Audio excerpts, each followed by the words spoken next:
How are you all doing? I hope you're doing well. I hope you had a good day. A good Wednesday so far. Let me see here. Alright. Eek! Congratulations on 1 month of firsts. 31 firsts. That's crazy. Well done. Joe, congrats on second, and plus congrats on third. How are all of you lovely beans doing today? Good morning. Or afternoon. Good morning for you, afternoon for me. Yes. Oh, hey, it's raining like crazy here, so I just made a hot cup of coffee and watched. Oh, that sounds cozy. It's raining here too. It was dry earlier today, which is they were doing more work on the front of the houses. And like everything is just covered in dirt now. From like the drilling and carving and whatnot. It was an absolute experience. But now it's raining a little bit, so that should hopefully wash a bit of the mess away. I hope. Because all the plants, it looks so sad. All the plants in like the front garden are covered in like a layer of dust and dirt. But I'm glad now it's started, it's only drizzling, but it should at least be enough to kind of wash it off of the leaves so that it doesn't like harm the plants too much. That should be okay. But yeah. How you doing? Good, just a little headache. Oh no, please. Make sure to drink lots of water. Joe, thank you for the hydrate. I know it's a little late, but still. Chat, if I have to hydrate, so you should better drink some water right now. Right now. Especially you, please. Especially you.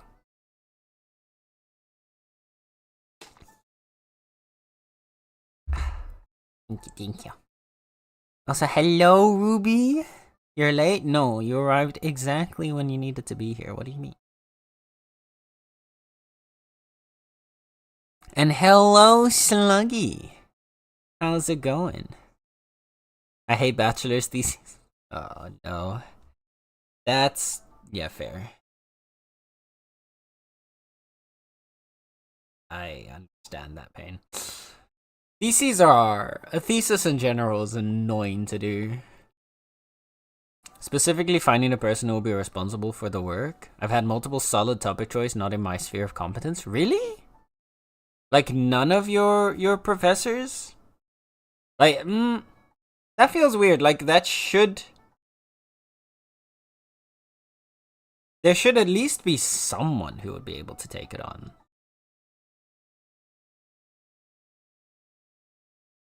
But surely if it's something to do with your, like, degree program, surely at least, like, one of your professors would have at least a passing under... like, they don't have to have a super in-depth knowledge on the topic to be able to grade a thesis on it.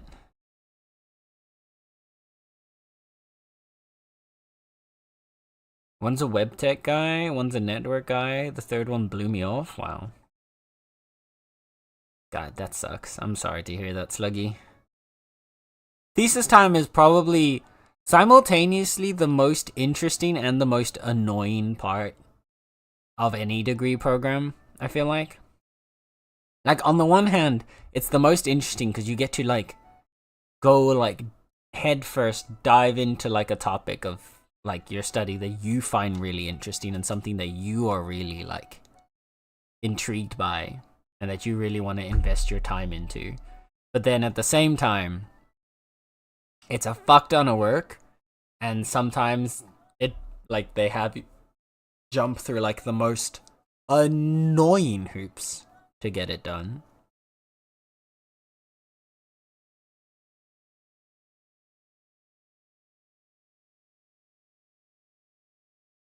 My dissertation was rough. Not even sure it made sense. Wish I could have written about anime manga or something. Aww. I have such mixed feelings about my bachelor's dissertation.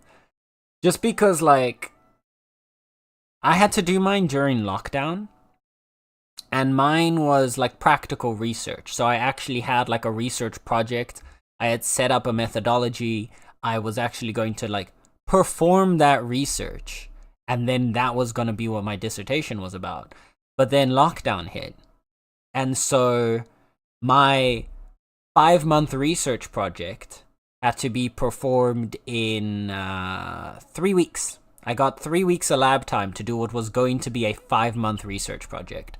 And everything around that I had to just change pretty much the entire basis. And the problem was, like, some of my, my fellow students who were also working in the lab for their thesis, they had research projects that they could retool their research project to then be able to do it in that 3-week period, right? Because if you just, like, depending what you're doing, if you're, like, doing an analysis of a specific, like, chemical group, or you're doing, like, I don't know, if you're, like, testing, like, a certain, like, system, whatever, like, you can really do your prep work hard and then just hit the lab every day for 3 weeks to get all your research done. The problem for me was my research was quite literally impossible to retool into a 3-week lab window because I was doing a decomp project.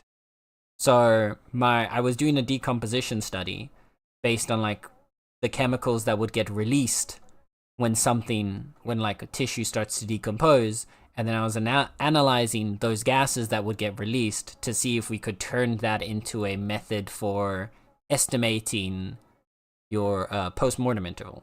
So for those who don't know, post-mortem interval is the time between death and discovery or analysis of human remains.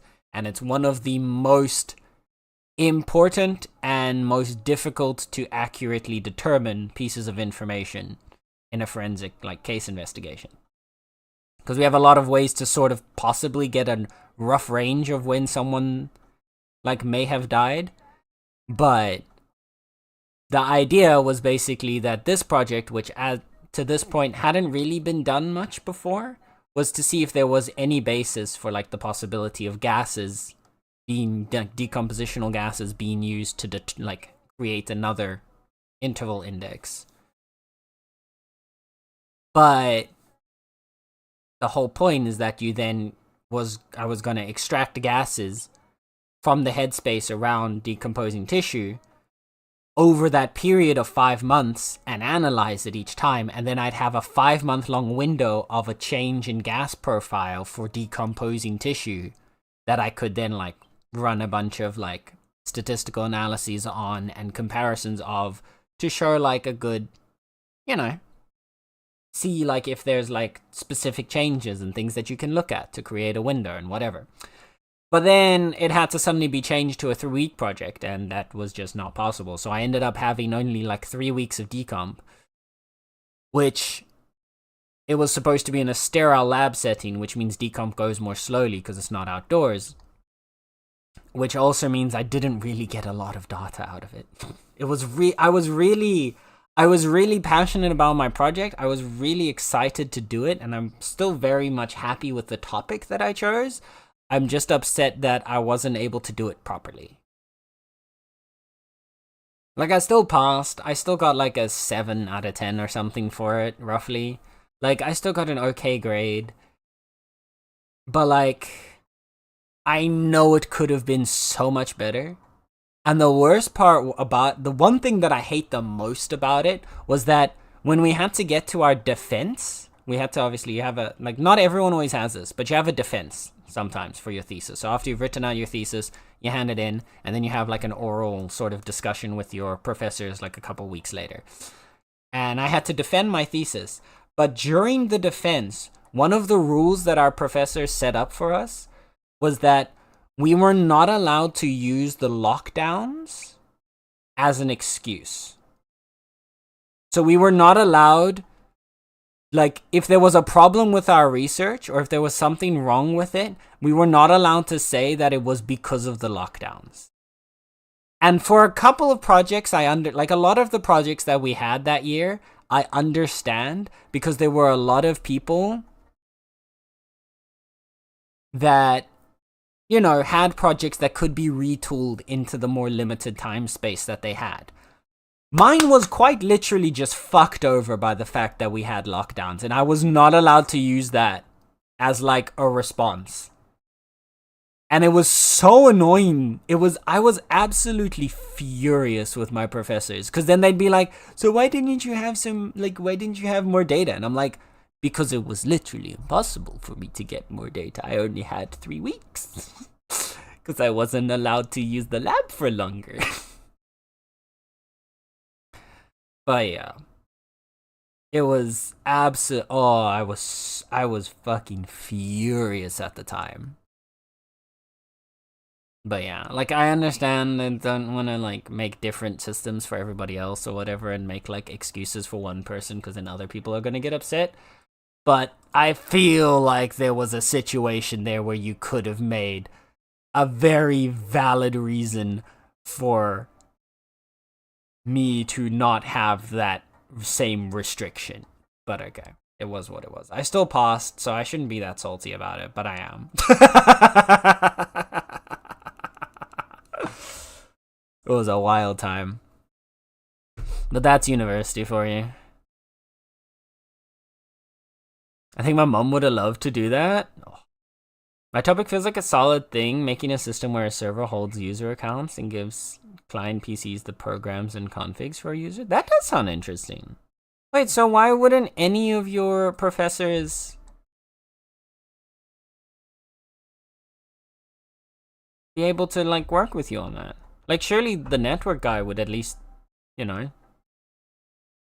or like, I don't know, like surely someone in your, like it doesn't sound like that wild of an out there topic that none of your professors would have any interest in. When I was doing my master's thesis, I had like a research project that none of my professors individually wrapped up, but I ended up having 2 professors. I just had 2 supervisors because each one kind of overlapped a different part of my research project, and so together they were able to like bridge what I was doing. Because again, for my master's, there might be a theme here, but I was doing a decomp study. But like, yeah. For sure, so it's a shame you didn't, yeah. I just closed the window. Oh no! Yeah, Sluggy to the rescue, let's go. He's unfamiliar with Linux? Okay. That is a bit of a problem. That's fair. But like, you can't tell me that there's not a single professor that you have that's not, like, you don't have a single professor that's familiar with Linux? Also, do you have to, like, get your professor yourself for it? Because, like, we had for my bachelor's at least, we had a professor assigned to us based on what we wanted to do. Like, we could go to a professor to be like, hey, I want to work with you specifically because I know you do this topic and blah, blah, blah. But, like, outside of that,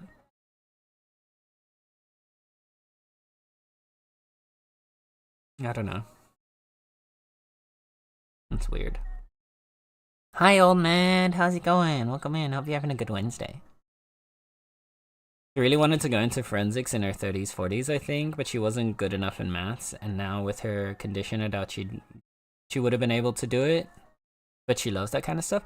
You'd be surprised, right? Like, sure, okay. Like, specifically crime scene investigation would be tough. But forensic lab work, there is a lot of stuff that you can do in a lab that is much less physically taxing. Much less. But you're still very much, like, in the pits with the forensic work. So you're still doing, like, a lot.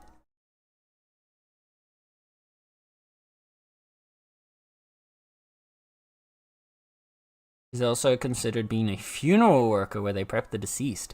Oh, like a, fuck. What's it called?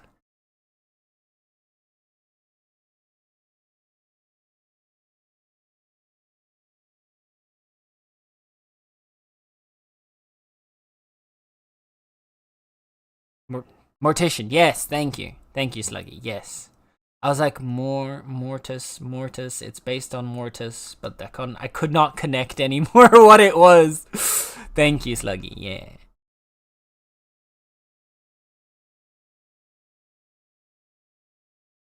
I technically just need anyone with a master's degree in IT or computer science. Do none of your Huh? Do your professors not have that?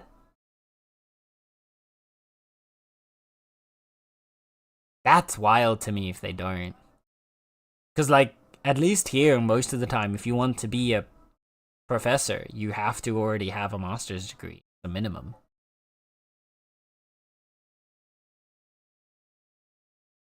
She has mobility issues, so can't really get into workplaces so easily, sadly. Otherwise, she would probably jump on that.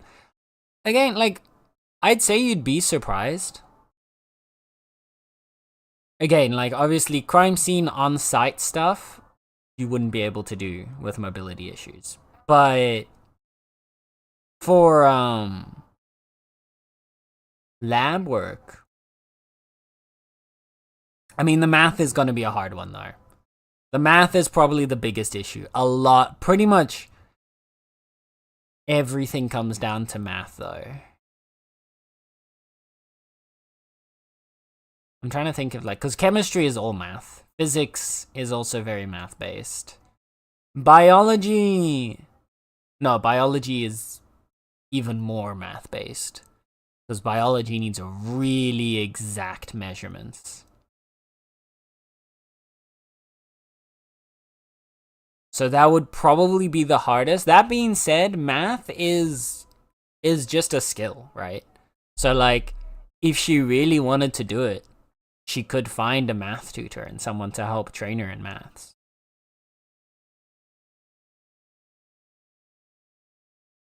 Having a positively smashing week so far. CPU showed up and it's a big improvement. Nice! Also repasted the GPU because GDDR6X was being spicy and did not want to transfer heat to the heatsink. Oh no.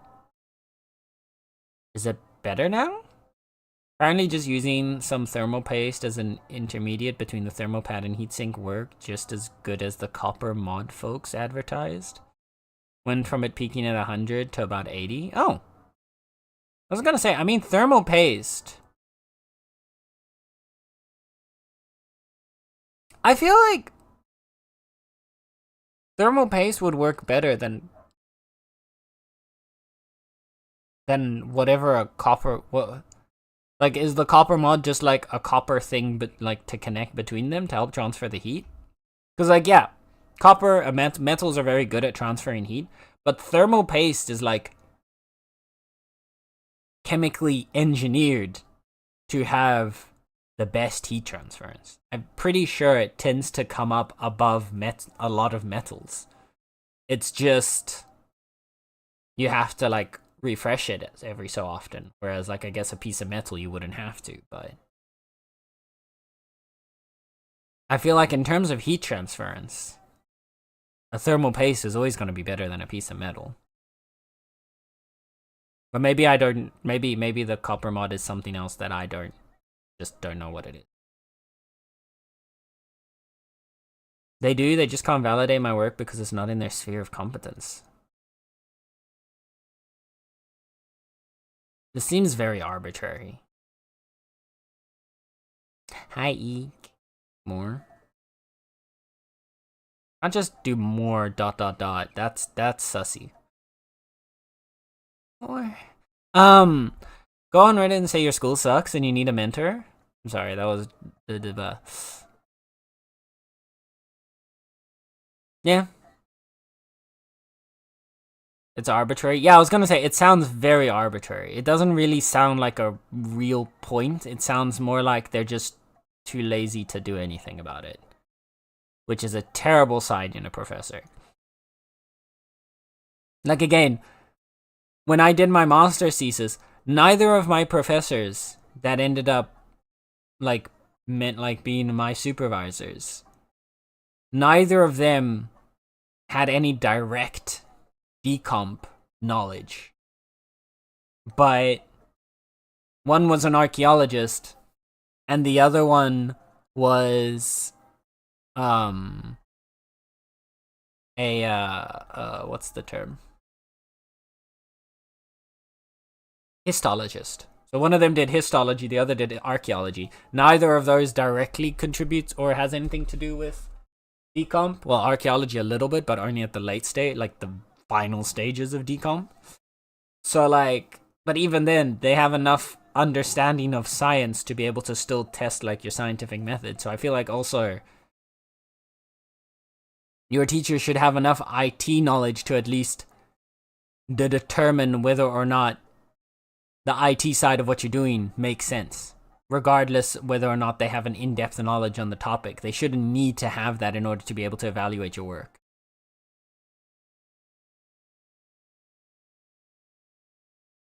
Normally it has a thermal pad about 1 to 2 millimeters thick. Some folks swap that for a copper shim and paste it both sides. I had the brilliant idea to just put thermal paste on both sides of the thermal pad and the temps went hella down. Sounds dumb, but I won't question. I mean, it sounds... makes sense to me. Because, like, okay, the thing is, right? What is a shim?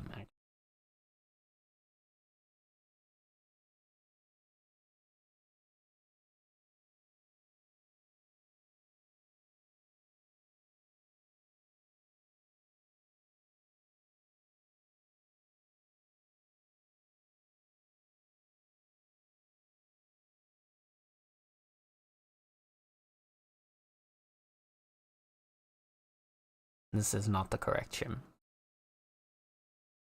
A tapered piece of material used to fill in space between things. Yeah. That's basically just a tapered piece of copper.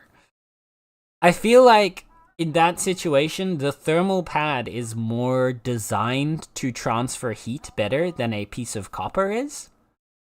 Again, copper is a great transfer of heat, but I feel like when you're making something like, you know, a temp pad, that if the temp pad you were creating worked just as well or less well than just a piece of copper, they would have never made the temp pad in the first place.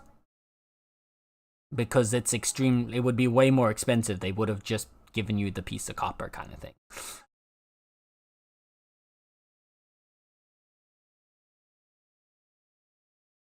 So it makes sense to me.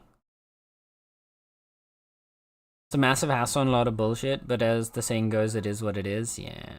Hopefully you'll be able to find someone to help you with it though, Sluggy. Because again, you can evaluate work without having to be in-depth on the topic. Like you can still, like you can validate, like you can validate the entire methodology around it. Even if you can't directly validate the exact details of the work. And like worst case scenario, if there's no one that can validate the exact details for you, you can read it up. Just fucking read.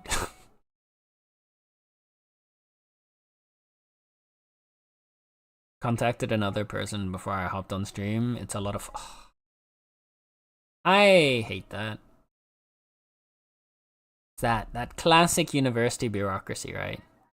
Yeah, but it was not transferring heat. I used thermal paste on both sides of the pad and then it went colder.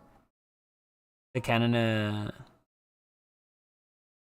even on high-end RTX 3000 cards, memory temps will be close to, if not low, triple digits. Damn. Oh yeah, well, again, I mean, I assume it was transferring heat, just not at the level that was required. So the thermal paste just helped it to transfer heat better.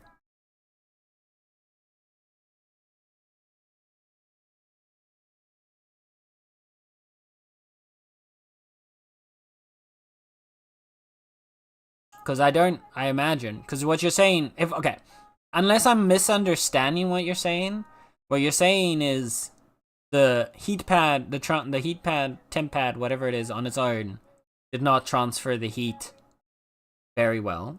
Swapping the heat pad out for a piece of copper with thermal paste on either side also did not do well, but having the heat pad with thermal paste on either side made it better. That makes sense to me. Like the whole line of things makes sense to me.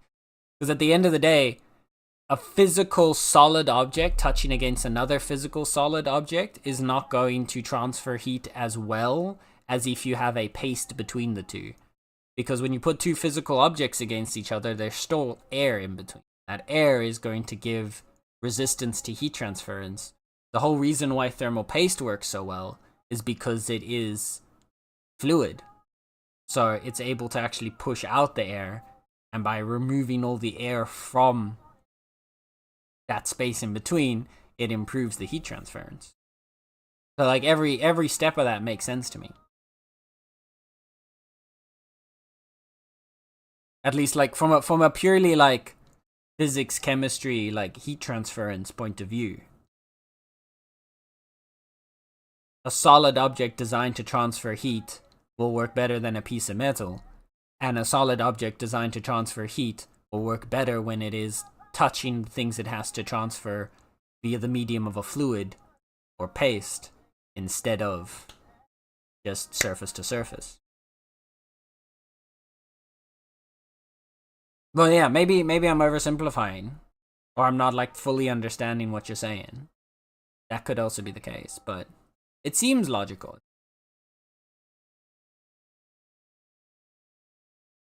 But yeah, I also 100% know the pain of RTX high temps.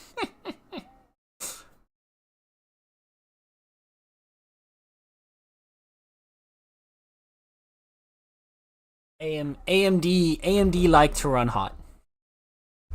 My my new CPU also, even with the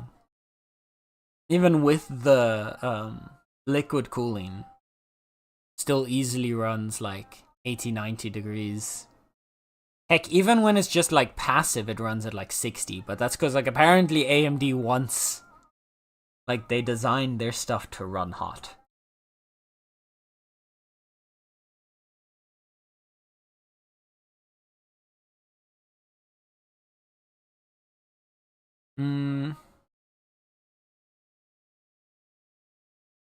Let's not forget the coursework I have to do currently. Oh no. Windows and Visual Studio. Oh no. I'm glad I use Arch Linux on my main PC. It's great if you don't play games with kernel anti-cheats. I was gonna say, which these days, like, half of the games that exist. Actually, well, yeah, pretty much almost all of the, like, multiplayer online games force that in now.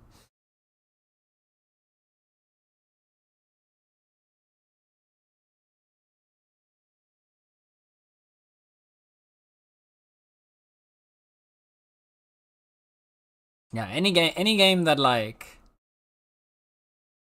I don't know which games use that. Yeah, like any big game where the main gameplay is multiplayer interaction tends to force some level of kernel level cheat.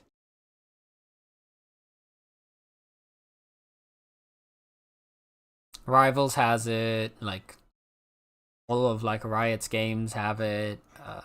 Dead by Daylight has it. Apex Legends does it. I'm pretty sure Overwatch does it.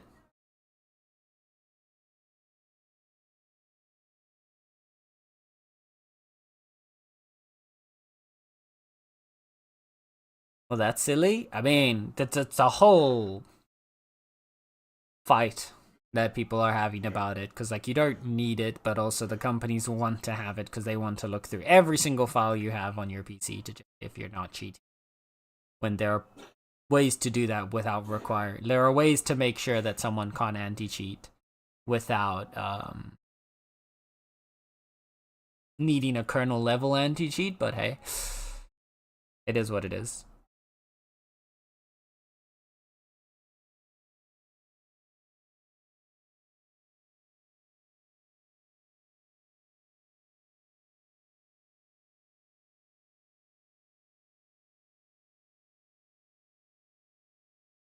Except Counter-Strike, but that's Valve. Pretty much, yeah.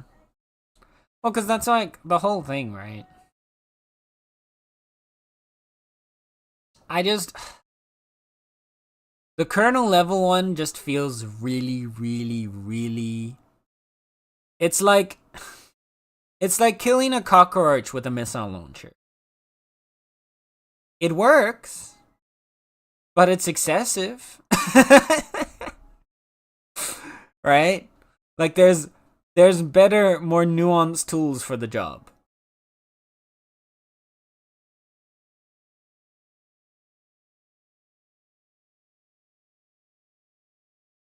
Normally has thermal paste sandwich in the copper. It's supposed to be even colder than what I got. And thermal pad is supposed to transfer the heat proper. Some higher end pads do the work, but I just pasted the default pad on the GPU and it worked good. Oh, I mean, hey, as long as it works. Flash, thank you for the hydrate.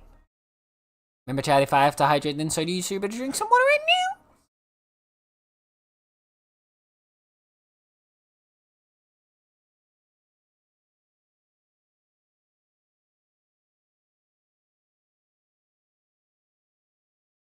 Anything with a competitive ladder has anti-cheat, pretty much. And yeah, cheating people, it's annoying, but it is what it is. It's an unavoidable situation where someone, you know, they wanna have the result without the effort kind of situation. Hello.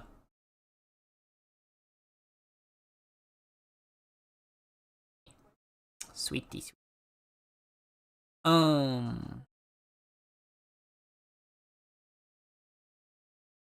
I have no more water. Runs downstairs. Don't fall. Still not 100%. Just yeah. It just makes him, and that's the part where it's annoying. Is like there are enough ways to do anti-cheat where you'll get the same amount of this is making it take more effort for the cheaters to cheat, without having to have an invasive kernel level anti-cheat. But yeah. Oh, good. Did choke on it though? Oh no. That's even sillier. The current cheating workaround for kernel level anti-cheat is to use a separate PC that has the cheats and that runs it on the PC without them. Yeah.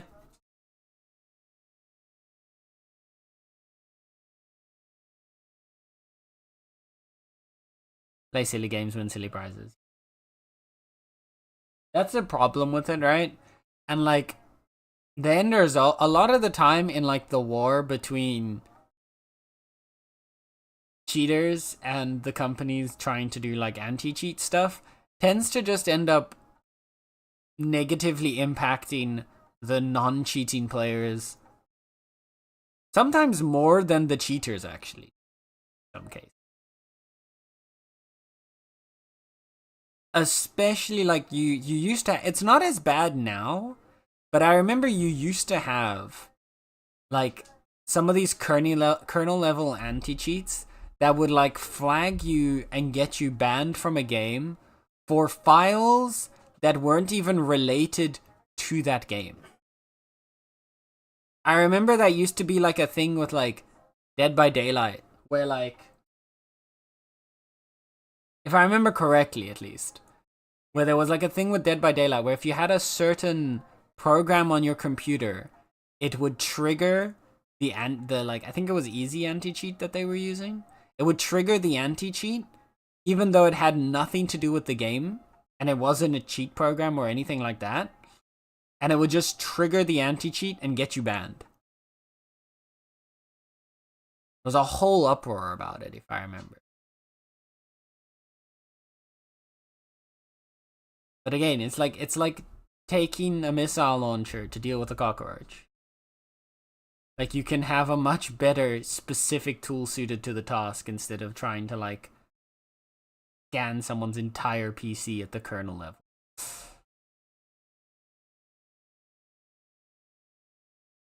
Hi, Kai. A cutie Kai. Oh, also, can we get some shout outs for Kai and for Ruby, please? Please and thank. Yes, no. Oh, you purr so loudly.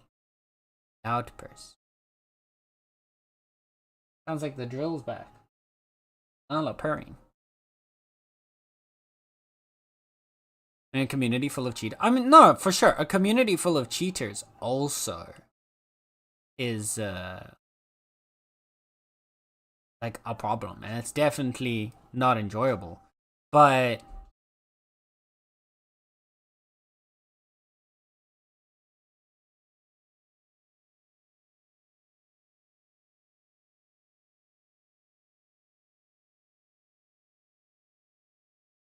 there's ways to look around. Like, that's the thing, right? Is there's ways to do a thing to stop people from cheating without, you know. Yeah. Goes by previous stats, like if you play bad and suddenly come able to snap onto heads, that's cheating. But if you're able to snap onto heads from the beginning of the account, that's fine. I mean, that's a different kind, isn't it, though? I'm pretty sure that's a different type of... Like, there's a lot of different ways that people can look at it. But yeah, I'm not allowed to improve. No, but there is, like, there's improving, and then there's, like, an insane switch around.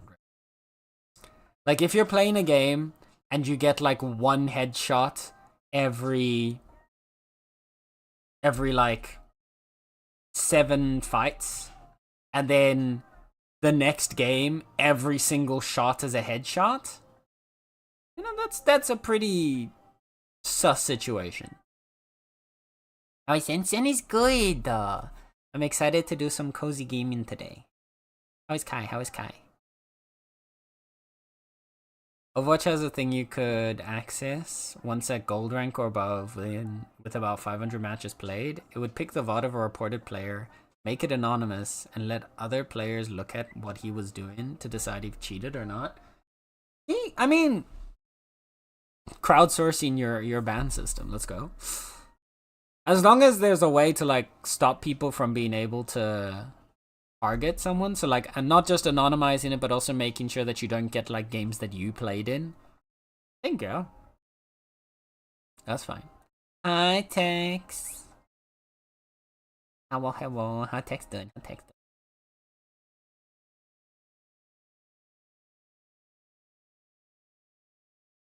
Yeah, steady progress over instantaneous. Exactly. So, like, if you were improving over time, your stats would improve with you as you get better and better. Whereas if you suddenly have a spike, like an unreasonably large spike in improvement, that's when things get sus.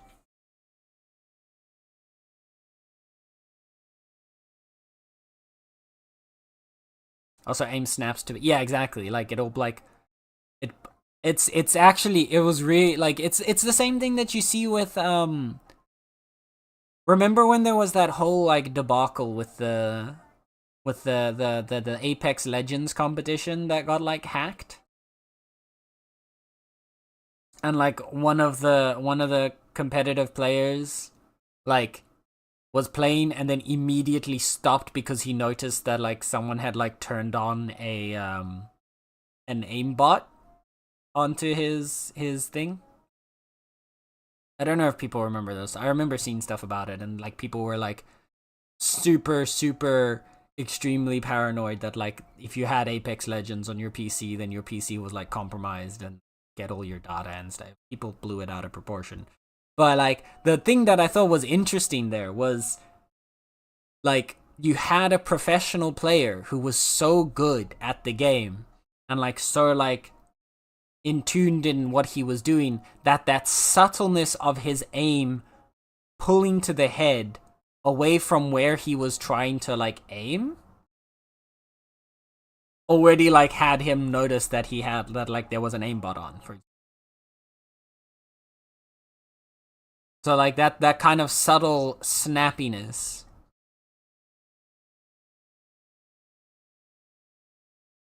Your classic cheaty thing, but yeah. Oh yeah, it was... Like, I'm not a big fan of Apex.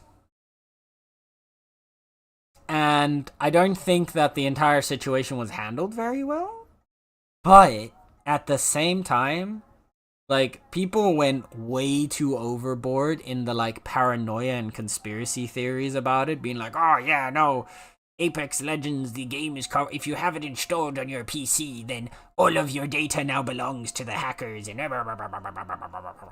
like calm down. Not that bad. Like look at the facts. There was a single person that was hacked in a game. One thing happened that's not suddenly indicative of a wide scale issue.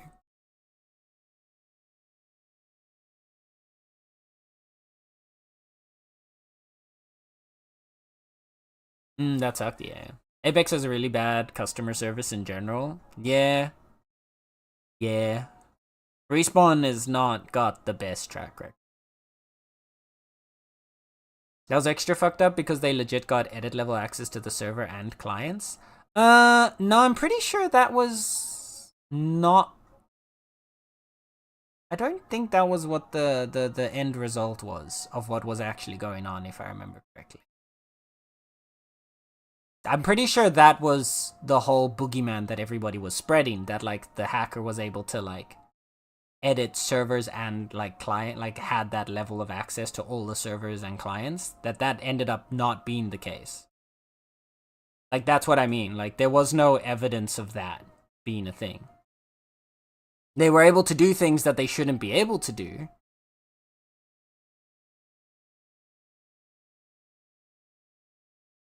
Epics is one of my favorite games, but Respawn in general give 2.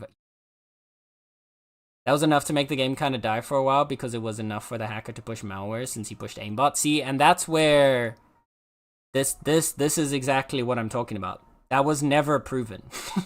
There was no evidence that he pushed an aimbot through the game onto the person's PC. In that situation,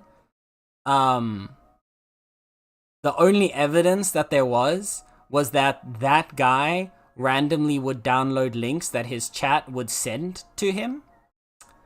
Like, people would send him a link and say, hey, download this, try this out, and he would literally do that. There was never evidence that it actually went through the clients, as far as I can know, at least. At least for as long as I followed. After a while, the conspiracy theories got so much that I stopped following the whole thing. But that was that level of, like, over-the-top panic where everyone was like, oh! And at the end of the day, it was a nothing burger.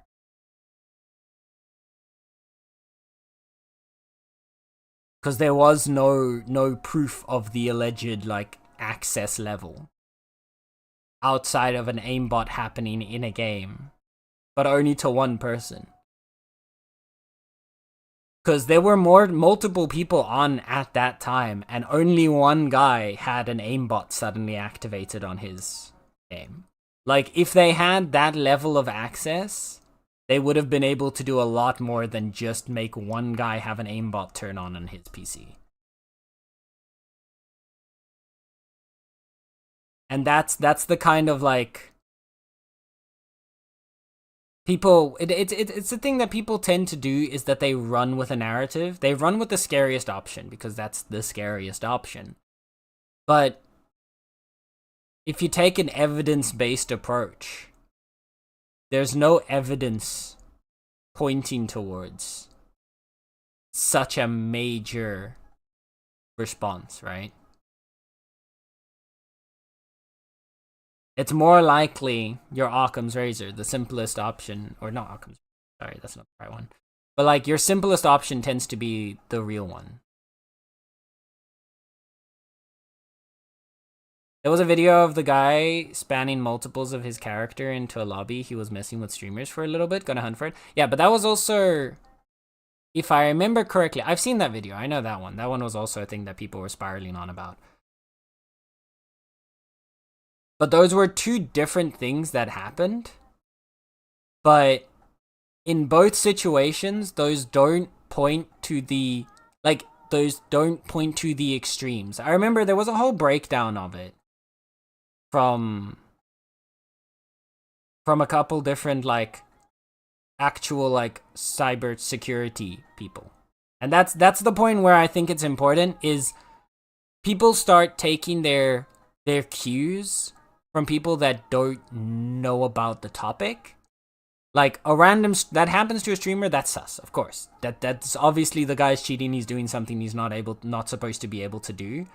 But then random people that don't actually know anything about the topic start over exaggerating what it could mean.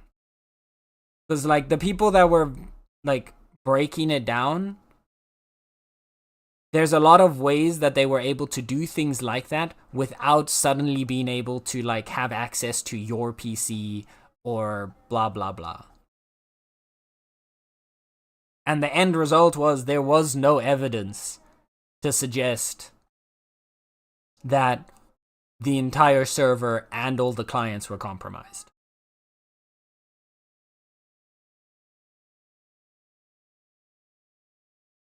And that's the part that like it's if the guy was able to actually do that much and have that level of access, you would have seen much more from it. And the only person that ever claimed to have, like, it was like you never had a reliable source point out that it was that kind of access or that kind of breach or security problem. Yeah, people spiral, exactly. Like, and like, I understand, right? It's normal human nature to spiral. It's normal human nature to like go out of like the most extreme or to be panicked or like when you hear, it's our herd mentality as well. When you hear a bunch of people spout the same point, you're like, you have that herd bias. You have that like, oh, everyone's saying this, so then it must be true. But all it takes is a few people to spread it with a bit of a voice that people listen to, and it starts to spread like wildfire, and then everyone takes it for truth without actually ever looking into the details. It's why, like, I'm always gonna go listen to somebody who's knowledgeable on a topic before I'm gonna believe what the general public consensus is on. Like, if there's something that someone's doing that's quote-unquote illegal, I'm gonna go listen to what, like, a lawyer or a law professional has to say about that. If not, look at the laws myself. Like, if someone is doing like, again, if there's something like a quote-unquote security breach in some sort of software, then like I'm gonna go look at what like a cybersecurity specialist has to say about that, and not just listen to Joe Bloke on his fucking Twitter go like, oh, but I know it's true.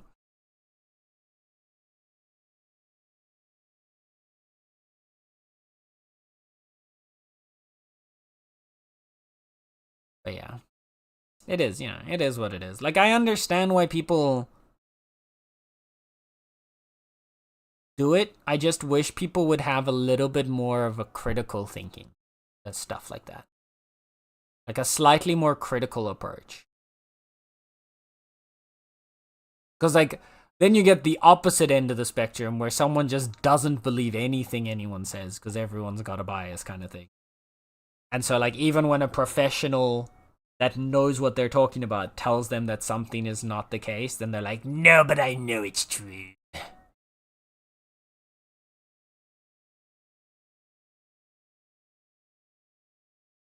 Like, we're so conditioned on like the hyper complexity of like what happens in like a movie or something that we think that that's going to be the case for real life. When again, oftentimes the simplest explanation is the most likely one.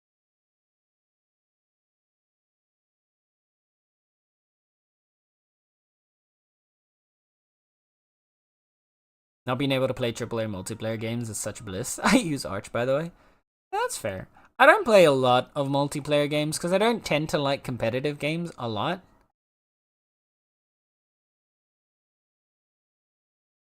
The only like one, I think the only one that I'm currently playing. Actually, no, the only two like big multiplayer games that I play are Marvel Rivals and Teamfight Tactics, which unfortunately requires me to have the League of Legends client installed. I really hope at some point that Teamfight Tactics gets its own client so that I can just delete the League of Legends client. That would feel so good.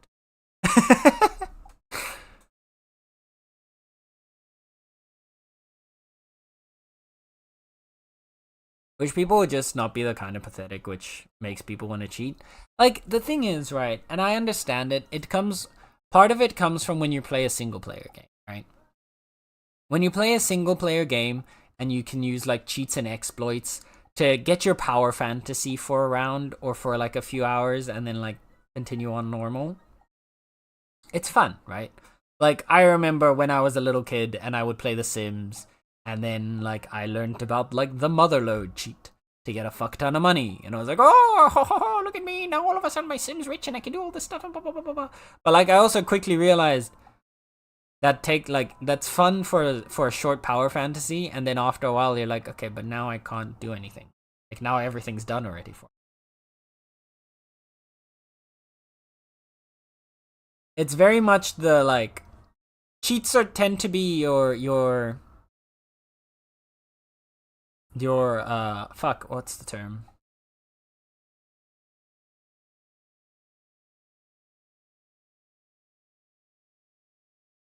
Instant gratification. There we go. Cheats are your instant gratification. They don't do anything in the long term for you, but for like a short moment of feeling great, like, oh. But then you actually can have the long-term gratification of, hey, wait, like I actually like did something. I did the effort for this. I improved at my video game. Or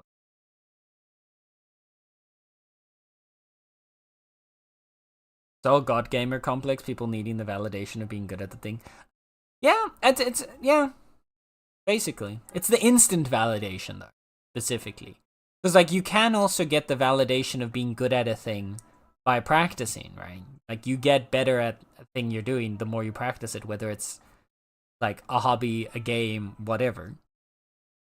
But you can get the instant gratification of immediately being like able to do like crazy stuff, or you can take the time and improve and then be able to do the crazy stuff.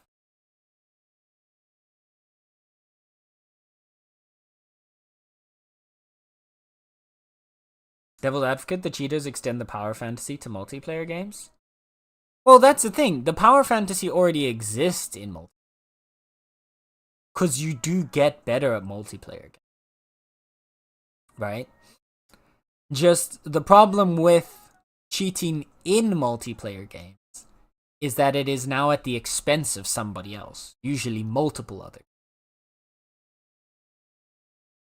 So while like I don't mind, like there's nothing, like go ahead, use your cheats in your single player game experiences.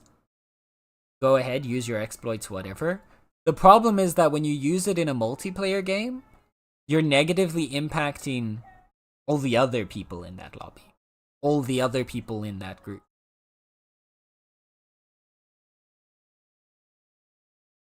It's why, like, honestly, it's why I like, I can't remember who did it. I think it was Blizzard? I think Blizzard was the one that did it, but don't quote me on that. But where they eventually had, like, I think they did it with Overwatch, where they eventually had, or was it Valorant? Maybe it was Valorant. One of the two. But one of those games had eventually a cheater queue, where, so if you'd be identified as a cheater, instead of just outright banning you, they would flag your account, and then you would only end up in games with other flagged cheaters. So you just have a bunch of cheaters going at each other. And honestly, I feel like that's the best approach. Because then there's no real... They don't get banned, which means they don't get to make a new account and try it again. They still get to do their cheatery thing, but now they also have to experience what it's like to be on the receiving end of those cheats. Like the steroid, exactly. It's like the steroid Olympics. Put the cheaters in their own place. Like, let them play against other cheaters and let them use their cheats. Let them have their power fantasies and suffer from other power fantasies. That's great. That's fine. I'm okay with that. I honestly think that's the better way to do it.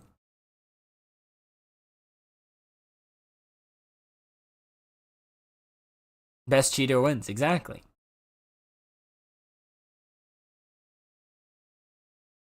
That would be like, if I ever had, like, if I was in charge of like a multiplayer game like that, that would be the method that I would go for. Yeah, they get to play in their own little sandbox. They get to play, they still get to do their thing. But they don't, you know, negatively impact other players. Or at least they won't negatively impact other players as much.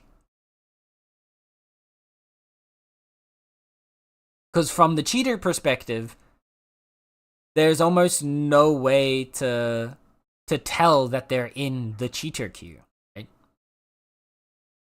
Because sure, they might start playing against other cheaters, but that might also just be, that can also be excused as, oh wait, but that's just because like there's a lot of people cheating in this game because it's really easy to cheat, just like I am doing. Like there's no way for them to know if they're up against other cheaters because there's a lot of cheaters in the game, or because they've been locked into a cheating queue. They should swap the leaderboard. We'll take the fun out of cheating real quick. Nah. I think that would, no, because that would also, see the problem with that is that you would feel like, even if you were good at the game, you would feel icky in that side. Unless you mean like specifically just for the cheater queue. But even then, like, you want to make it so that everything else in the game feels exactly the same, so that the cheaters don't realize they're in cheater queue. Because if they realize they're in cheater queue, yeah, but that's the thing. If there's something that gives away that they're in cheater queue, that's their sign to make a new account, which is the same thing that they would do if they get banned. The reason why cheater queue works so well is because it is exactly the same as the normal game, except that you're now playing with and against other cheaters.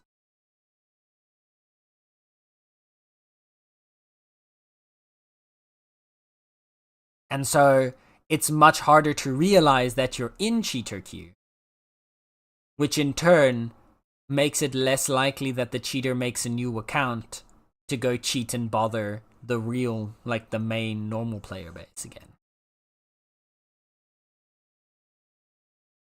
Yes, Nala. Let me let Nala out real quick.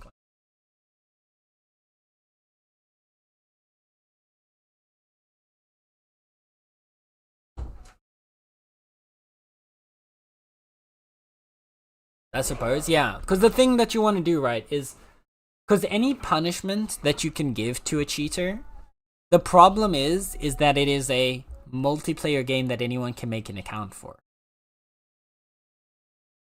So, like, either you have to have something serious. So, like, for example, you can have something like what Valve has, where, like, you can lose access to, like, your entire Steam account if you're, like, have really serious, like, whatevers.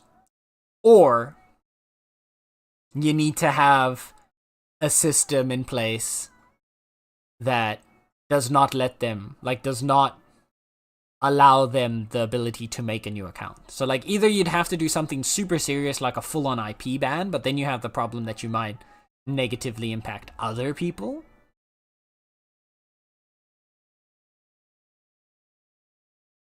Or you have to find other ways to get it so that they can't just go in and just make a new account and continue on. Either because they don't realize that that's an option, or they don't realize that they've gotten in trouble. It's why I do think that cheater queue is the best system.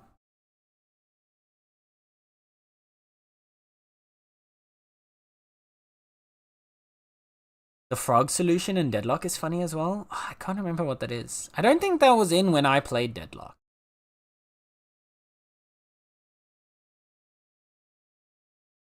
Deadlock was fun. There's like a small part of me that misses playing Deadlock, but also that game was so heavily unbalanced. Like, the actual gameplay of it was very fun, but jeez Louise, like, I'm sure it's probably a lot better now than it was back then. Should probably give it a try again sometime. It was a fun game.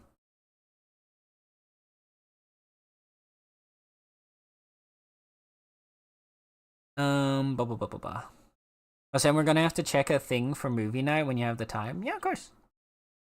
A good way to fix this problem, which is why I think Overwatch Overwatch for CSGOs was the best method. Not only does a cheater get banned needing to buy the game again, but also people get to make content out of reviewing the cheated VOD. Yeah, no, exactly. Like the thing that Overwatch did was pretty solid. And CSGO as well. Like, the thing is, like, so people getting to review the VODs is a great way to crowdsource it without having to have a big moderation team on it. But that ultimately doesn't affect the person's will to cheat. The CSGO system, where someone loses access to the game and would have to buy the game again, like what Valve did, that's great. That's great, because that is a proper incentive, and as long as the game isn't like €2 to get, like, there's a cost there behind cheating. But if you've got a free-to-play game, banning someone's account doesn't really do anything. That's why it would either have to be as serious as like a full-on like IP ban, but even then there's a lot of ways to circumvent that, which is why I personally think still that like the cheater queue is your best option.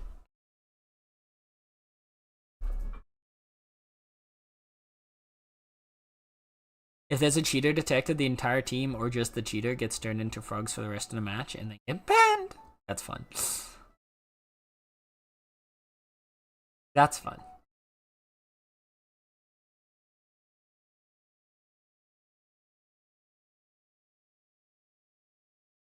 Oh yeah, shooter Dota, there's no such thing as balance there, yeah.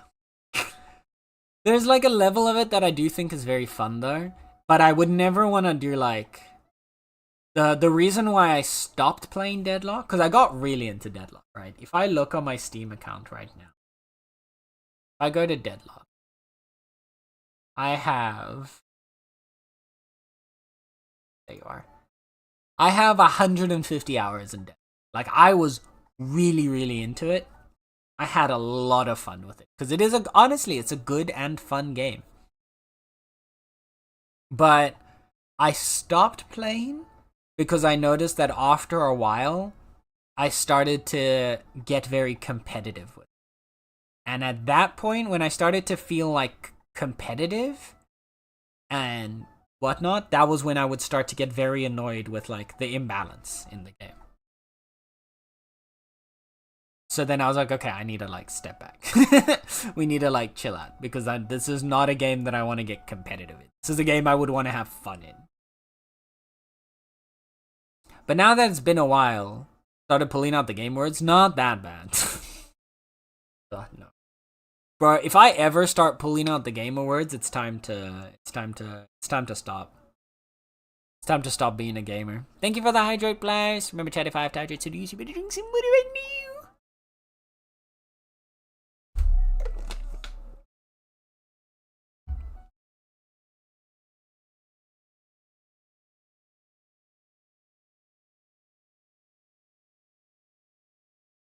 Thankfully, I don't think I've lent into gamer words ever since I became at least a semi-mature human being.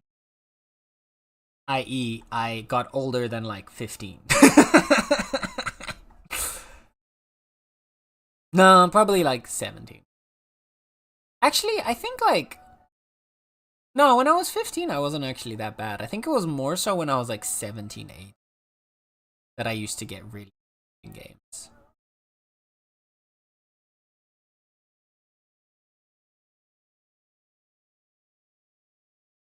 Yeah. Anyway, chat. From the topic of rage and cheating, it funnels quite well into what we're going to do today, because we're going to go back and play some more Wildman. Are you ready to be cozy? I am very, very, very, very, very into this game. I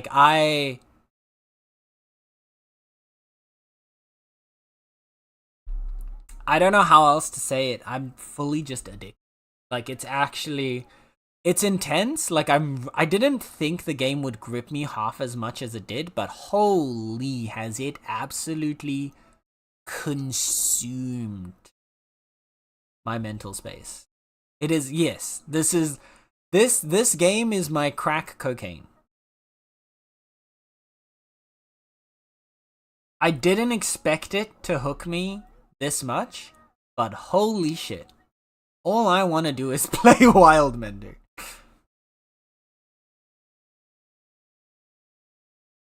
And on the one hand, that's great, because it's a fun game. On the other hand, though, like, I need to like slightly pace myself a bit. That being said, you're gonna see I've done a good bit of stuff between last stream and now. Like I said, I'm gonna like play the game off stream, but I'm not gonna do any like major progression stuff outside of it. And before Sen starts getting a Wildmender withdrawals, exactly. Just gonna be like sitting here shaking like I need a plant. I need to plant a tree. I need to put down some hay grass. I need to revive Mother Nature. I need it.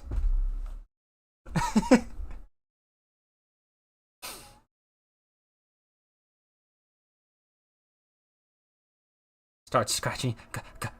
Got any more resources? You got any acorns?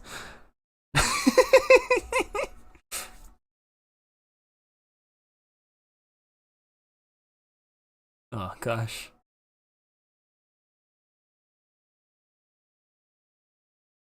I have been having a lot of fun with the game, and we'll walk through the changes that I've made, the projects that I've worked on at the start.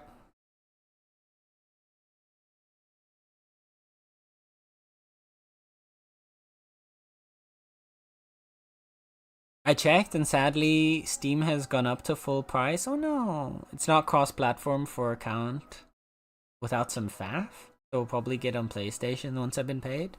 Aww.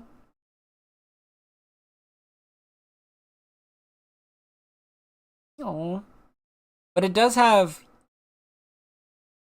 So the account's not cross-platform, but you are able to like play cross-platform, right? So we would still be able to play together once you have it on PlayStation. Right? Yeah, multiplayer's all good? That's good. And that's alright. That's fine, right? Oh, nope, not another song we're gonna swap over. That's solid. PlayStation is best, so we can always do remote play. True. True. Alright. Everything's functioning? Yeah. Alright, chat. So, I hope you're ready. Some things have changed. I've done some more exploring.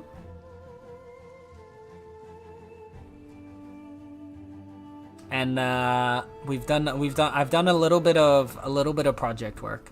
So we're gonna do a little introduction to our grove now.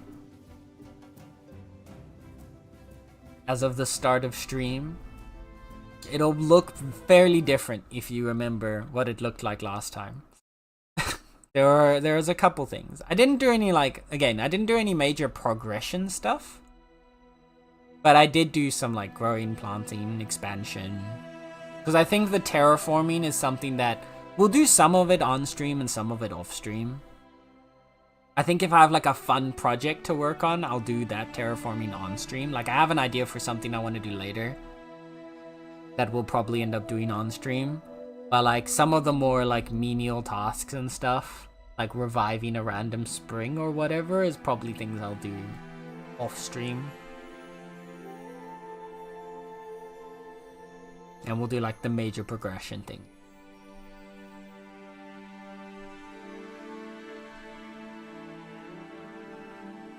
Since it's also like time-based anyway, then we get a nice mix. We'll see. So, welcome back. First things first, we've got some new plants. So we've now got Sky Ancestral Lilies. I found these in the Salt Flats. We've got little blue lilies. And I'm hoping these are going to crossbreed with some of these into some other colors. My main hope is that we can get a purple one. If the blue and red can give me a purple lily, done. Mission success. But yeah. We've found an ancient thorntail. That's this little guy. I've got a tainted thorntail, so we found a few new types of thorntails. And a giant one. Also, we crossbred the giant one and got a soldier thorntail. Which this one apparently, like, helps to protect you. Like, it'll actually, like, damage enemies and stuff. I think we had this wild glow stick last time. But, as you can see over here, this side of our grove has changed. I've expanded and we've created a small trench going this way. Also, we got a tainted glue. We've got a new little trench going this way. A small river leading out to what's going to become a new pond. Over on this side here, out in the dunes. So that we can start reclaiming more territory in this direction.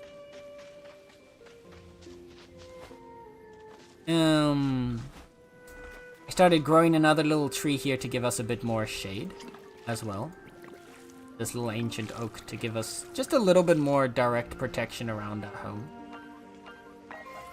So I've just been singing for him and letting him grow.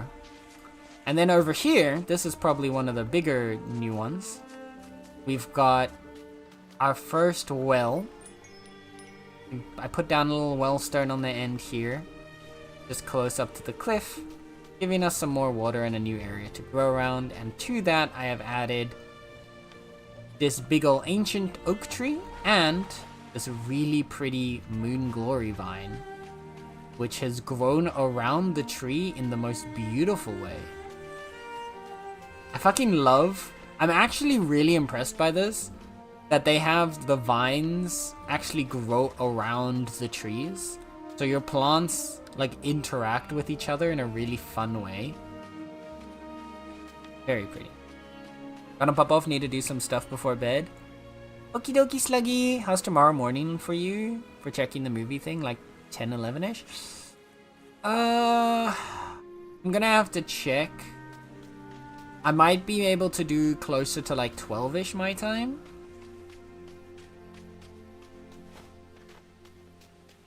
But I'll let you know. But yeah, we've got this, which I think this is gorgeous, and I can't wait to see the different variations of the Moon Glory Vine. This one's giant, which is why the flowers are so big.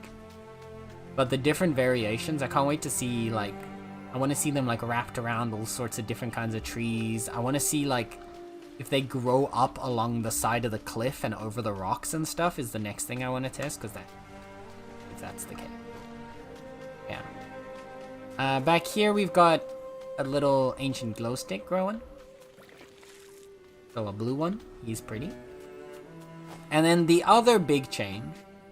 We expanded this little lake over here. I've done a little bit of planting around it, including putting down this willow tree here. The witchwood. Which is fine because the witchwood can sink into water just like a proper willow. And it's just giving a little bit more like cover to the water here so that it doesn't evaporate. But then the other big thing is this over here. We have revived a spring over here. So I brought this spring back to life. I upgraded it and I awoke it so that it flows out some more water, which has created this little pond and river. And basically the idea is that it's gonna flow down out here to the side and eventually link up with this little lake down here. And we're gonna have a nice little lake area. And that's gonna help us with revitalizing the dunes on this side. That's pretty much all the main stuff that I've done. I wanna turn this guy over here into another meadow mother, which actually is now mature, so I can do that.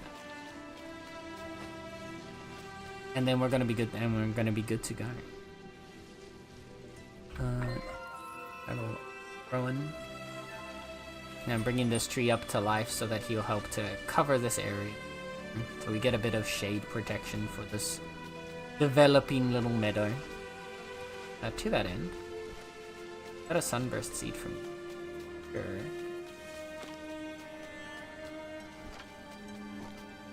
Really over here somewhere there's a Cosy seed.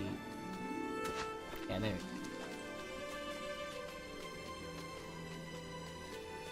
So we should be able to create a meadow mother up here.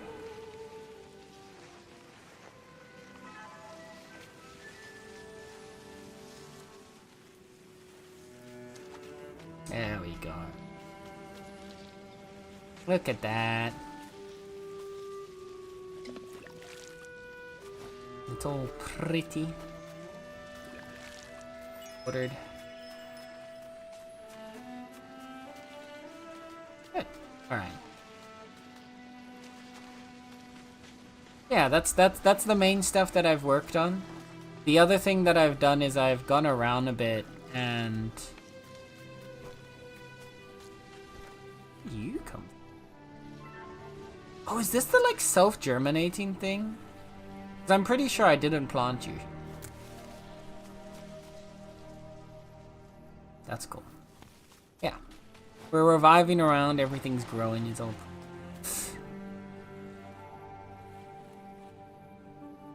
trying to quit nicotine and I'm on edge on X. Smallest sounds are making me want to snap. Aww. Good on you though. Good on you though.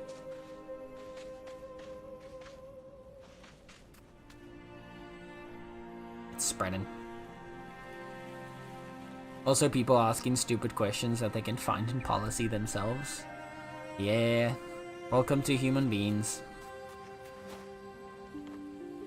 I also want to get the ability to revive, so we can revive these two oak trees, and that's gonna create this little meadow over here. Between like these 3 oak trees that we're gonna have, and the 2 little sunbursts, we'll have a nice little meadow soon. Yeah, that's been what I've been working on. Our home is coming together. It's starting to look pretty nice. And the other thing that I've learned is we now have humidity.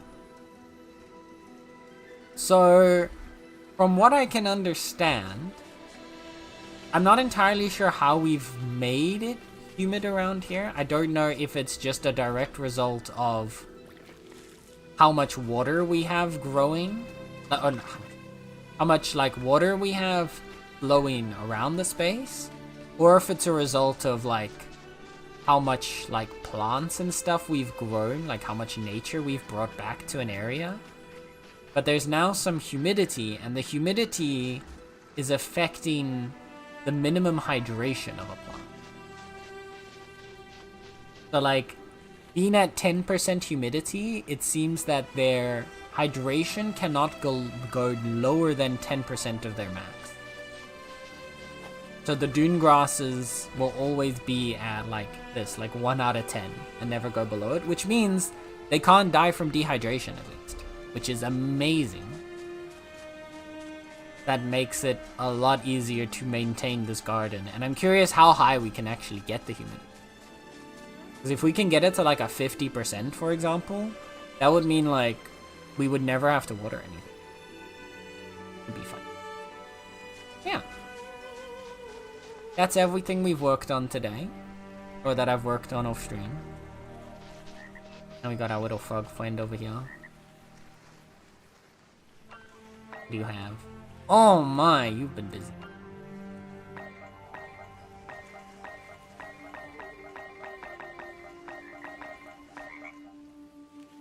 You've been busy collecting all the things. Have a hug. Come here. So fun. So cute. Okay. Give me 1 second. I need a... in there.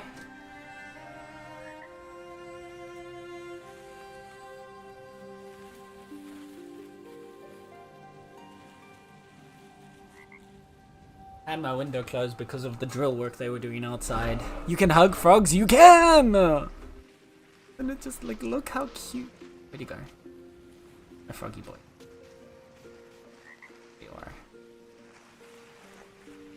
Come here, have a hug. Get him. Oh. Oh no, the animation bugged.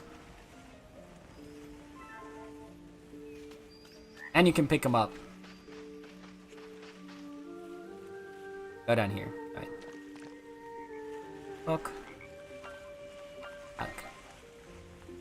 Yeah. Look how cute. It's so cute. Absolutely scream. The other thing I've done is I've gone out and I've collected a bunch of resources. I've reclaimed a lot of our teleporters in the salt flats as well. We'll be able to move around there a lot easier. And most of the, actually I think almost all the, the only teleporter that we've discovered that I haven't reclaimed yet or repaired is the one by the Eagle Gate. So we'll probably go and do that today.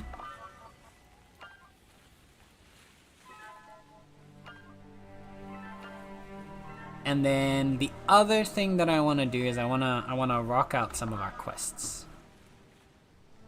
Oh yeah, I had also done a couple of spirit things. I helped a bunch of spirits out, made them happy, did what they asked of me, which has unlocked a few more points. We improved our construction skills, so we've unlocked some new things to build. Apparently I've got 6 points for spirituals. Oh, so we could get the Song of Rebirth. With Anaya's help, use life sparks to return long dead plants to life. Actually, that would be good, because then we can get the trees over there back to life. I think I'm gonna do that. And then all we need, right? Is a little guy. Yeah.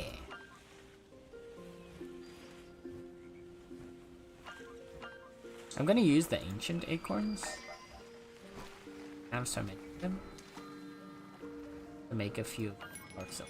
I mean, I also have plenty of taint. There.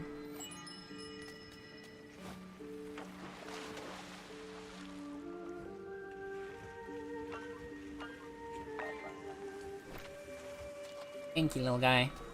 Oh yeah, the other thing we found is we got some more mist berries.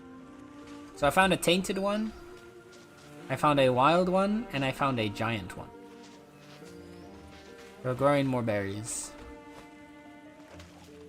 And I believe I'd already expanded our bountiful amaranth little farm here before I had stopped last time. But yeah, that's basically all that we've been up to. Or been up to between this and the last time that we played.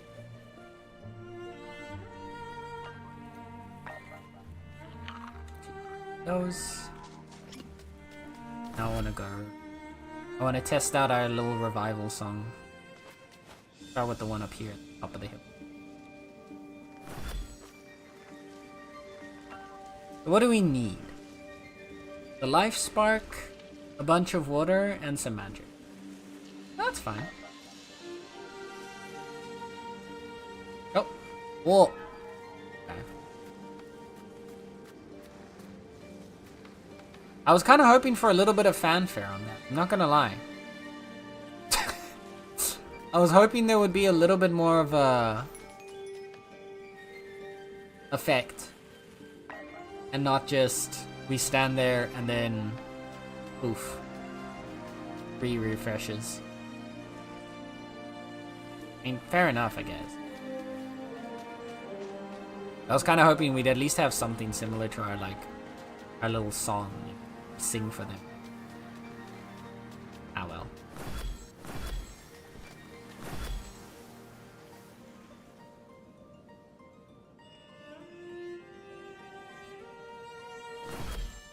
And said, victory fanfare, exactly.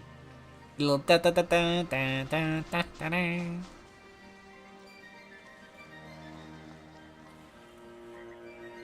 Let's do a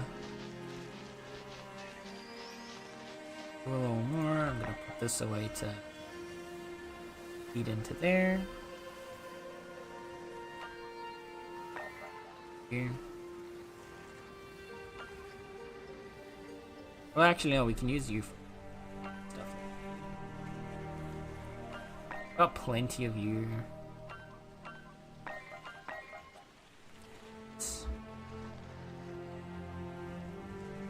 Rest of the stuff should be okay. Where's Dusty again?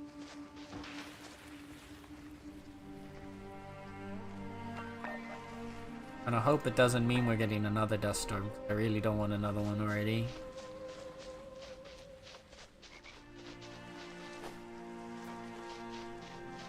I ran out of my vape juice yesterday and just gonna try to persevere and not buy another one at all. I'm gonna be an irritable person the next week or two. That's fair.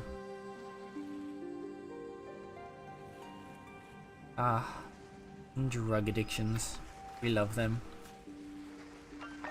Honestly, it's still wild to me how normalized nicotine is as a substance. Or like just randomly use when like so many other things are controlled for being even like mildly enticing. And yet with nicotine we're like, yeah, but money.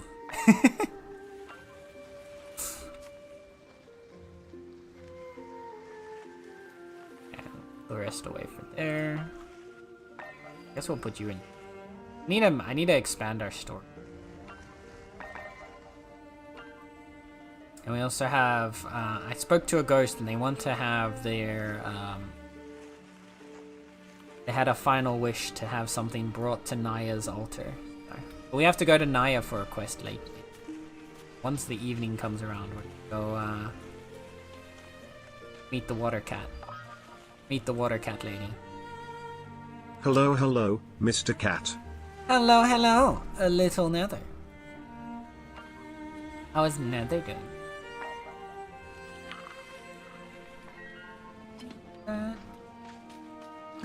Drink the water.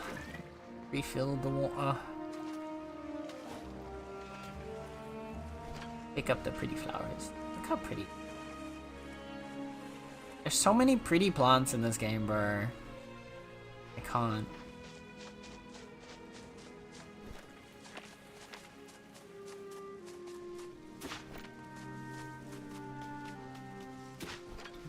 Dig this up while we're here. I think I dug up in this area since the last sandstorm.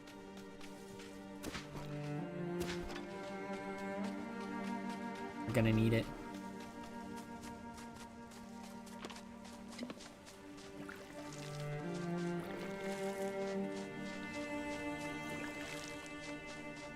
Ooh. I am noticing that our seeds are starting to move further away, so I wonder if that's part of the... I'm actually curious what causes the seeds to move around. Like, does the wind push them around, or does, like, something else cause them to go from one spot to another? Or do they just have a random chance to spawn a certain distance away from?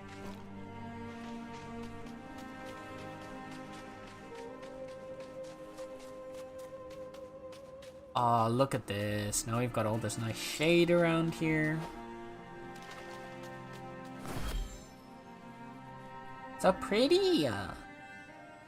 Whole place is so... I can't wait to make some pretty... It's the wind. That's how seeds generally work in real life as well. Well, I know that's how it works in real life. But I don't know how, to what extent they've simulated that in the game. Because, like, for the most part, the wind seems to blow westward. But that seed, for example, was over to the east. And I don't think I've ever had the wind blowing to the east.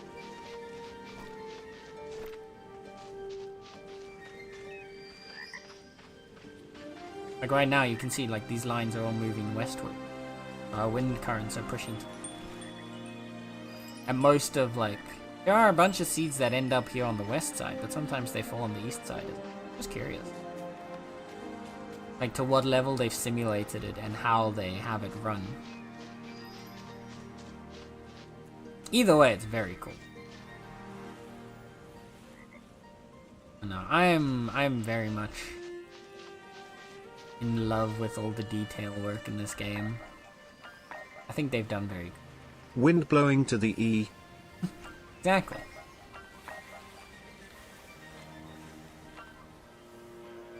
E. E. Right, so. Couple things I want to do. Let's put away these resources. Let's collect a few sticks. Okay.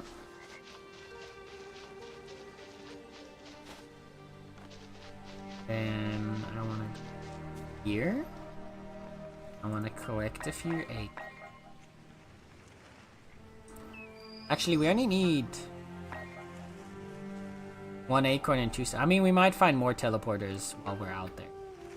Salt flat. We're not going to the salt flats first, but we will go to them. First, we go to Naya. Find out what she wants.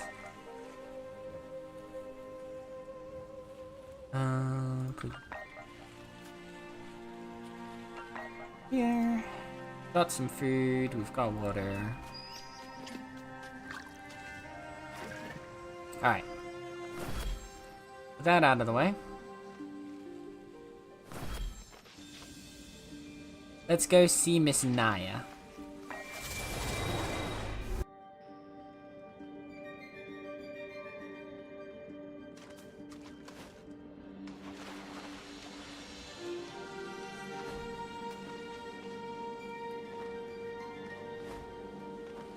Such a big, pretty tree. I want a tree this big and pretty.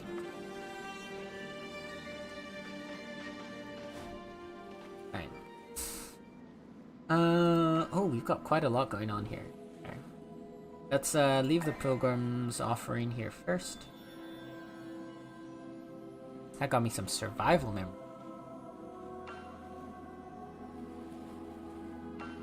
Then let's see what her idea is. Naya summoned you here to discuss an idea in reviving the land. Welcome. I am glad you have visited. I see your garden has been progressing nicely. It has! Thank you so much for watching, for noticing. But I think we can do more than just grow new seeds. You see, plants have a different connection to life, essence, spirit, mana. And I think there is another creature that has discovered this as well. The spirit darter. Those that have found their way back to the living world are more than they seem. Ooh? They have found a way to bring plants across the bridge of death. Oh. Well, that's true, they did help us. If you could bring me the life sparks they are capable of creating, I think I can do more. But this is secondary, of course, to our issue with the Wraith. Naya is indeed, she's a tiger. She is the tiger goddess of the rivers. He's a big old cat. See? Big cat.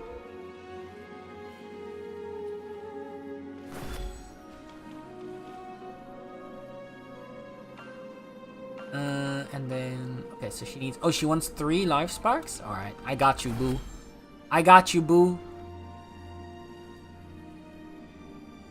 I just gotta go back to Sake and Momo. Actually, we didn't name the 3rd spirit darter. Chat, what do we name the 3rd spirit darter? We got 1 Sake, we got 1 Momo. I want someone to leave an offering for me. Okay, well, where is the nether altar? Where's the nether altar? I'll leave nether. I'll leave nether. Hi, Chimus. And Flame? Hoshi Rivers and Flame? Because it only talked about her being goddess of the rivers. So far. I mean, it makes sense, right? Because she does upgrade our flame talisman. But, okay. Need to get a few more. Oh, wait, I think there's one.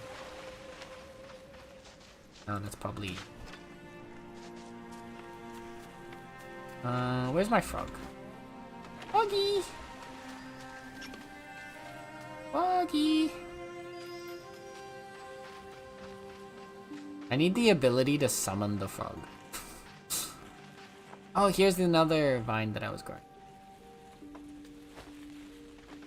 You have 2 vines growing.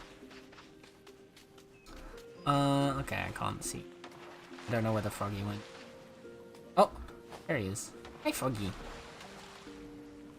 You have any acorns for me? You do not. Oh!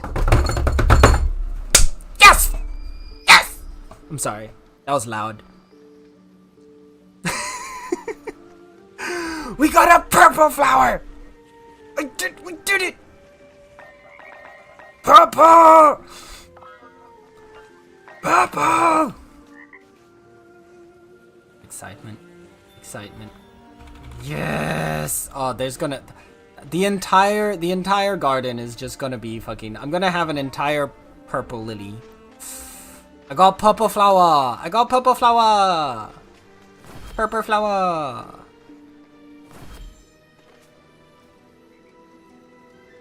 Nothing, that's it. That's the highlight of the stream, chat. Nothing's gonna live up to purple flower. I'm sorry.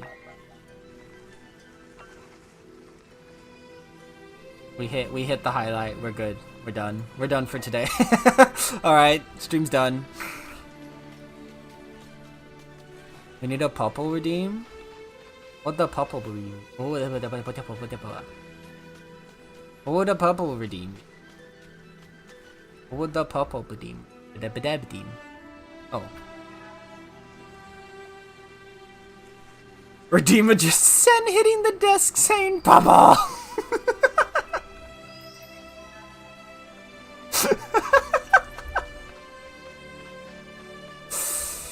Oh gosh. Dang it, we need to wait for our spirit darters to be able to make life sparks. So we can't go for Naya right now. Do that later. Then the other project is we want to go get your temple. Let's get that temple.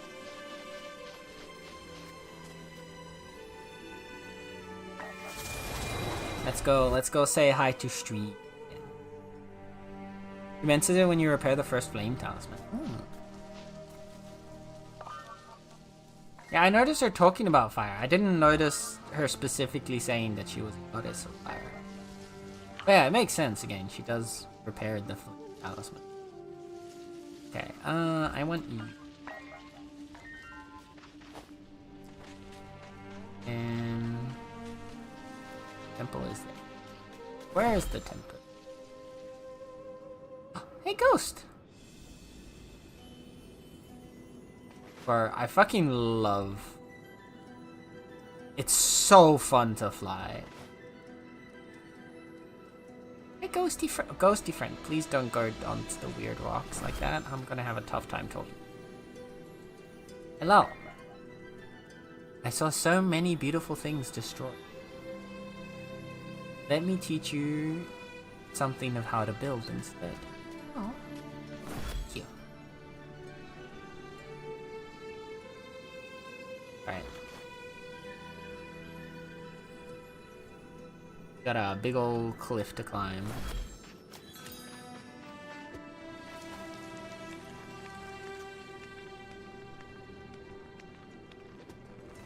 Up we go.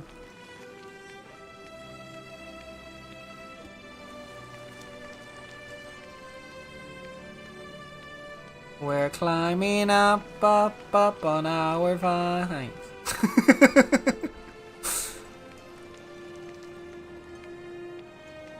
My poor ears, they're being attacked. I'm sorry, Nether. That's just what happens when purple's around, okay? It's an unavoidable. The pure excitement of purple is unavoidable. It is, after all, the best color.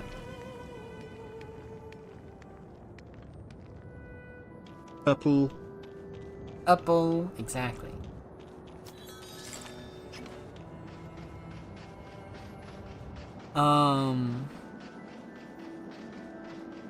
Oh geez, I got up to get something, it's gone. Why am I here? Oh no. The classic.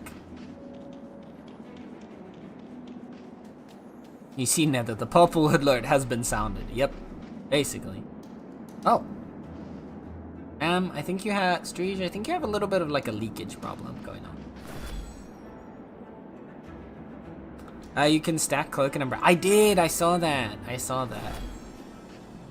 hadn't done it on stream yet, but I noticed like you can fly much further with the umbrella out. The cloak.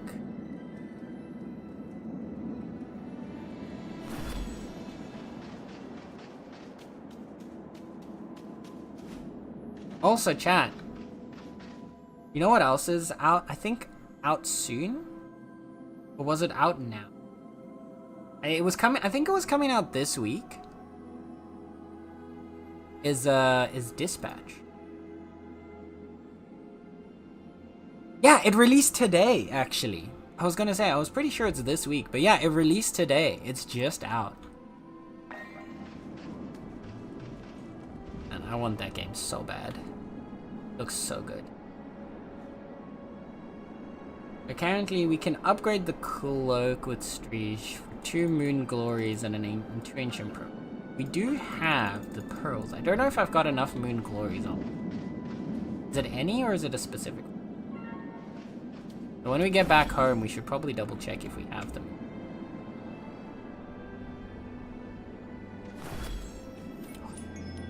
These spindlewoods. Oh, pretty.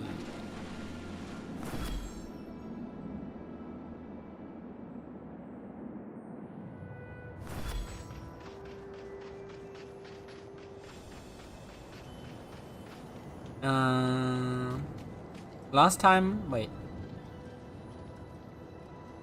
Had a good time, especially now that I got the cheese molds in press. Last time I made it, I messed up the salt, got bland cheese, now I doubled it. Nice! Been having a gale time. Yeah. Yeah, old Matt is definitely having a gale time, it looks like. Nether, not so much, though. Oh, dang. Alright. Cat, are we ready? We're gonna fly. You ready? We're soaring. Flying.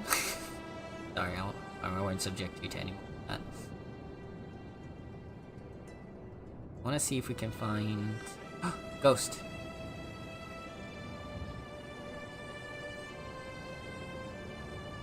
Coming for you, buddy.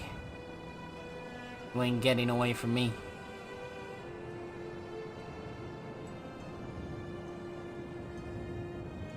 Should run out of mana soon, but that's fine, because then the umbrella will just carry us the last bit. Hi. Hello, ghost friend. Greetings, spirit buddy. How are you? Oh shit, I got an achievement. Stay in the air for 45 seconds straight. Verbal best collar, though you can only eat it once. Fair, yeah. Well, I mean, yeah, there's ways to get there. What the game about? I never actually watched High School Musical. I was terrible. Oh, Dispatch was that story-driven game where you were the hero dispatcher with the dysfunctional team of like quote-unquote superheroes that we played during the not last Next Fest, but the one before that.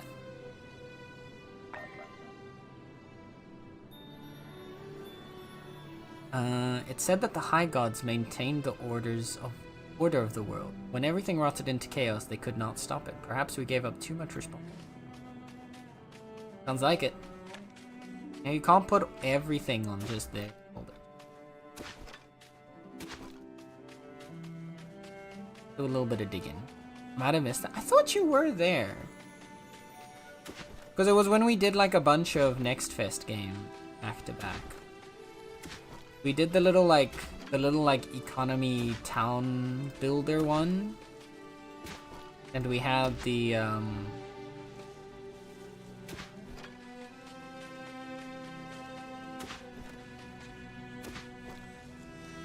trying to remember which ones we all played. We played a couple different games though. Because it was that town, let them trade we had.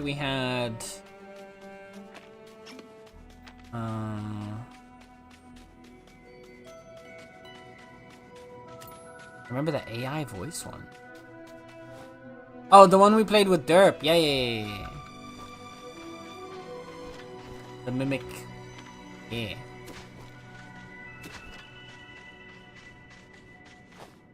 Yeah, that was, I think, a different session of ones. But yeah, the let them trade one we was the same stream that we did dispatch.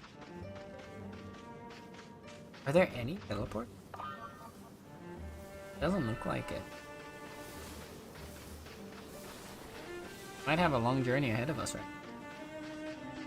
The good thing we still have a full stock of water. Do I have any berries?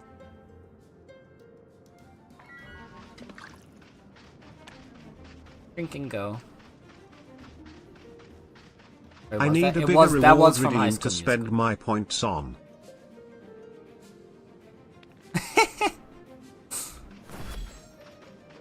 Hi, Kylan. We might. I'll look into the purple redeem, chat. It will be, because it'll probably be loud though. It will not be cheap. There, then you'll get at least one more redeem to spend. you get to spend money to have me scream "Bravo!"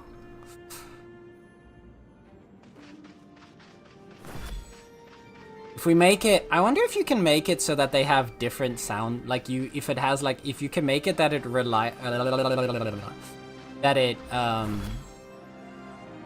that it rotates through a bunch, like randomly through different potential sound effects, but on a single redeem. Now I'm curious if you could make something like that then you could redeem it, and then there'd be like a bunch of different ways that it could sound, and you wouldn't know which one you're gonna get. It's gonna go amazing on the horror streams. I also still wanna... Oh, it was a shadow of a bird. But there's no bird. See that?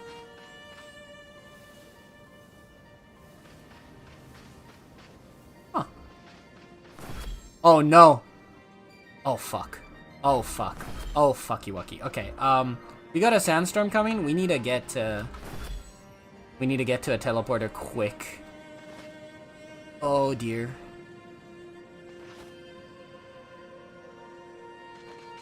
Oh, sweet petunias. Oh, sweet petunias. Where are you? Where are you? Where? The left a little. That way. Hello. How is Kylan doing that? How is Kylan? Oh god. Your foster child. Your life is quite literally on the line here. Run! I wonder if you could hide in, like, down here to hide from the sandstorm. I kind of want to back home because I want to make sure home.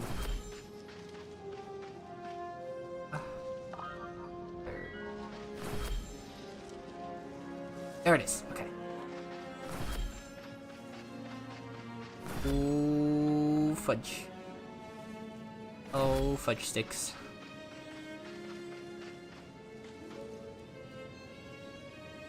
Are we gonna teleport home into the middle of the storm? I feel like we're gonna teleport into the home into the middle of the storm.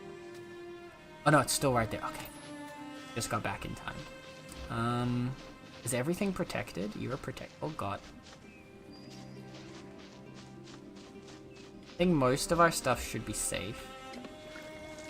Apparently, I don't remember planting. I plant that there. I remember planting this one.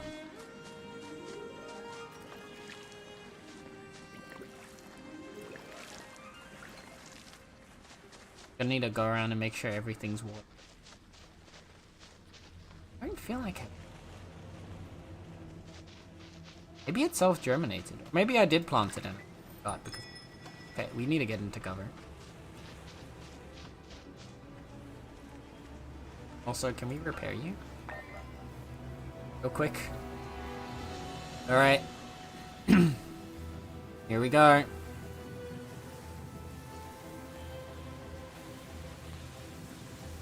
That was a perfect Brian saying la la la la la la.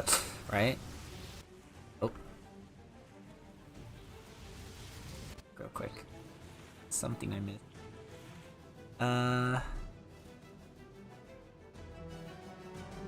That's definitely possible. Nice.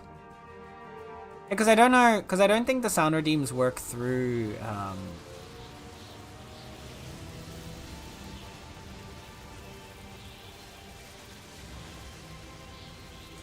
because I don't know if the sound redeems, if it's possible to make them run through, through StreamerBot, or if it has to be something through just,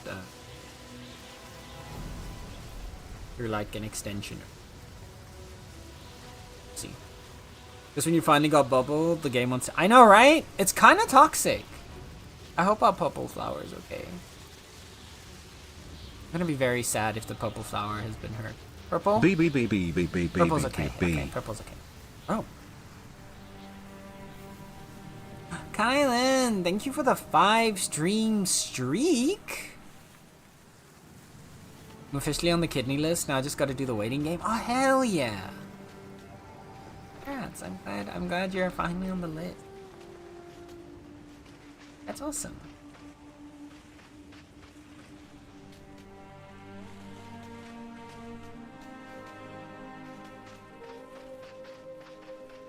Whew.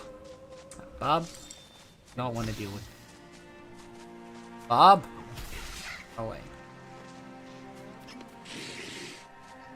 The L's were definitely better, yeah. Guess you could say the B's were an L.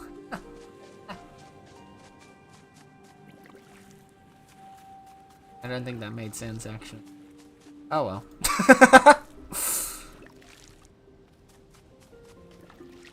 Don't mind me. I'm just being weird.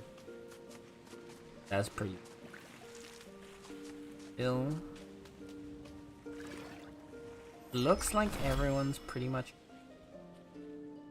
Guys out here probably took. BBL BBL BBL BBL BBL. What was that?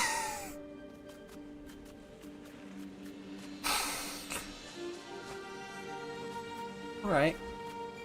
That was definitely one of the things to have ever been said.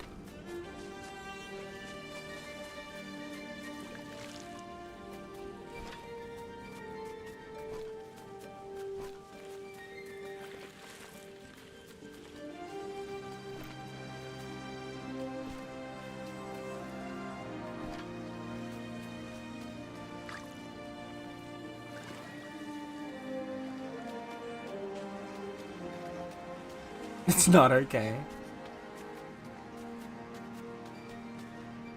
It was something. It was definitely something.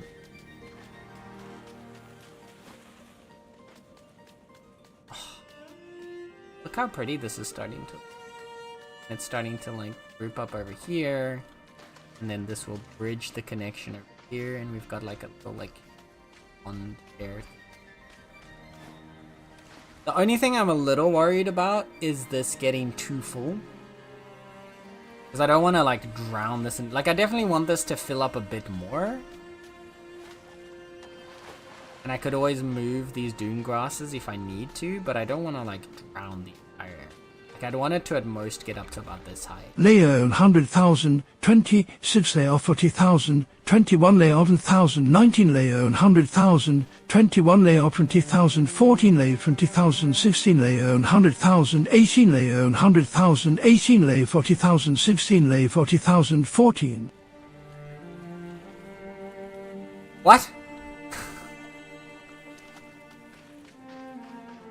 What? That did not work? Yeah. It seems like it did not. What was it supposed to do?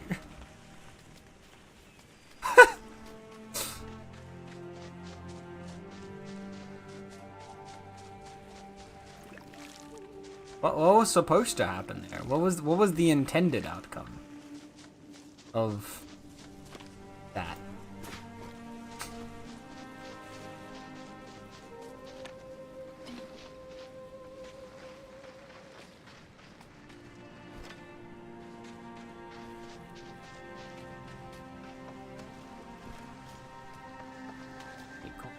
well. Alive and well.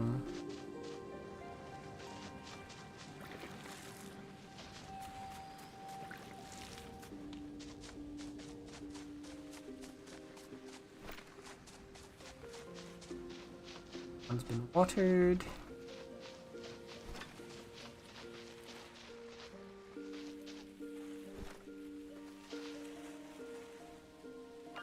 Put a few seeds in here.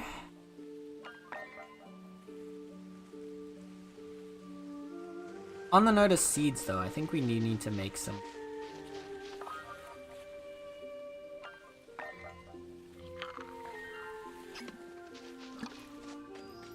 Trollalola oolalala. Agreeing, truer words have never been spoken.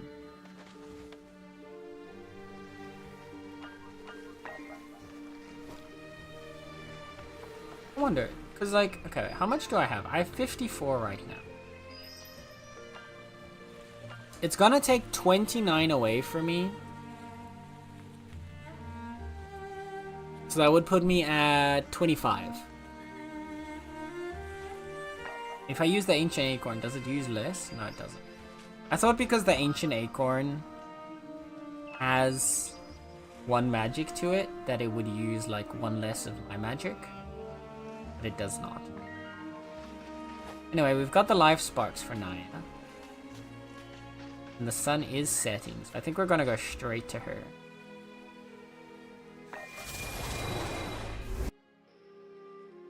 Moonbase Alpha TT. What? I feel like I'm the only one who doesn't understand what's happening.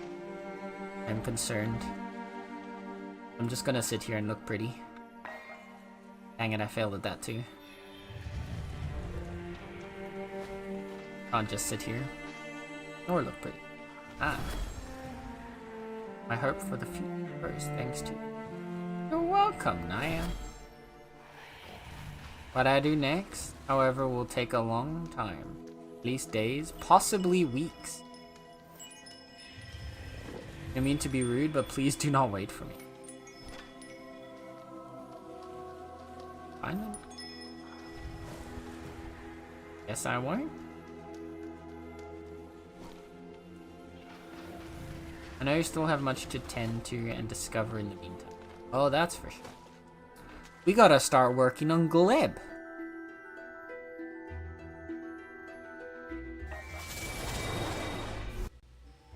We gotta go help Mr. Gleb. Okay, so let's clear out our... The other thing... I want to expand storage. I made some extra well stones as well. I definitely want to expand storage for some other more common materials, so... And I want to have more expanded storage for seed.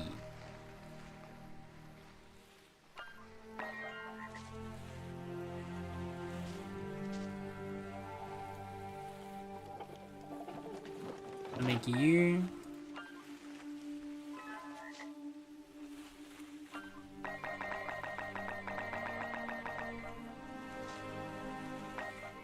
Big basket craft. Perfect. And then back this way.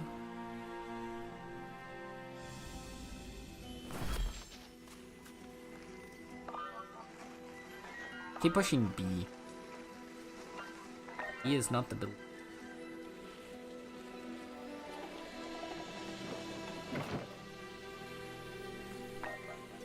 You into both a preservation basket.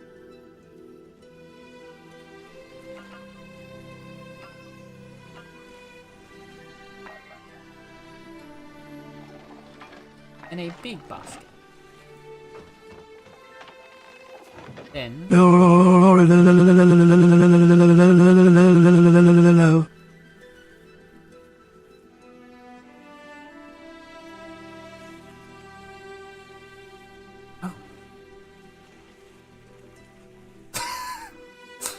Okay.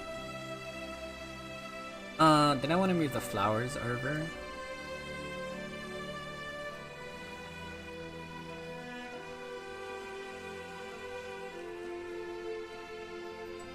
Probably the trees seed. PST PSD CST MSD EST PSD CST MSTIST PSD CST MSD ST PSD CST MSTIST. Moonbase offers an astronaut game with a very robust TTS built in. Let's see. I think the narrator is cold.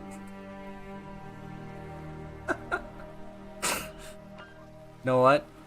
Yeah. I can see that. Seems like it, doesn't it? Let's put you there.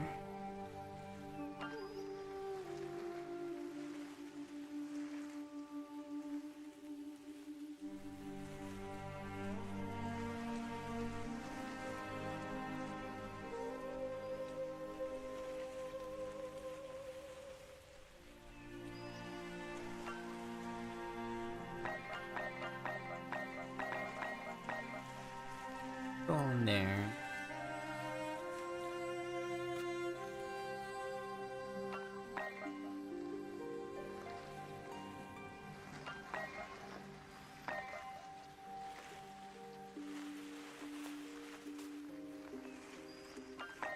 This is kind of like our sort of funguses area.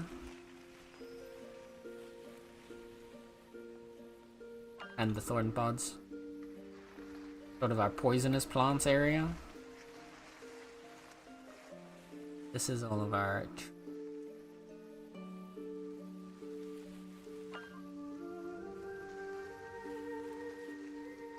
Oh yeah, I found Oracle Fig. Oh wow! Richly flavored fruit grows into a vast and spreading tree that was thought to inspire vision. Damn! 13 food, 7 water, and 12 health? This thing is insane. I should probably grow one of these. Can I grow those here? Oh, Lee, you're huge. Goodness gracious me. Sweet petunias.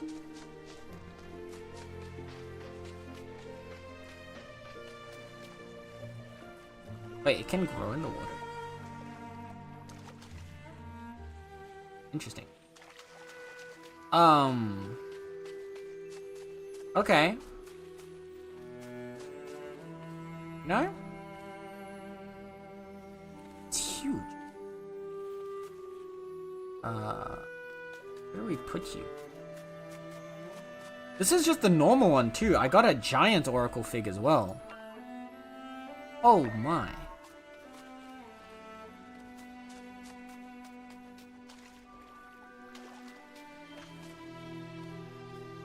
Could put him here.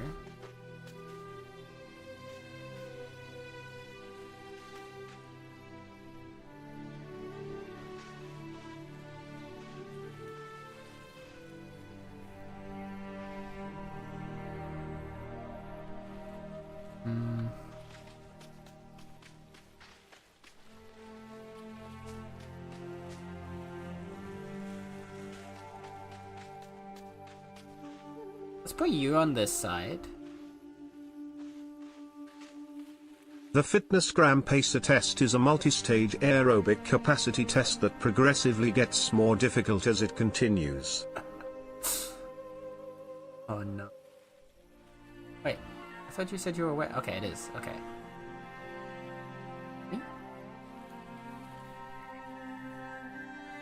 Well, okay, it is gaining. Have a song. And have some extra water.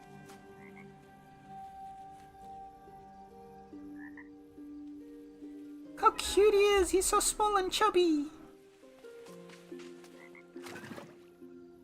Wait until you grow big. Give me one? You want my Oracle Figs? Found the giant one. I'm gonna... Let's see where we can fit the big boy. Guy. Other thing I wanted to move around.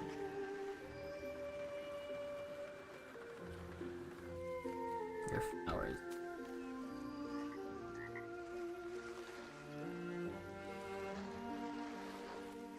Alright. Imagine being on a date with Senyu, unzip your pants and he's... Alright. Alright, alright, calm down.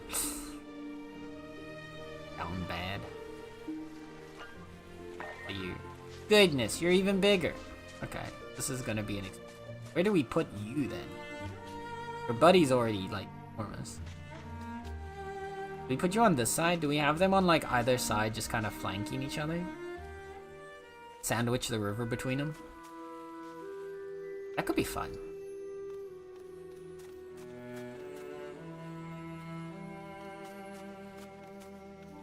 Okay, here.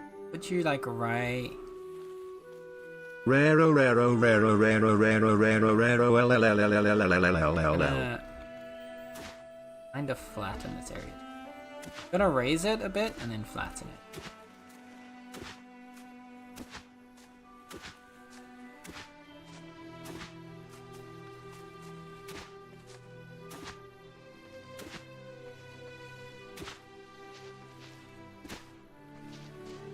Okay.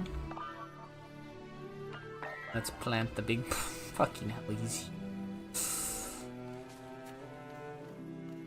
Right here, he should at least gain enough water from the ground. Regeneration. Ooh, wait a second.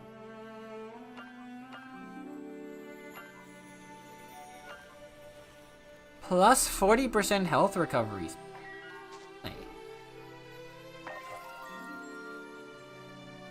That's not. Alright, that over there.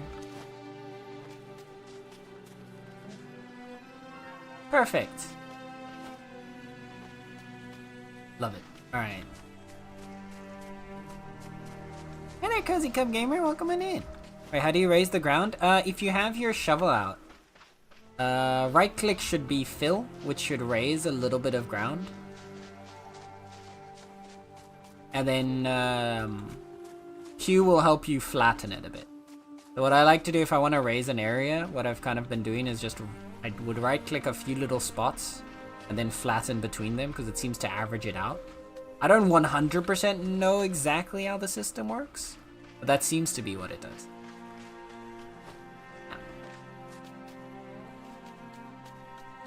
Little, like if I want to get this guy over here. Boop, little right click there. Cleans it up a bit. My sprinkler goes like this.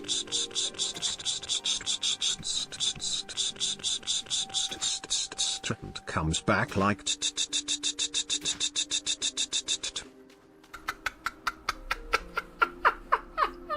That was really good, what the hell? Damn! I didn't know Brian could do such a good sprinkler impression. Oh my god, cool, thanks, you're welcome. I'm glad to help, I'm glad. I hope you've been having fun with the game. I'm still fairly fresh to it, but like this is, oh, I'm absolutely in love with this game so far. It's so cozy. So comfortable. Got a little thing to do here.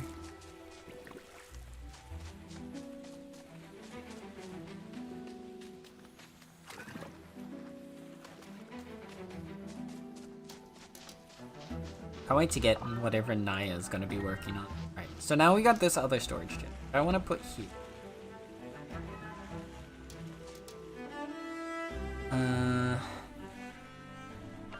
There. Extract you from here. I want to move these guys around.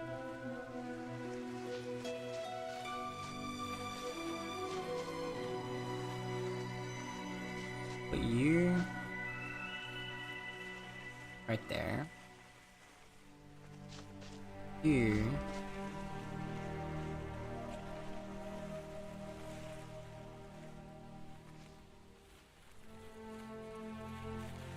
Be able to just go to all bridges. You're gonna take these crystals. You're gonna be like our semi-rare stuff.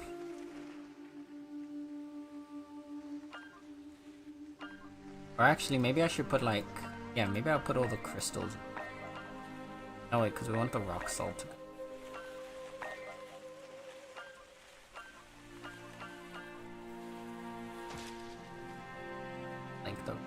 are in there.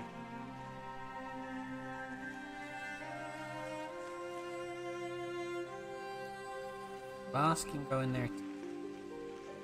I feel like we get a decent amount. Assume the wood is gonna start stacking up as well. Like the granite. I think that's all gonna go in this one. Add a few more bones to the pile. Add these guys in. That guy up there.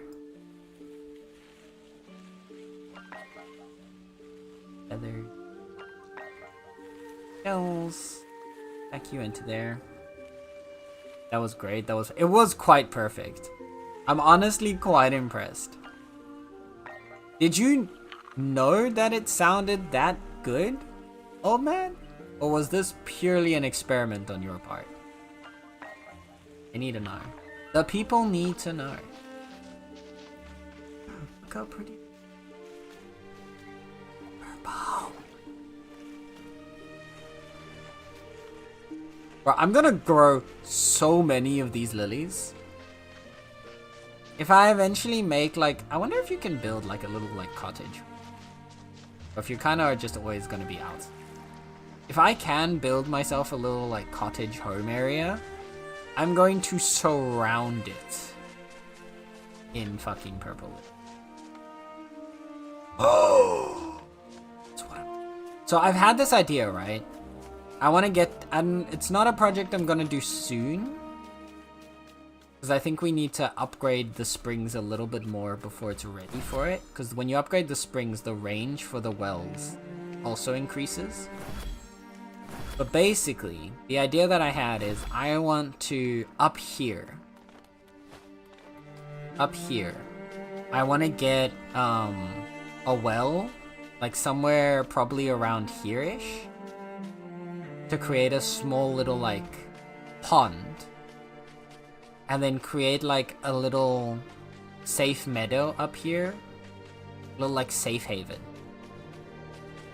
But now, I'm gonna fill that safe haven with the purple lid. Like it would be really cool if you could like turn this into like a sort of like home.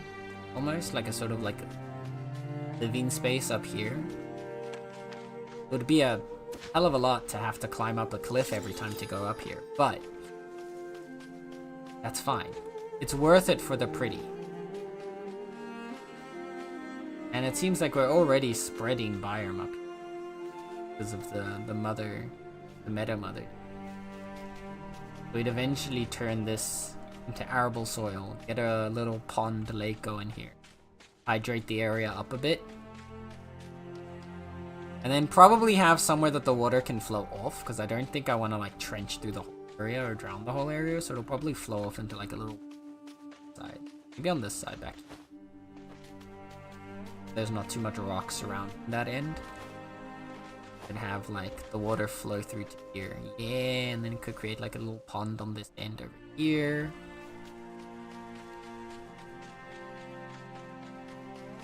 But it'll start with this. But that's gonna come later. I need to get it. Brian.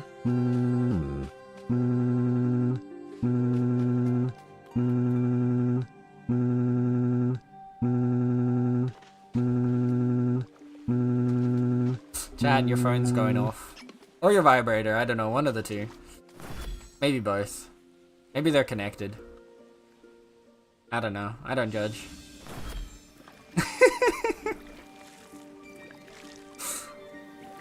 Thank you for the follow, Cozy Cup Gamer. I hope you enjoy your time. Our ever so chaotic municipality.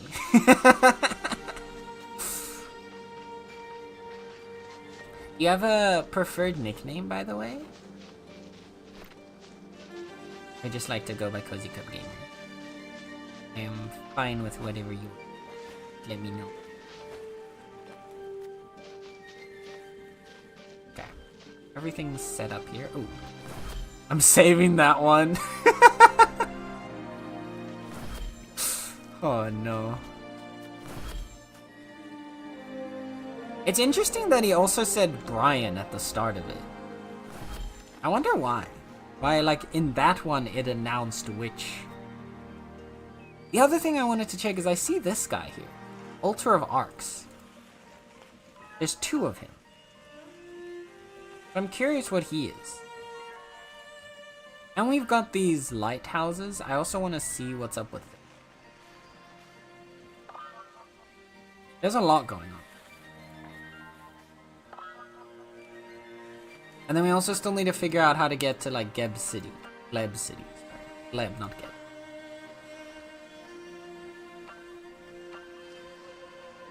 Also, this person wants me to make a soothing thorntail, which requires ancient and marsh thorn. I don't have marsh. Naya is gonna be doing her thing. I've got a bunch of graves we could go to.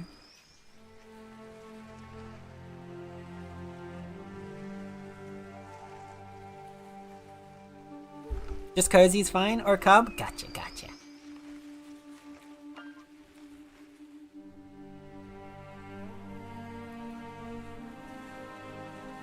Alright.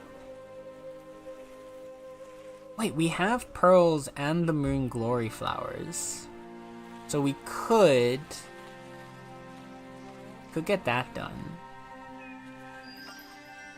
Right? I have 2 pearls, I think. In here.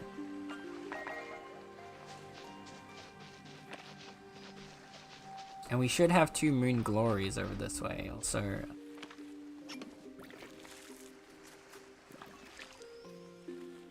A little fungi are, oh, they're tired.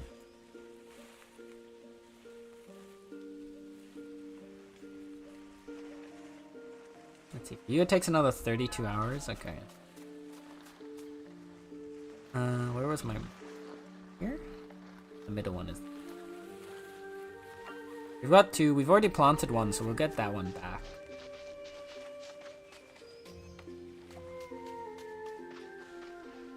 We can go check on her.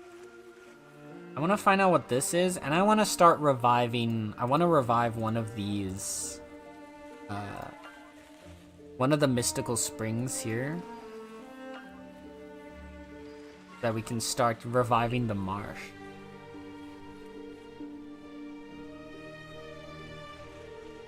Yeah, how long have you been playing Wildbender, if you don't mind? Crazy.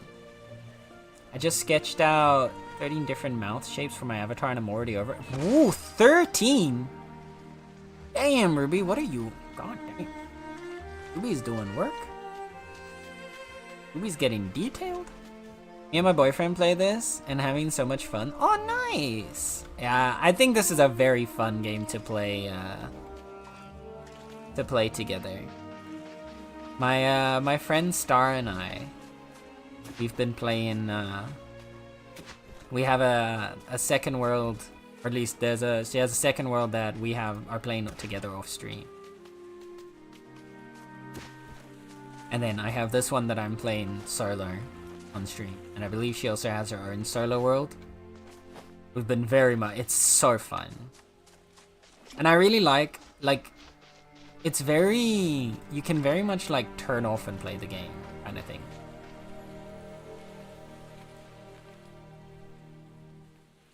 No long, we haven't made it to Gleb yet. Ah, fair. Yeah, I haven't made it to Gleb yet either. I went for Striege first. Did you go for Striege first as well? Or have you not gone to Striege yet either?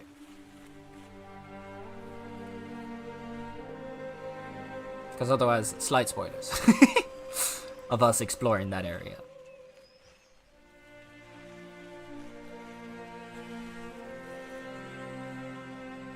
She will speak closer to properly than before. Damn! Nice, that's what we do too. Nice. Yeah, I think it's perfect because like there's a good amount of variation, and because the game is so centered around terraforming, I think that gives it a lot of replayability when you're playing side by side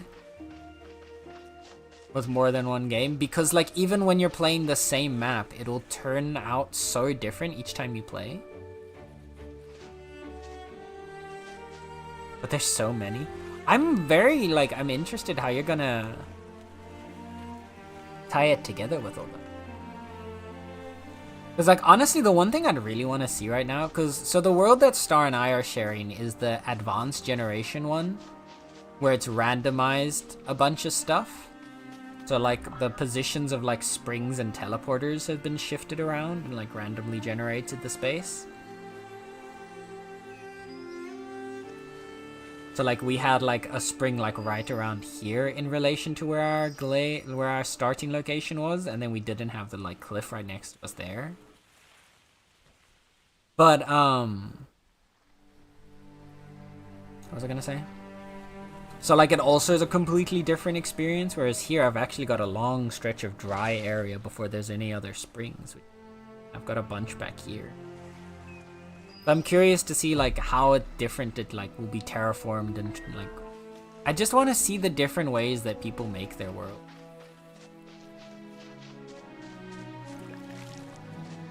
I think the one thing that I kind of wish is that there was maybe, like, a little bit more to the construction side of it. To, like, the crafting building side of it. Like, I would have loved to have, like, the wooden path is cute. I would have loved to have, like, a little stone path as well, right? Like, not quite this level of, like, road, but, like, something like that. Like, a little simplified, like, stone pathway. You're angled. That's cool. Still, I am very happy with it. You know you can. I didn't know you can upgrade the paths. Fair enough. Then my I haven't done much of the construction in general because it doesn't look like there's a lot of stuff to build with yet. Which is why I haven't really been doing much. Because, like, I see, like, there's building walls, but it doesn't look like there's, like, structure. There's a foundation that can be outfitted with a door. But I don't see anything for, like, making roofs. But maybe I need to go more into the construction side of it before I judge what the game lets you build with.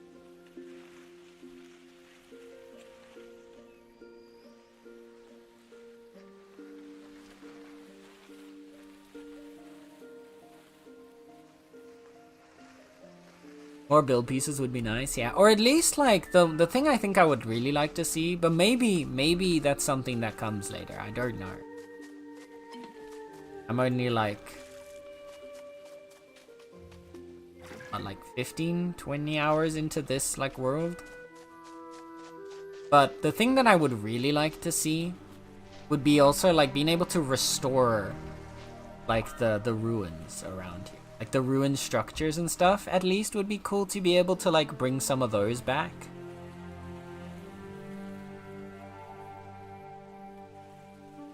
As part of, like, the restoration of the land.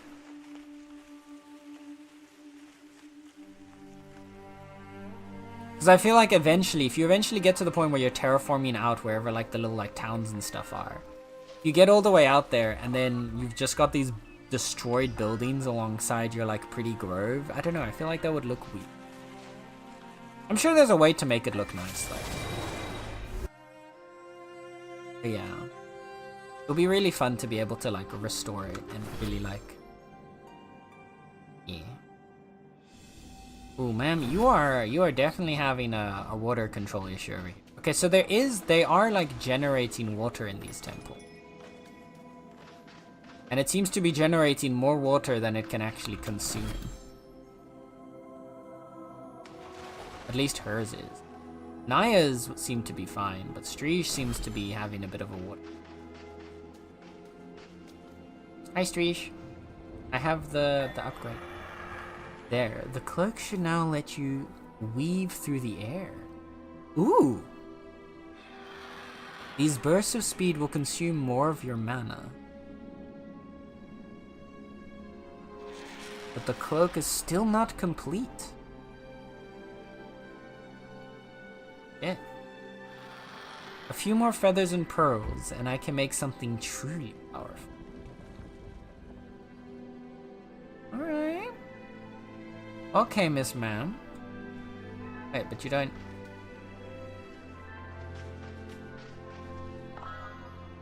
You don't have a quest for that. And you don't have a recipe for it. Or is it a quest? Wait. Doesn't look like it.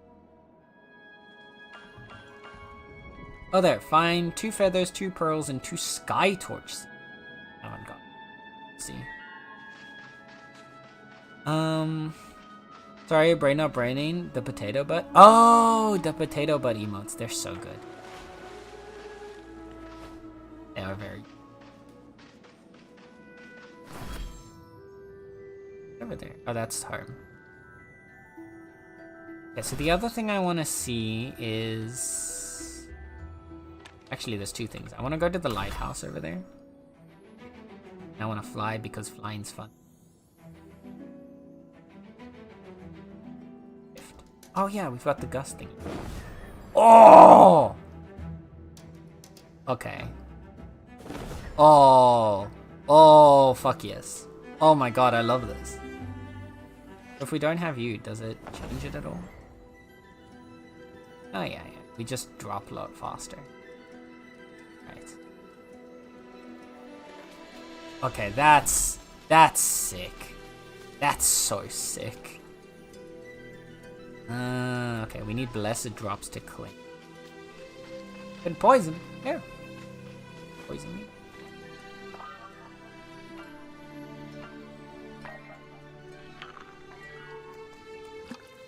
Not very nice. We should be able to find another umbrella shrew.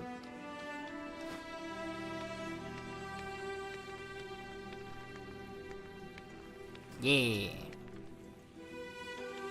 What's this one? 62. Oh! And there's a thingy. Drop here. Yeah, I'll take this one. Boss? Ooh. Ooh, an arcane scroll. Don't mind if I do.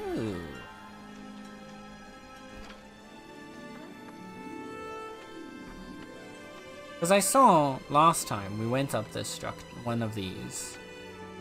At the top here, there's a lamp. We can't do anything with the lamp yet though. I wonder. Because on survival here, we've got 8 points. We could create the rarest and strongest trinkets with the jewel. We can craft wind-powered mechanisms to pump water. I don't think that would have anything to do with the lighthouse. We've got the ability to block and reflect attacks with our sickle. We could unlock better tools, but I haven't found obsidian yet, so I don't think there's any point in getting obsidian research on, or like memories. I kind of want to see what the mechanisms to pump water are. Let's do that.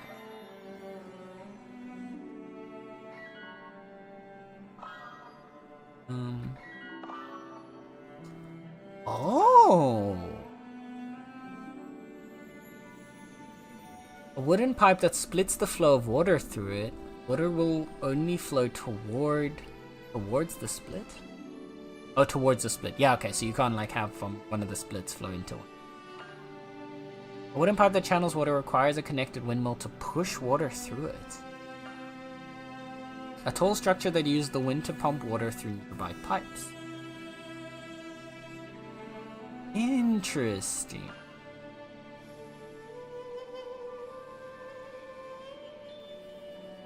Interesting.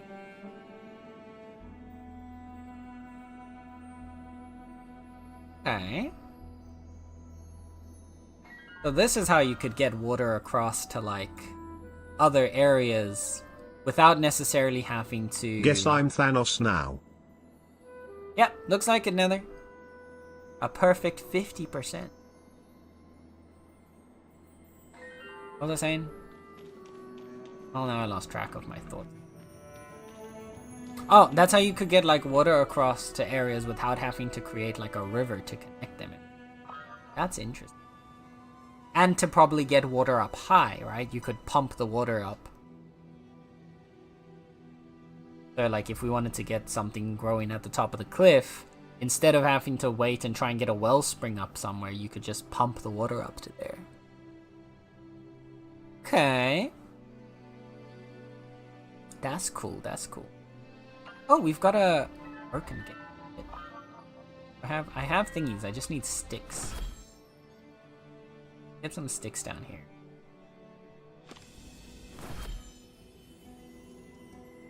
Whee! Oh.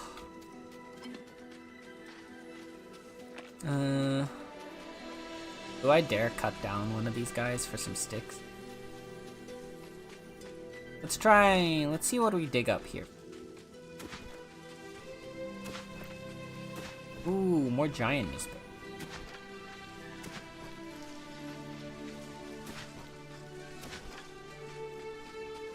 That I'm okay.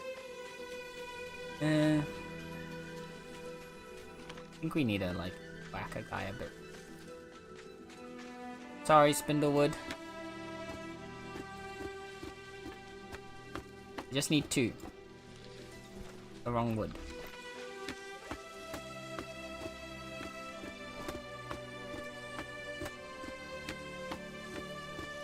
Please. Thank you.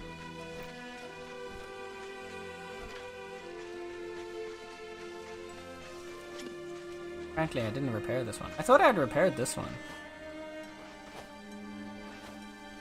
But apparently not. Okay. Restore sigil gates. Now we should have a...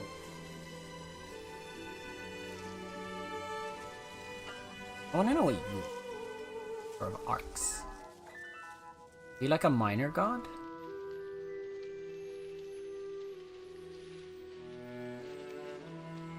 Fancy. And we need to get the water drops from Naya. Gates. Let's go to Naya. I think we want to start restoring a marsh.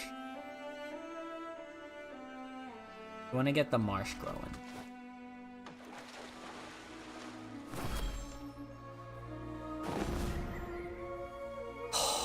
Can you repair my spine?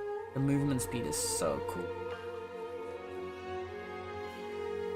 Just 20 water each time? Okay, I'm just gonna make a couple of these.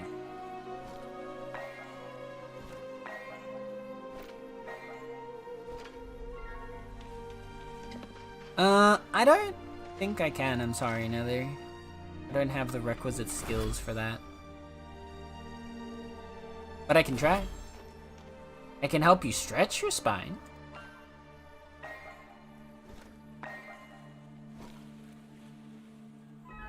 Wraith attack off.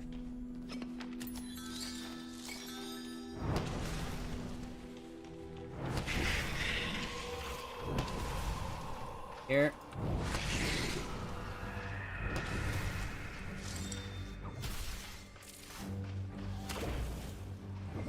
Oh goodness.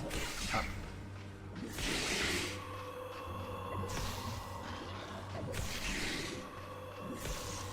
Hit you? Go away. Go away. Afraid not, good chap. We lack the materials for it. Oh no. Go away. Yikes. Boink. Back. Ah! Oof. An arcane scroll, thank you. At least the wraiths bring like useful material. Not like just useless drops. Like flint, both flint and scrolls, I'm already hell yeah for. I still haven't seen what we use. Like obviously we could use the essence, I guess, to get more essence if we need. I'm assuming that's the primary thing that you use it for, but I'm hoping there's at least some sort of crafting recipe later that uses it. Right, not good chap. We lack the materials for it. Yeah. Right. Let's go. Home.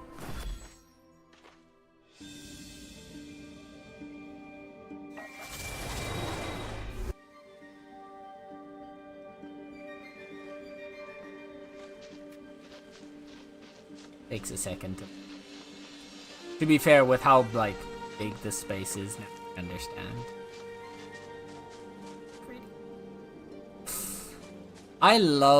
Honestly, I love that the vines grow over stuff. Like, it's such like a nice little detail to actually have it like sort of organically spread around. Like all the plants having, because like you can sort of see it, especially I think you see it well with the sunbursts. Where they sort of like randomly generate a bit where like the sticks and stuff point out. But the fact that they have like the plants kind of organically grow into more unique shapes, or like the bigger like trees and bushes and stuff like that, is just, it's such a good detail.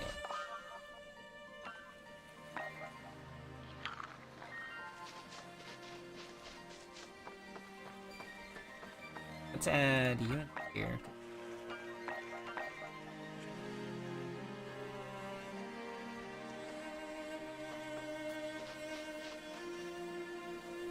Got some painted thorn. Oh, the one does a thing? I don't know. I also want to make some more life sparks while we're here.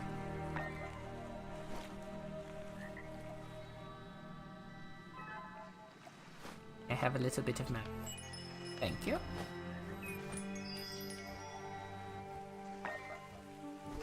Stock up on these guys. I assume we're gonna need more. Periwinkle? Wait. A periwinkle ancestry lily? Oh my god. Ancestral lily. We're getting so many new flowers. We're crossbreeding all the flowers. All the flowers.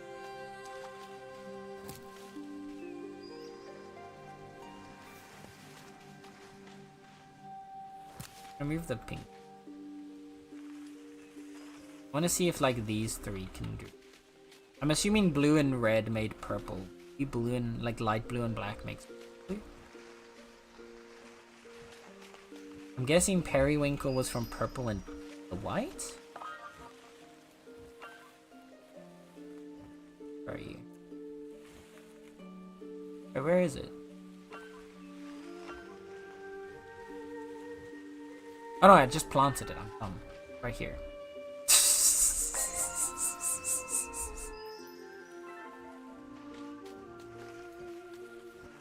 Oh my goodness. How many flowers, how many of the flowers are there?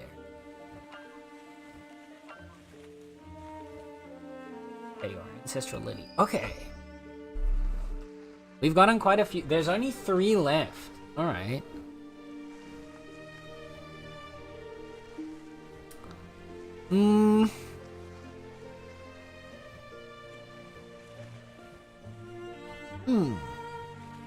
What else could it be?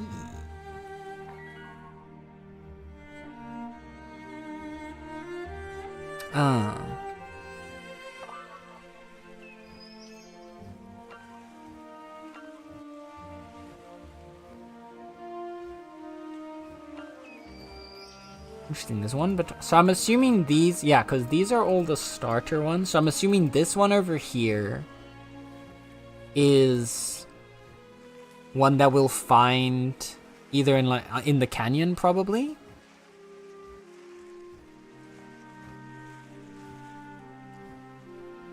Maybe. And then maybe there's another one that we find up on the mountains when we go for Oros. And then there's one more that's like a crossbreed. Or these two are both crossbreed and the last one we find is in the canyons. Because I can imagine and like lily flowers not really growing well in the mountains. Afui. Afui.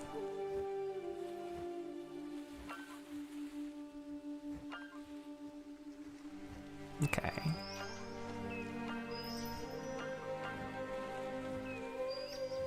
Alright.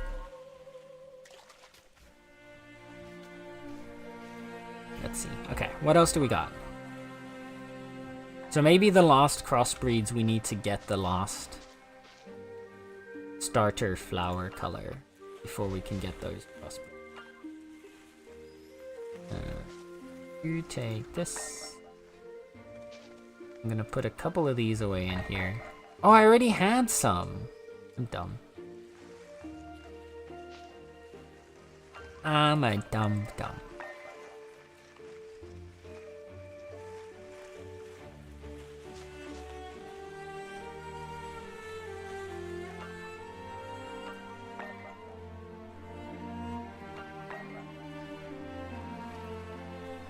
Okay, roll those away. We've got tarnished talismans, so we could go upgrade the fire talisman with Naya.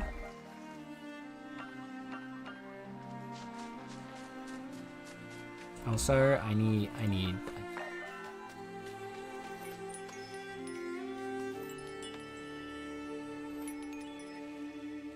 gonna plant a little meadow here.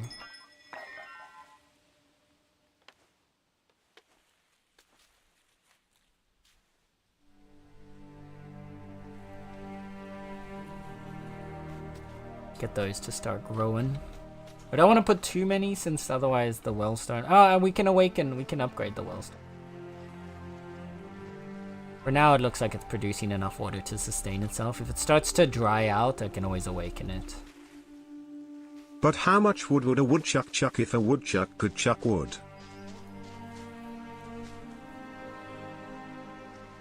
I don't know how much wood a woodchuck could. I don't know how much wood a woodchuck could chuck if a woodchuck could chuck wood. You know how much wood a woodchuck could chuck if a woodchuck could chuck wood? Because I don't know how much wood a woodchuck could chuck. Oh, speaking of wood, there was wood on the ground. Or these guys need to leave. Ow. I'm getting stuck on my plants. There's so many Oh, look at all those tumbleweeds, bro. Why are there so many of them? The tumbleweed hordes are coming for me today. What the hell?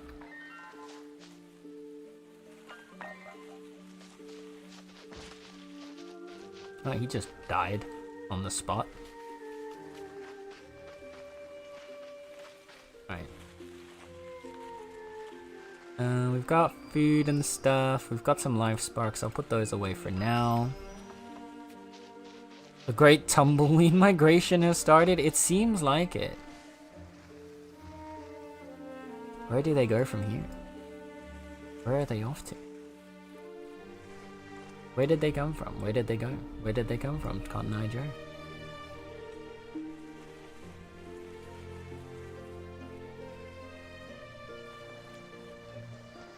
Go away! Leave me alone. Stop trying to sneak up on me while I'm busy doing my inventory management, man.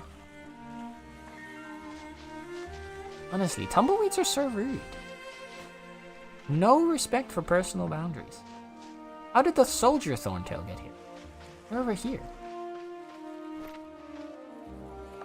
Also, it says that these ones, like, it damages enemies that come close. I feel like maybe putting a few of these just in, like, just spread around a little protectively might be a good idea. Just to cover some areas. You know? Couple guardian thorntails.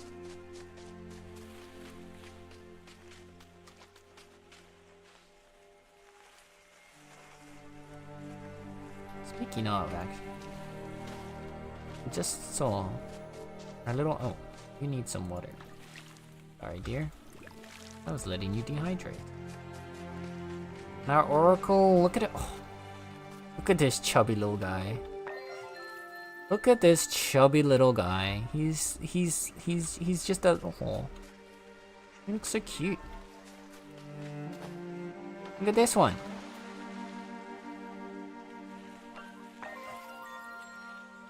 He's also a chubby little.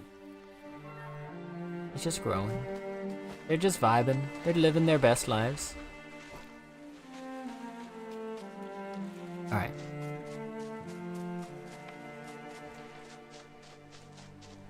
One of my favorite things to mess with on New Vegas, shotgun plus tumbleweed equals fun. Wait, what? No, you gotta explain this one to me on that. Are you shotgunning the tumbleweeds or are the what? How does it work? Explain. I never played New Vegas. I don't know. I don't know these things. I am dumb and I do not know things. There's our periwinkle. They're kind of like dark green. Even darker, like almost bluish. He looks almost oh, is there maybe? No, wait, there. Yeah. I was gonna say, is there maybe like an ancient ancestral lily? But I don't think so. Because I only showed a bunch of colors, so I'm assuming not.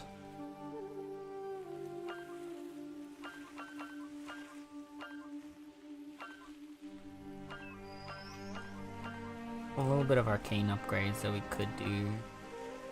Not really vibing with any of these right now. Oh, I needed to put the thorntail pods away.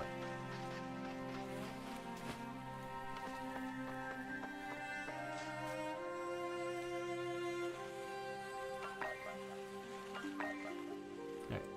Look at all these thorntails we've collected. So many thorntails. Then. Right. We've got our blessed drops. So now we need to pick a spring to start revitalizing the marsh from. Maybe one of these up here. I don't think we start up top with these lighthouses. I think we either start somewhere like along the edge here maybe. Or do we just start like deep in there? I think we start around like, yeah. Let's go to the crane gate. And otherwise we'll go to this one if the crane gate looks like a nice starting area. But I feel like the marsh is gonna need like a lot of water to grow. And over here there were two springs. Oh, and there's a little darter. Yeah, this looks like it would be a good area to get started. Let's see what we're working with. So we've got you over here. And there's another one. Further that way. Oh, there's also a grave. And this. Swamp stele. Decay is part of the process of life. Fear not death, for it is merely a change from one form to another. Easy for you to say, you're a rock. Ah, okay, you need glow stalks and sky ancestors. And the other one's here. Okay, so we've got one thingy right here. And one over here. Let's start with you, because you're close. Let's cleanse the spring. There we go. So now we can start expanding you and awaken. I didn't bring any dune grass like an okay.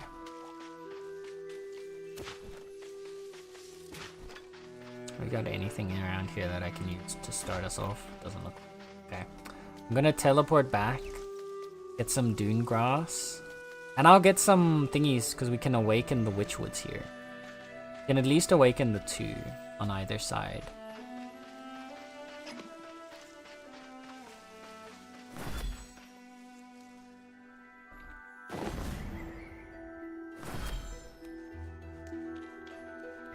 Okay, let's teleport back home. I do fear death, for once I am dead, I will no longer be able to eat pizza. Truly the greatest travesty of all. The afterlife better have pizza, that's all I'm saying.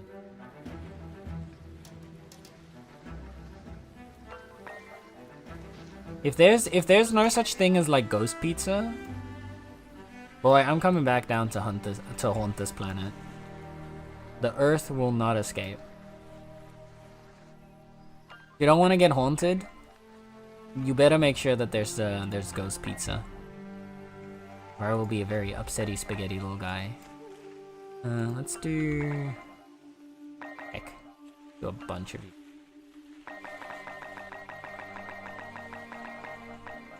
Okay, just do a full stack.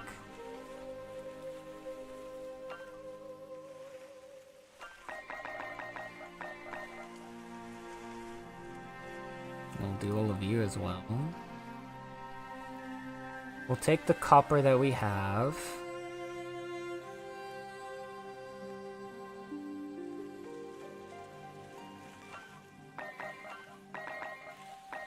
Take a few of those because I know that's needed for one of the well ups or one of the springs upgrades.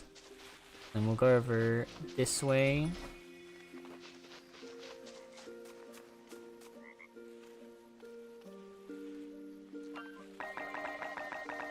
Grab a bunch of dune grass.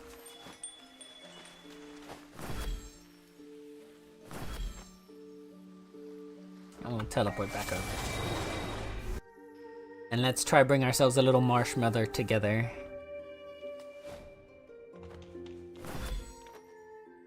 Where this place is gonna look. Oh wow. I'm gonna first expand you twice, and then I wanna awaken you.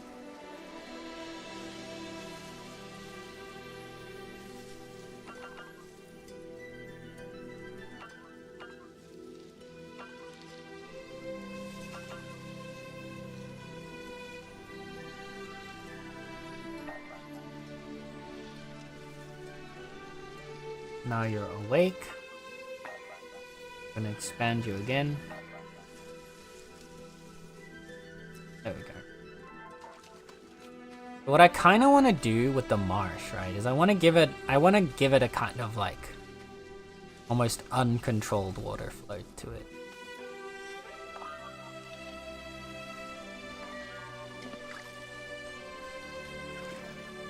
I kind of want to let the water just go wild a bit.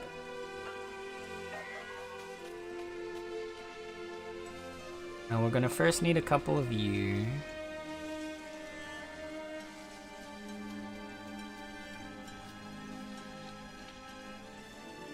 To help reclaim the soil.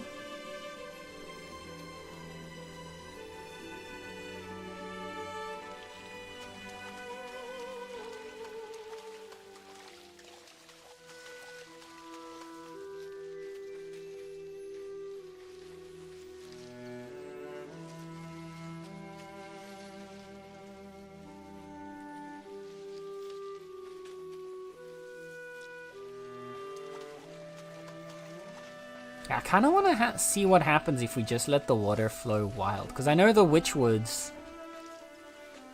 The Witchwoods are pretty okay with just like being semi-submerged. I'm curious if that extends to other marsh plants. Revive you, or like speed up a little bit.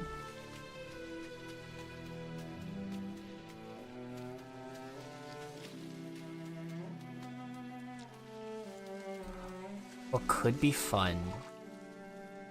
What if we put like the marsh mother like right here in the middle of this water?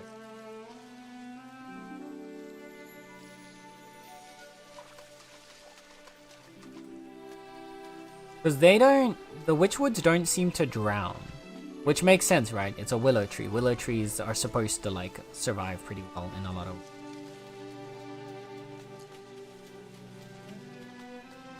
So I think as long as the water doesn't get like insanely high, which I don't think it will because there's more down like stream that way for the water to flow down, so it'll just be like a thin pond around here. I think that could look really fun. Let me see if I can...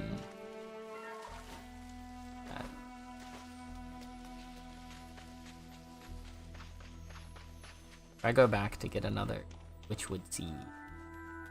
And to go get us some more magic.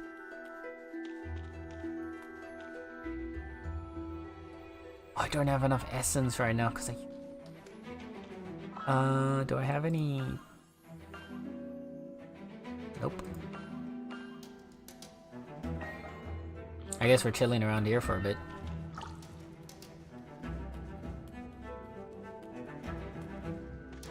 Unless...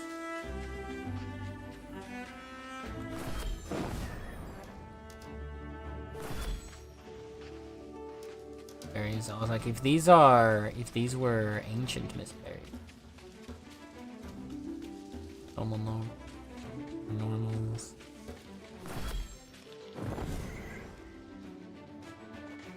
But over here, there's some ancient trees here. Hoping there would be some ancient berries to map.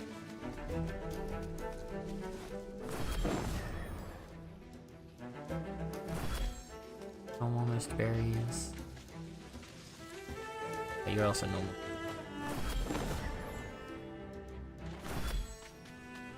Bro, the fucking... oh.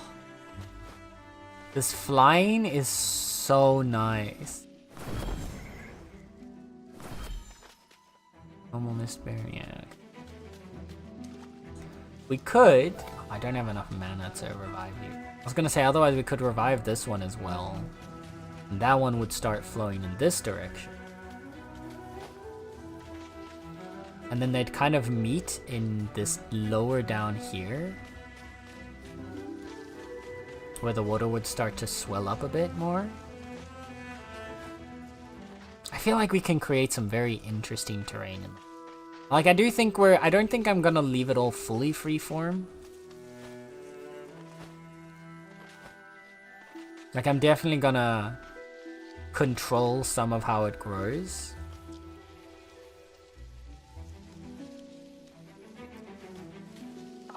But just for like our initial starting area.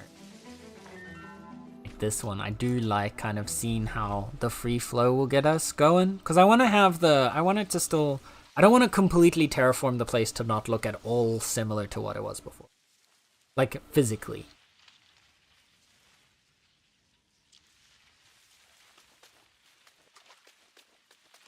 Okay.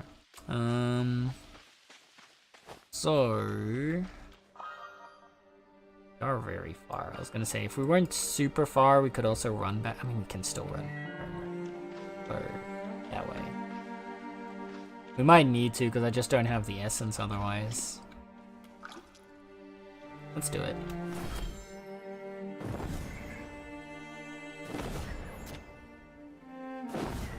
Okay. Note to self, don't,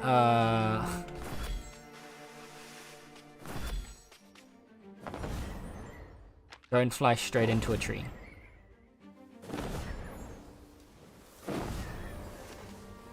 Oh, what? Okay. Don't fly straight into the ground either. If they have yet to figure out Ghost Pizza, then I should become the pioneer to make it happen. Or crash the fuck out of it under proportions. Why not both? See, that's how you make the biggest impact. Is first you crash the hell out, and then you fix the problem yourself. That's how to really show. Okay, so we need to actually be a little careful with the dash. Not to just...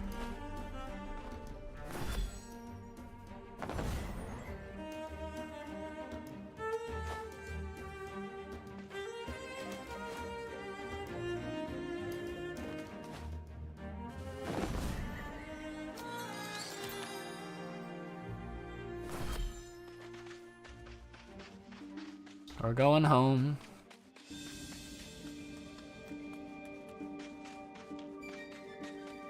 Bro, when our mana gets even higher and we can just kind of soar all around the place, how cool. And just...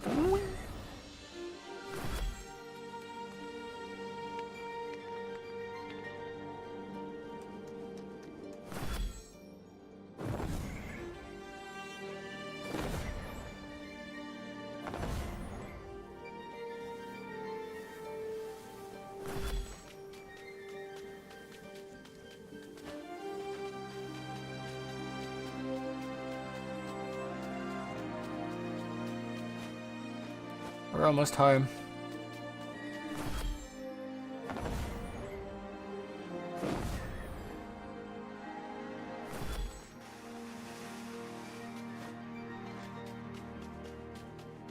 I think you can actually get some really cool mobility, like, movement with all these different, like, mobility options the game gives.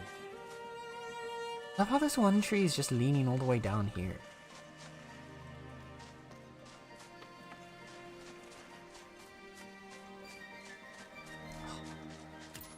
Oh, this game is so pretty.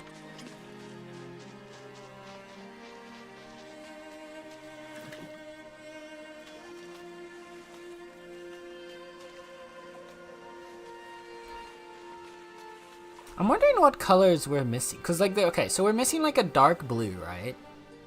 What other colors could we get? Like a yellow? An orange?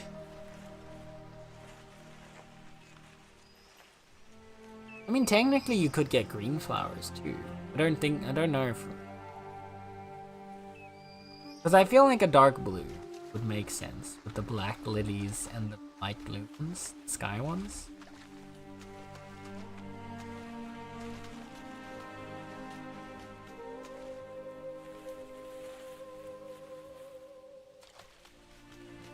I don't know, we'll see.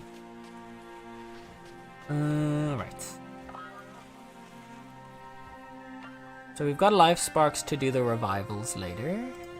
We need to get some more mana and then we can revive that other side as well and get more doom grasses. Let's drain a little bit of mana from our spring. Holding plenty anyway, so we're fine. There you go. Oh shit.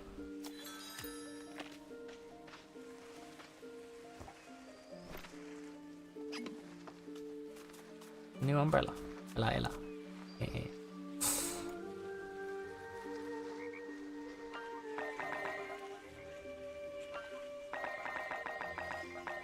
I think we revived the other spring now as well.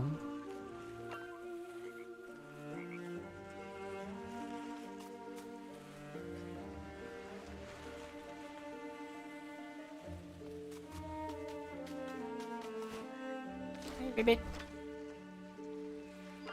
What you got for me, little guy? Oh, my lord.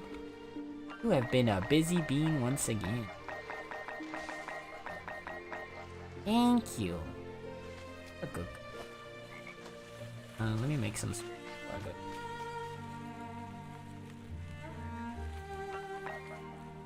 These hard-working frogs, man.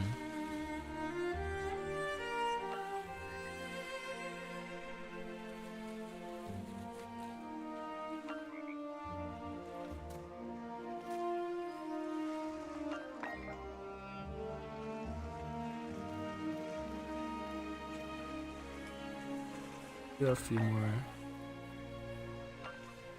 So maybe I want to grow one. Which one? I just want to grow a giant point.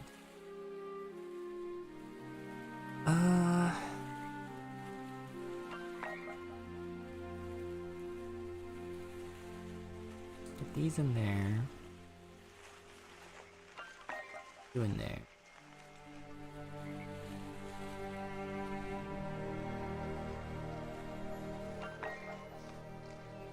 Alright.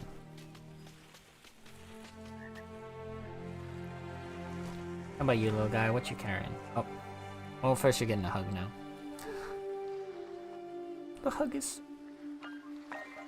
What you got in here? Oh my lord! You've also been busy.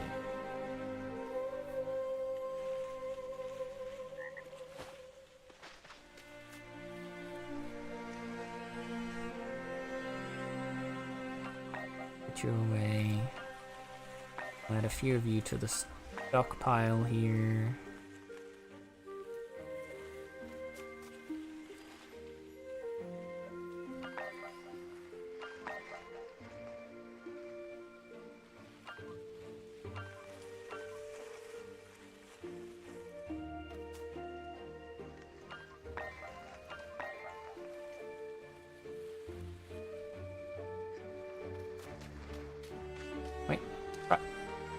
Froggy.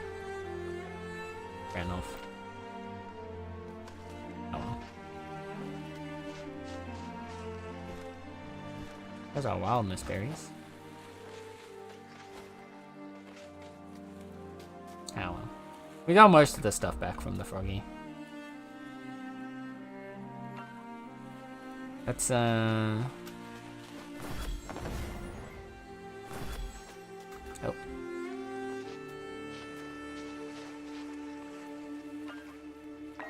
Put all these guys in here.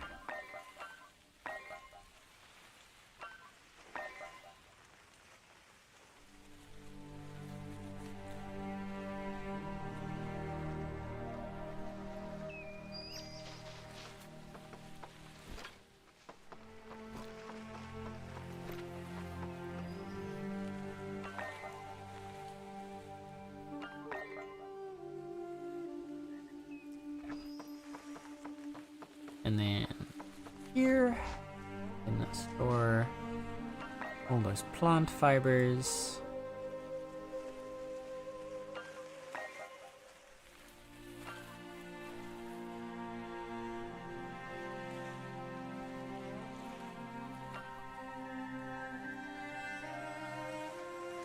Guess I didn't need the copper after all. Did I? I don't think I used it. No. Then you're over there. We're still using you because I want to upgrade the other spring as well. Take the feather.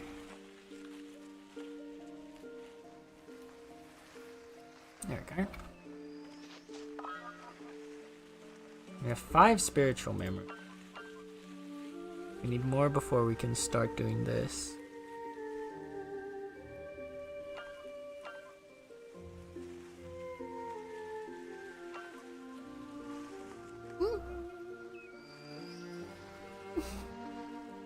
Song of the Skies. At an eagle statue exert limited control over the wind with Streesh's help. We need to try the god statues as well later. Okay.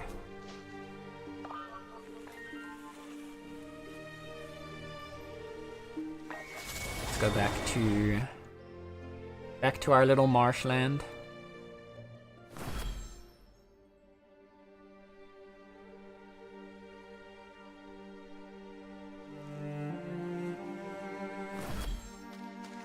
It's starting. Yeah, he's starting to grow. How would it work if we tried to get... It needs to be our soil first. I really like the idea of, like, right here, the marshmallow. Like, the middle of some water.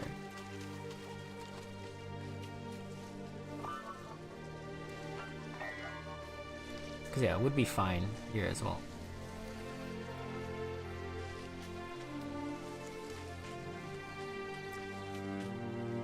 But in order to make that work, we're gonna need to spread this dune grass around, so...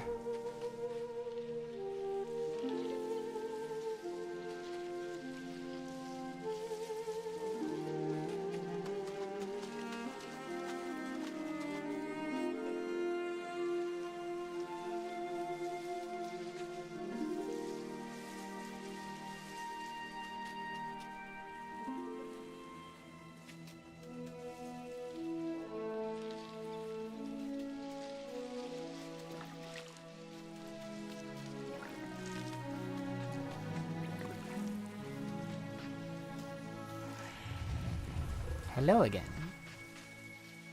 Ooh. Believe I'm done looking into these life sparks. Ooh. I just wanted to start the marsh, and I have something. Okay. Come look in a bit. Come to my temple when you are ready.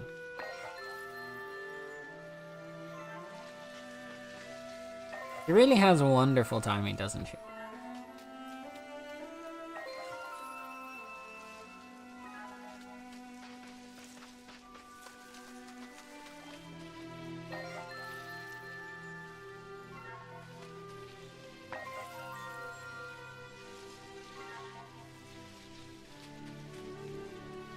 I guess this doesn't have to be the Marsh Mother in the middle here. We could have another... Actually, we'll put a wild witchwood in the middle there because it'll be purple and pretty. It'll be purple. Purple.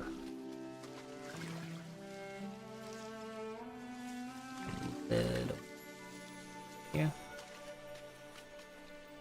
Okay, you guys get to work.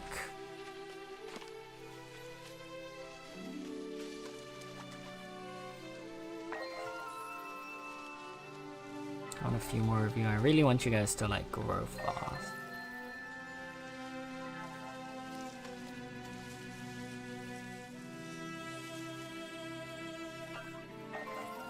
He's poisoned? Why are you poisoned?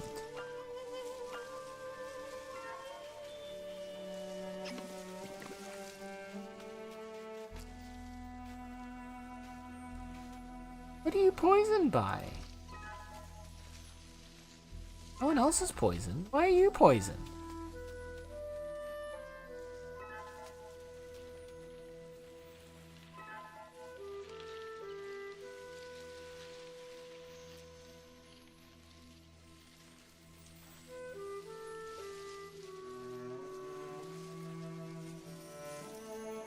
The humidity seems to also carry over to here, it looks. Humidity there, dry, 10%. Or is that just because it's the natural humidity for our... I don't know.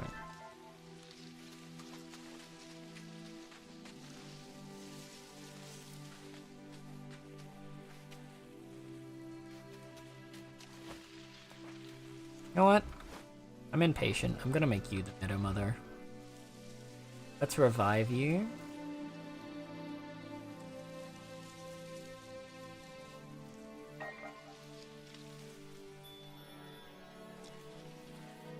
Sorry, the Marsh Mother. What do you need? Mistberry, Glowstalk, Fallen Star Flower.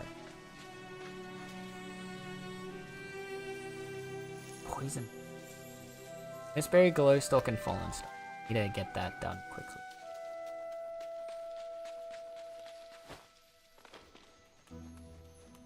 So we got the Mistberry, we need to get the Glowstalk and the Fallen Star.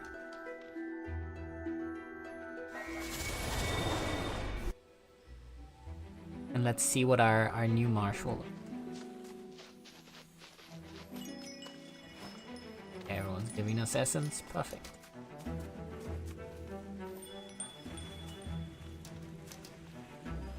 One Fallen Star. One Glowstalk.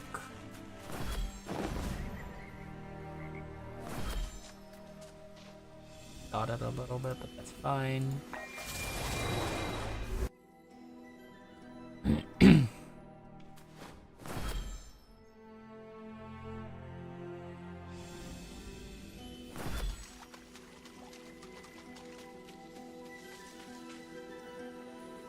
Okay, let's try this.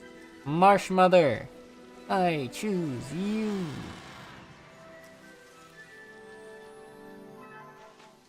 Whoa.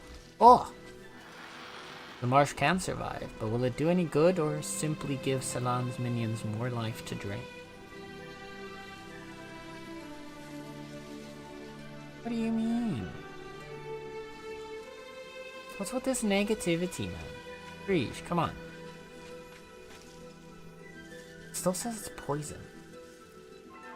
Why are you poisoned? Oh, there we go. The dune grass is now marsh dune. Ooh, it's blue. Like a pretty blue. Frisia's such a... Right? She's so positive. Oh no, you're like dying. You're like dying. Oh, I need to make infusions, I think, to like cure the poison. I think. Let me head back real quick. Yeah, she's so joyful. She's so happy. Truly, Streesh. Always one to look on the bright side.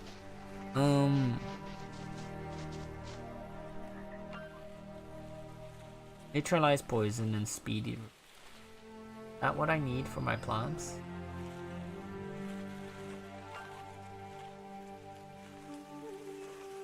Yeah, because this is just healing plants. Reduces pain, encourages healing, can be applied to your those of injury. Oh no, wait.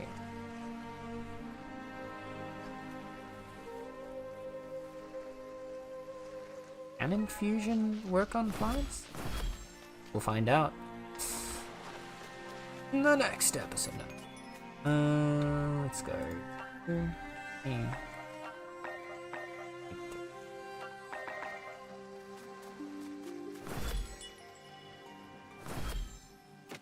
Ow. Gravity.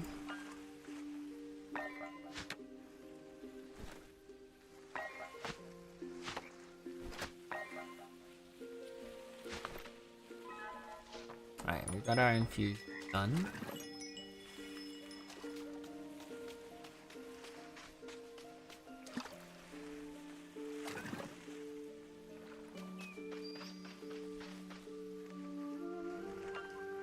I'll bring some poultices to here. I need more thorn.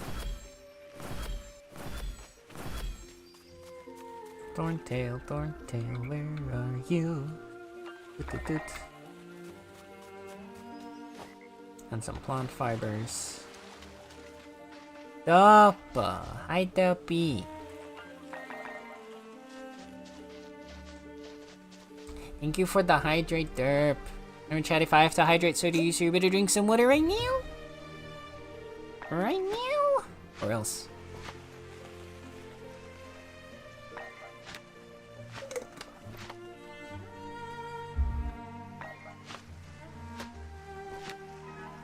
Now we go.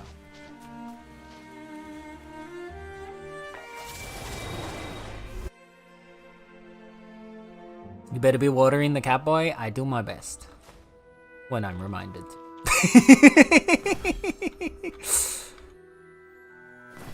Thank you, Deb. How's Deb doing? How's Deb doing? How is the cute Mr. Froge? We can't... Okay. Okay, so we can't cure their poison. Can we cure it with a healing poultice?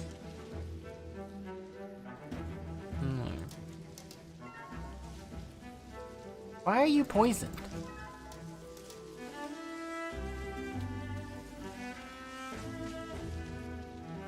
Aw. Why are you poisoned? There you go, you're healing. You're all safe. I'm confused. I forgot I can't even say hi without auto-sniped shoutout. This is so rigged! Get appreciated, nerd. No, that's just how it goes around here. I'm sorry, Dirt. If you don't want to be appreciated, you gotta stop being so cool. No? Don't you say no, Nether. Derp said you gotta hydrate. Derp demanded the hydrate, so you better hydrate as well. You wouldn't deny Derp a hydrate, you Nether? Surely you wouldn't do that, would you? You wouldn't be that mean, the poor Doppel, would you?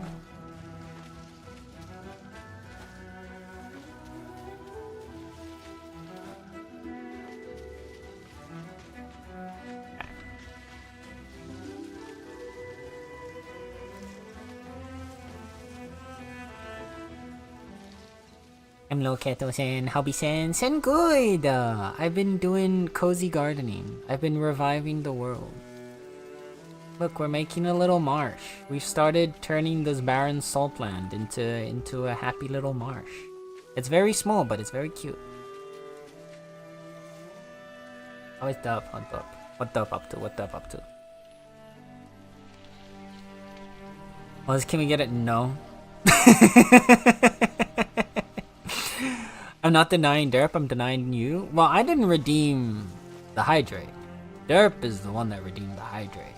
So, by denying the hydrate, you are, in essence, denying Derp.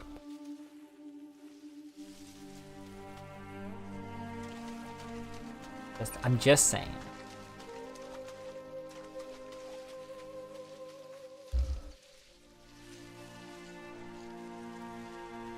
I heard hydrate from the kitchen, lol. But? Lol butt?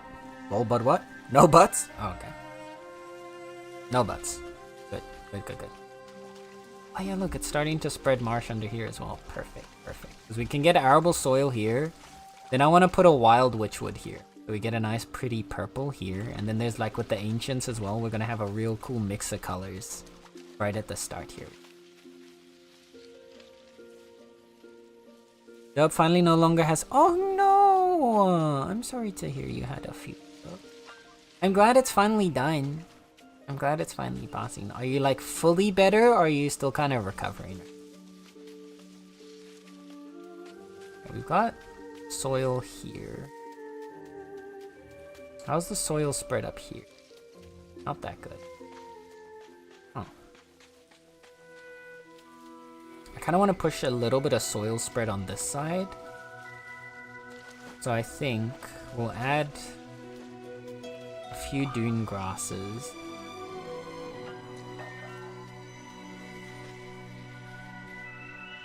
Here to help me push it uphill a little bit, the biome spread.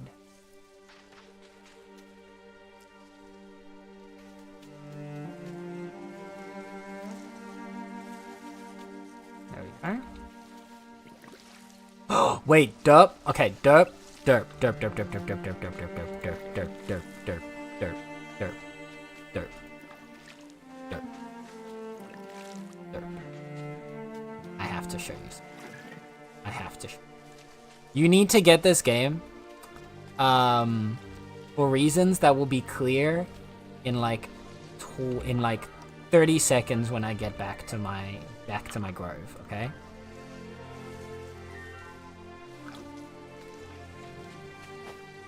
Gonna go back home, gonna go back to our meadow, and you'll understand in like 30 seconds, okay?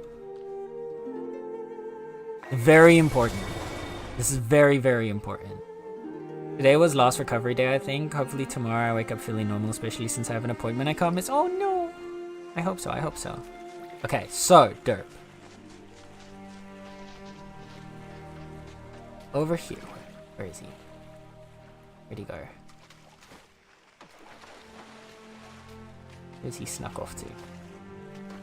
He's a sneaky little guy. There's a sneaky little guy around here I need you to meet. There he is. Derp. Derp, I want to introduce you to Derp. Look at Frog. Right, I need to move myself. Wait. This is important, okay? I'm gonna disappear for a second because this is very important. Look at this. Hug the frog.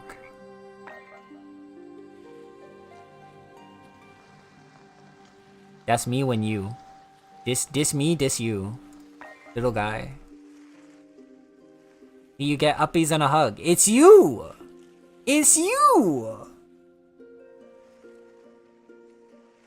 My heart, I know! This is why you need to get this game. Also, he's a living vacuum cleaner. Why did they make the frog the living vacuum cleaner? I don't know, but I love it. He just goes around and he picks up anything that you missed. He's such a helpful little guy. He's just like you for real, for real. See, he's really small and he's really helpful. I missed, do it again, of course. Wait, oh. More huggies. There you go. Open wide should never be an option on a frog. Well, it is, so,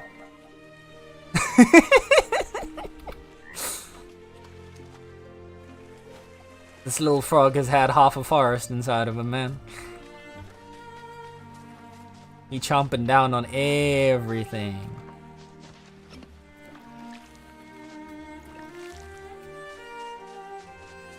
So yeah, that frog over there, that's derp. Okay, got you, got you. Oh, look at this. The trees are finished growing. The tree finished growing. Look how nice and like, oh. So can't get over how pretty.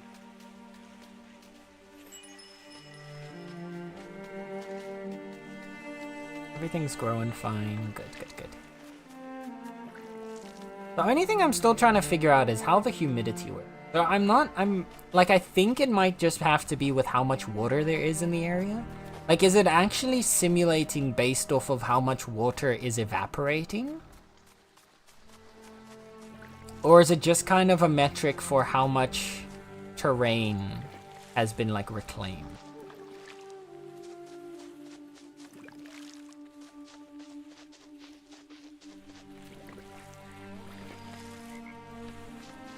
I'm not sure. Oh, there's my other... Look! There's two of them. We got two frogs. Hug him. Oh, right. This is the other... There's another very important one. Derp. Derp. Are you here, Derp? Are you still here? Derp has a tendency to disappear spontaneously, so I need to make sure he's still here, because he needs to see... He needs to see this one as well. Yes? Okay. Ta-da. Ta-da. This me giving you a ride, giving you a trip. If I ever need to take you somewhere, this is how I'm gonna take you somewhere. This is how you kidnap Frog. Look how cute he is. He just kind of... It's so good, bro. They're so fucking cute. My heart, I know. See, I told you need to get this game.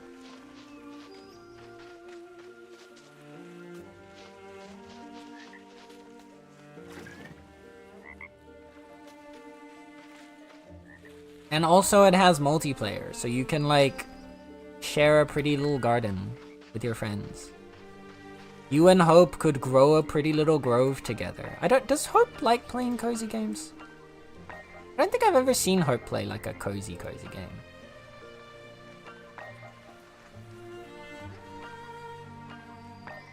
But otherwise, you guys could have your own little grove together. I'm just saying, it's an option, right? It's a thing you could do. It would be cute. It would be pretty cute. And you'd have frogs.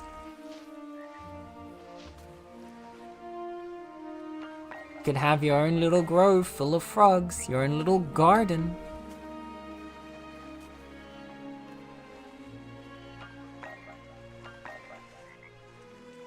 The flowers in there.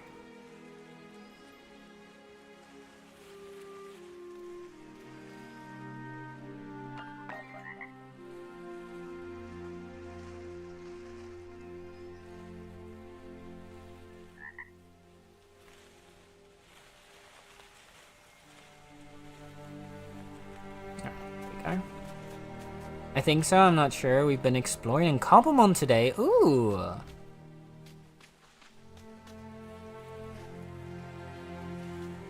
Is it that same server, or you've got just like your own little like go-up thingy that you're doing?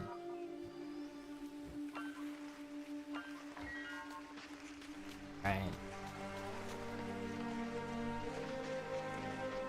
I haven't played the... I kind of assumed that the Cobblemon server was kind of dead at this point.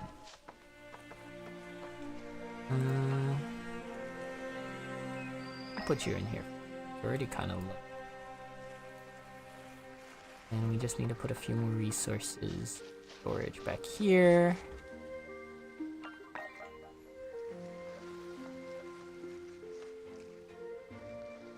Okay, so the infusions don't work. It's only for us. Just hosted a co-op since we're trying out a different mod pack. Pretty sure the server's dead. Yeah, fair. Yeah, I had a feeling the server was dead, sadly. I've been starting to like itch to play Minecraft again. I've been feeling that Minecraft itch, you know?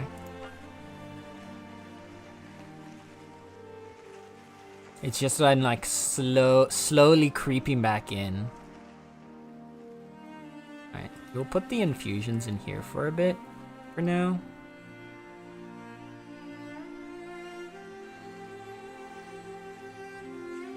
I think everything else is good to go. And we'll do... It's starting to get dusty again, and I don't like that. Also, Bob, go away. These damn wraiths, man.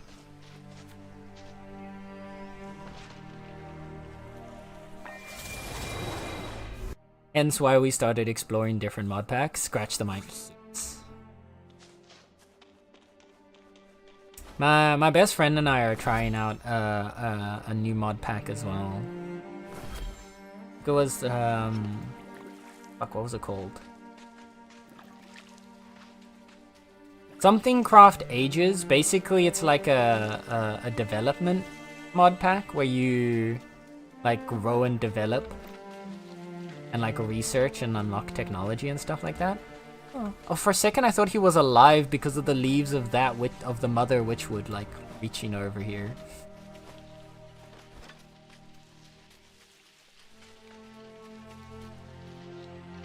It's happening, Chad. It's coming together.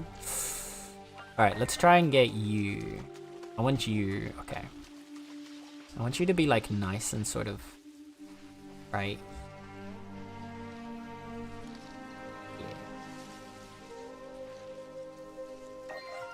And we'll give you a song for growth.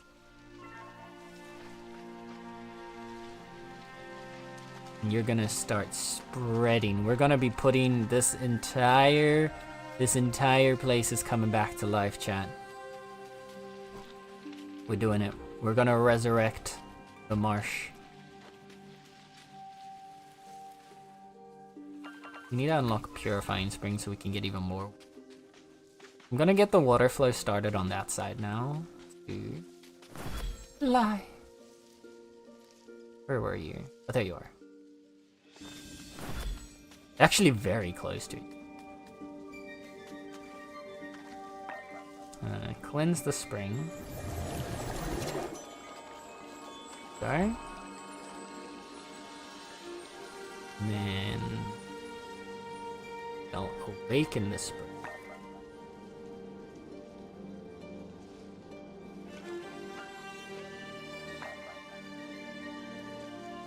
And also expand the spring. And have enough mana for that? Okay. We'll continue to expand the spring in a bit. I kind of want... Okay, which way are you flowing? Kind of want you to flow onto this spot. So I think this is going to be the first bit where I'm going to intervene and terraform a little bit of your...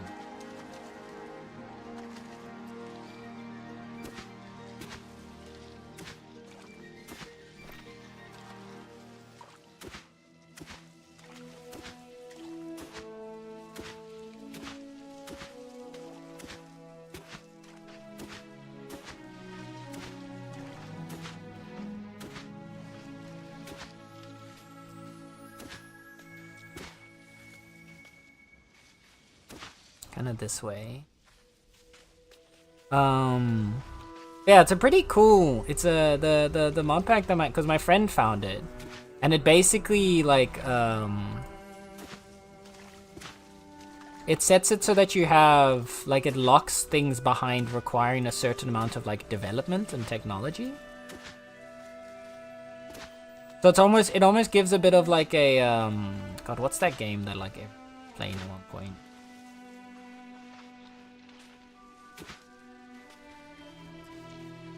That one like game that kind of looked like Minecraft, but wasn't Minecraft. Oh, fuck, what was it called? Can't think of it now.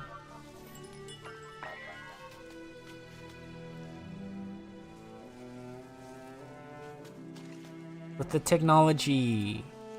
I know Ultra was playing it for a while. That's where I really started to see people playing it. I saw Sam playing it. Like, oh, that looks cool. Looks a lot like Minecraft. But like with technology.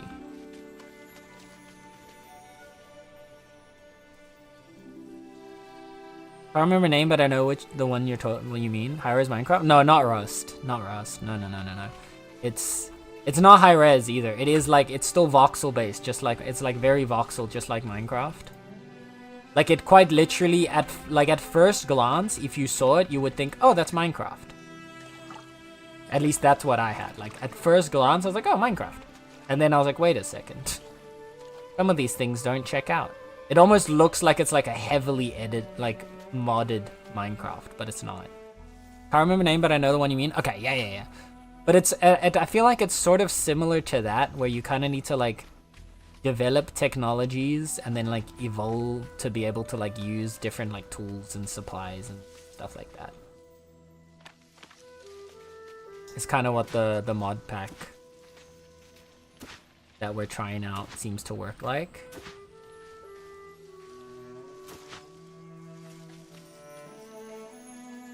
Okay, we got you going. And we're gonna have a nice sort of, yeah, gonna create a nice like pond around here as well that flow down into here. Right.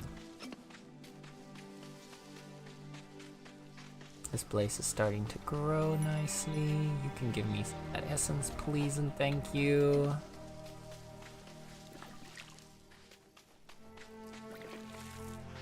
What are these little guys over here?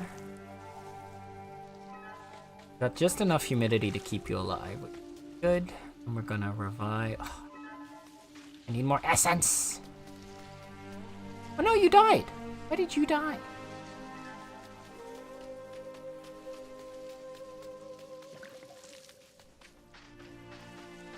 How did you die?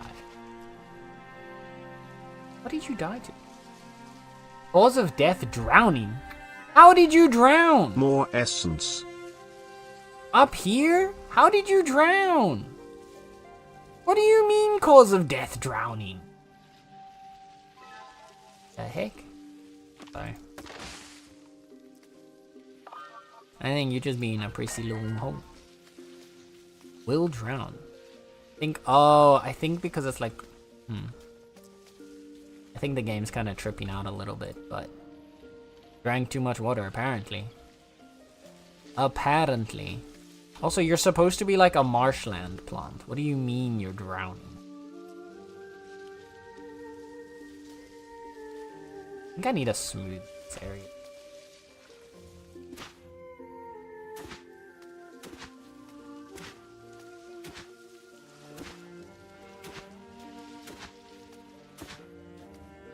Doesn't have to be super intense.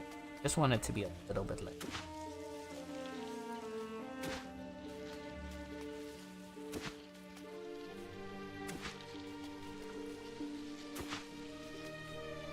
A little bit less of a heavy rain. There we go.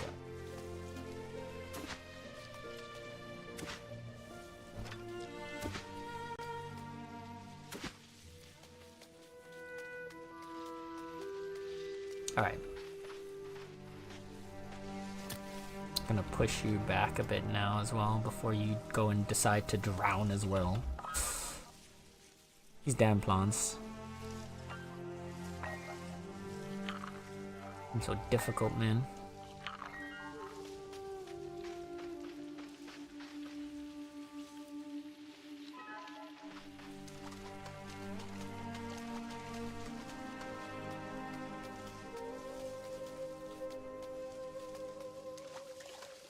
Got all of our essence around here. I'm 2 essence short. Why are you...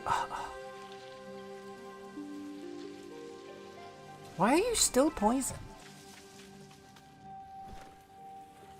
You're no longer poisoned.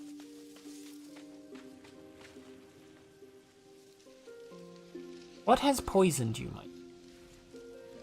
I'm confused.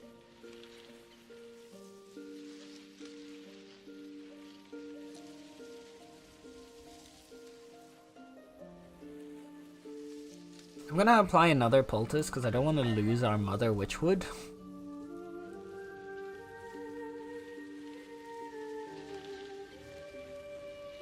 Hopefully that's gonna give it enough.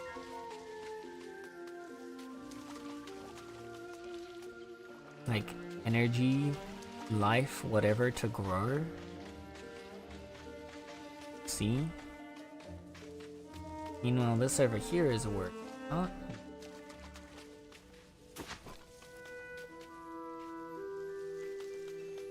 next step is we're gonna start spreading more dune grass here.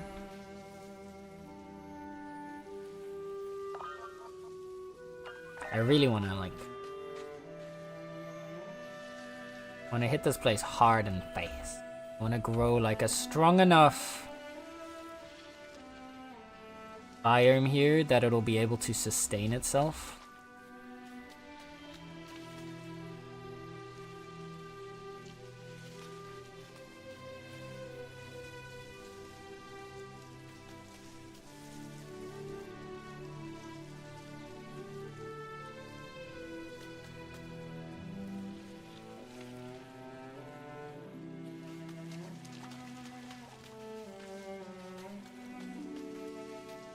You want to make sure that this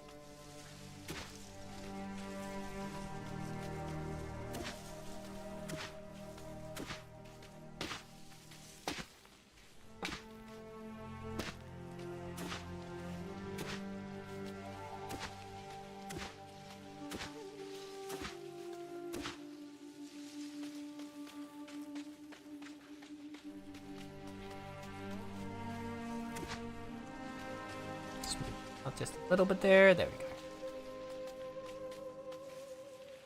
And then we can put a year here. Help keep this area. Got a few spread out all around, so that's gonna help to.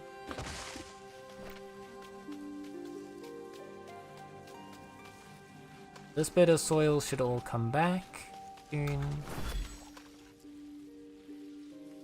Oh.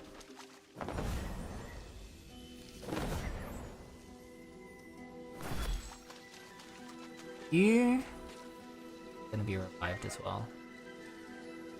Return to life, dear ancient. Ah.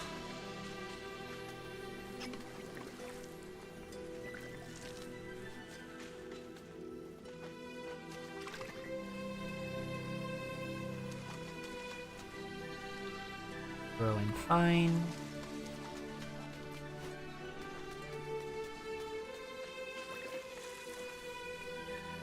Also growing fine.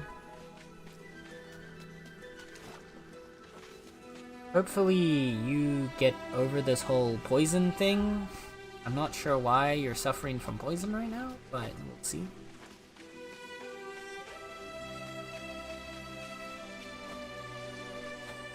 Get you out of your poison phase.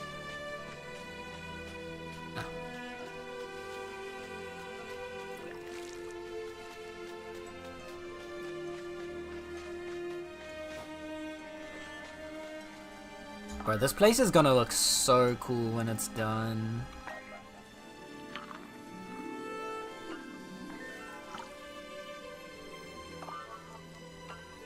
Oh, the marsh dune grass gives you hydration and takes away your poison.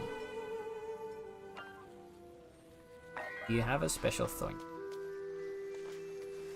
I think I saw the lily pad by one.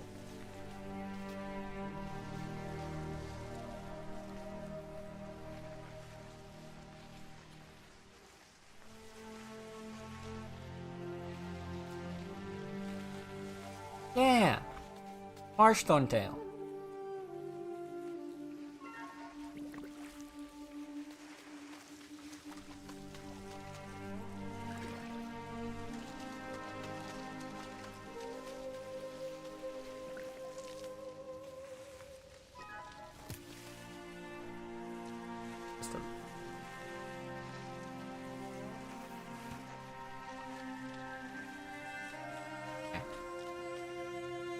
Is it me? Or does the water travel? I think the water travels further in the marsh. Right? It looks like the hydration travels much further underground. I mean, that makes sense, right? Usually in a marsh, like, it's easier for the water to travel, 'cause, like, the soil tends to not hold water as well, but just kind of let it flow through. It's kind of saturated. Like, it makes sense that a marsh soil would carry water further. But it's cool that, like, it actually does that. And it's not just like, oh, in real life, this is what.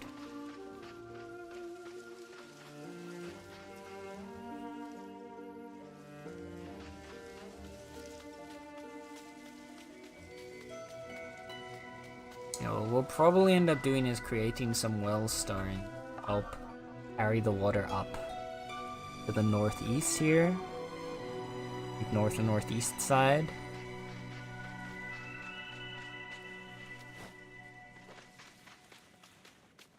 And a little here northwest as well. We'll probably need... We can probably get like one wellstone up here. And it can like feed into this space. We can get a wellstone over that way to feed behind there and like...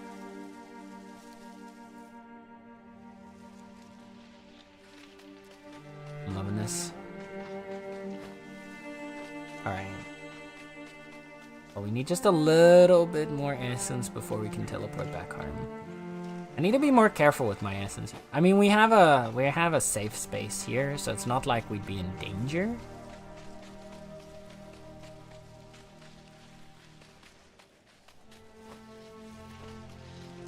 But like, it also wouldn't hurt to... Still poisoned. Still poisoned. Why are you poisoned? Marsh Mother, what are you doing? What did you do? No. Do I need to like make a second Marsh Mother just to make sure that like our marsh doesn't die?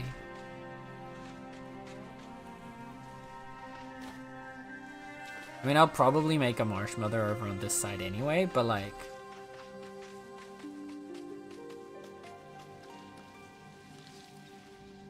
Go for...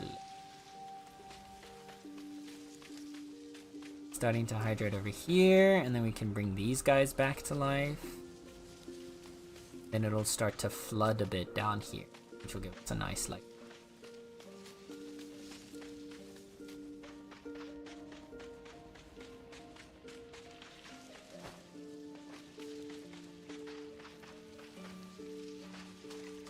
And then I'll just kind of craft the marsh around this natural wetland area that it's forming.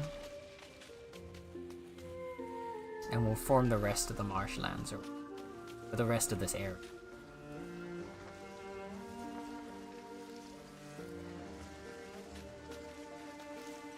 Oh, bro, look how cute. With the god rays shining between the leaves. Oh.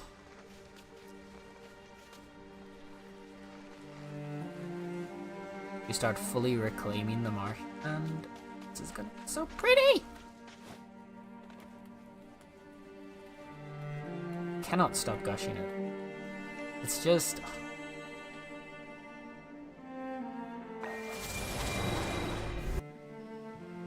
It's too good. Back home.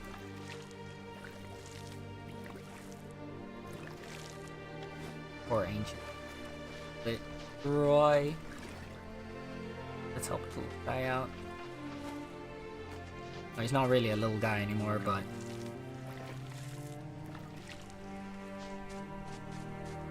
Oh, changed one. It seems to like recalculate and like recreate the vine every time you load into an area. I don't think is inherently a problem.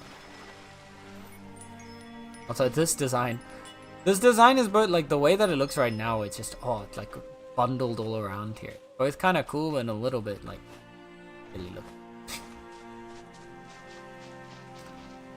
We gotta okay.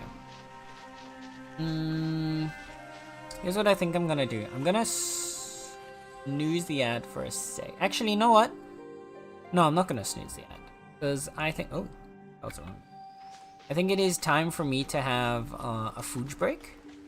But I don't think we're gonna stop stream this time. I think I'm gonna just continue after I've had a dinner break.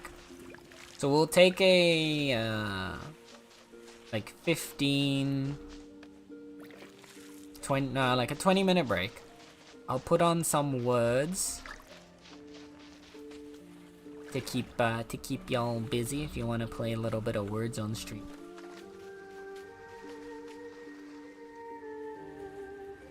And then I'll be back in about 20-ish minutes. Sound good? Perfect. Alright, see you on the other side, cuties.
Hello. Hello, hello, hello.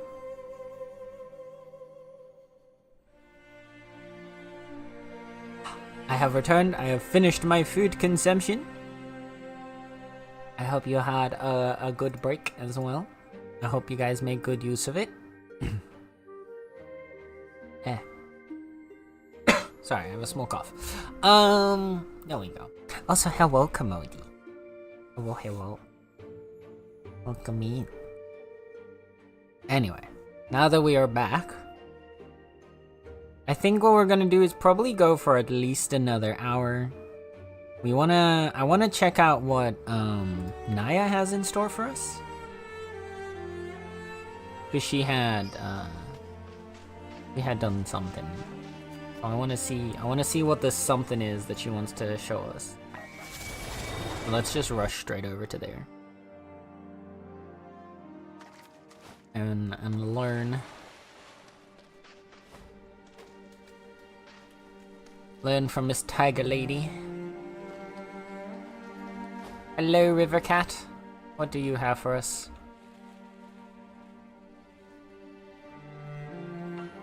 The first life flame. Naya has completed her research and has something exciting for you. Alright. I give you the life flame. With the help of a mystical spring, it can revive entire groves. I can make more, but they will take more than just a few life sparks. But first, let us try it. Okay. The power to restore entire patches of desert is in your hands. Use it on a nearby mystical spring to test its power. Okay. Well,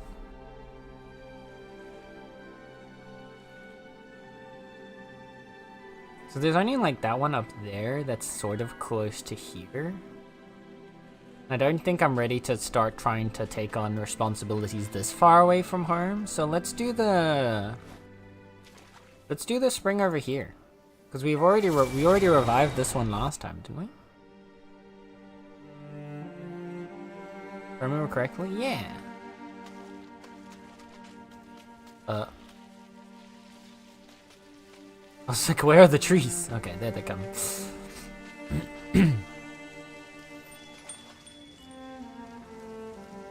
Alright. Yeah, because we had started on this place, and then we kind of just never went anywhere else. So let's restore mystical spring. Invoke divine power to restore life to the surrounding land. Okay, here we go.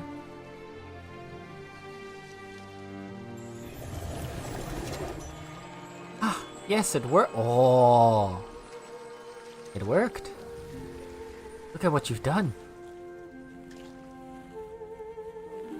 Oh, we can truly begin to regrow. But I'm getting ahead of myself again.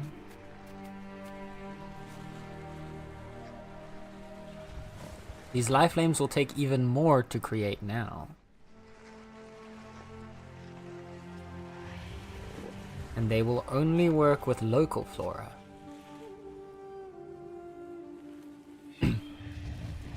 But for now, at least we can bring beauty and life to the dunes. Come back to me when you wish to learn how to make more. Yes, ma'am. Will do. Wow. Okay, but there's gonna be a lot to water. How are we? Oh, but they have humidity. Yeah. So the humidity should keep these watered and happy.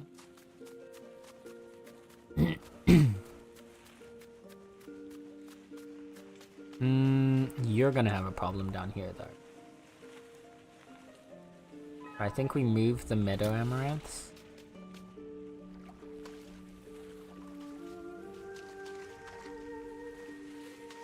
And sort of plonk them down on the hill here. This dune grass can move, because that's not needed.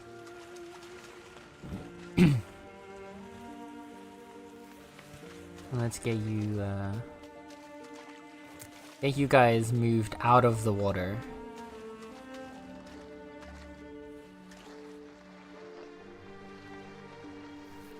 They actually have infinite water until you move them? Really? How come it shows an amount on them then? It's like, I look at this guy. He says 34 out of 59. Yeah, they don't have a water bar, but they do on their data. And I'm pretty sure it moves. Wraith, the fuck. Fuck.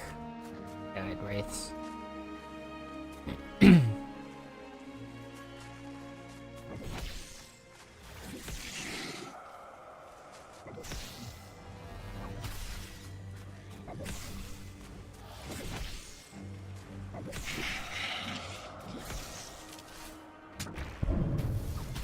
Screw you and your frickin' fire too.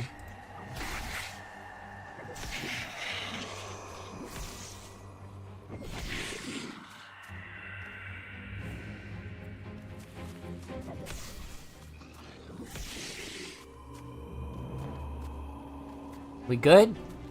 We done?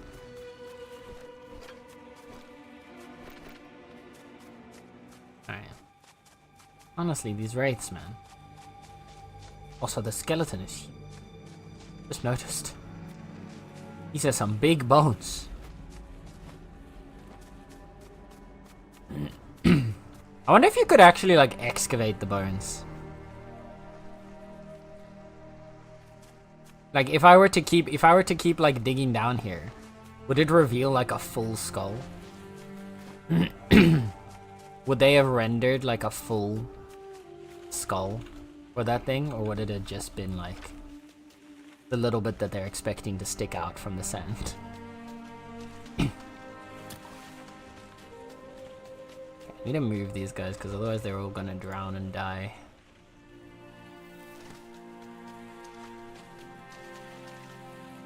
Because this guy's drinking up water. He's drunk up to 80. Whereas this guy is on 21. This one's also drinking up water. This one's also on 21. Which is equivalent to the humidity.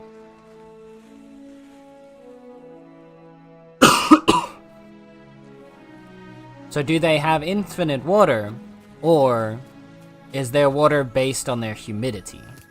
Like the modifier of humidity. Because it looks right now like it's more so just based on what the humidity is.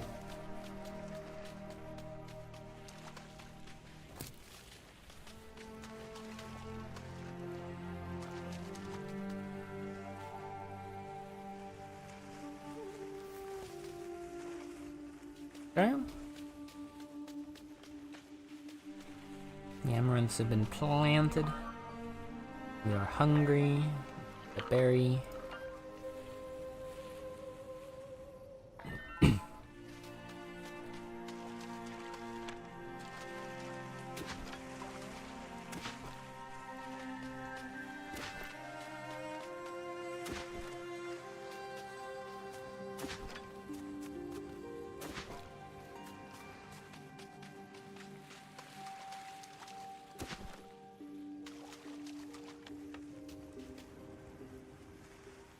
We can awaken you.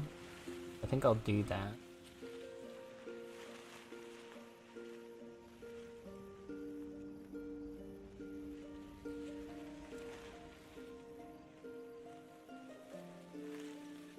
Yeah, I'm fine. What it's wanting to use. Let's awaken the spring.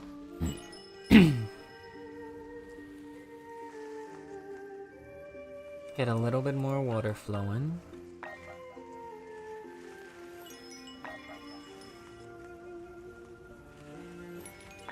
Even give him his experience. There we go. You're now fully expanded. To that end.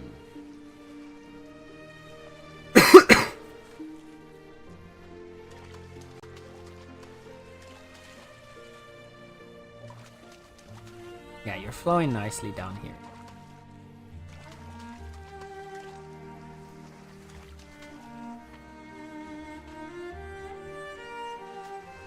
I do like the idea of giving you a little bit more breathing room.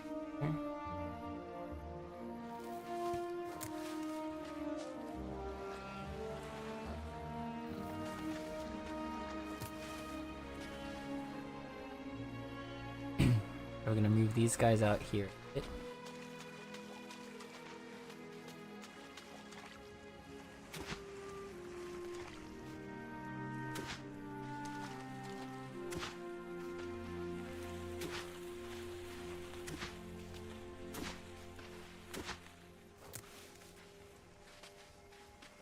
I think for now my next project is just gonna be setting up this place. I want to set up this place to have a nice bit of growth around it.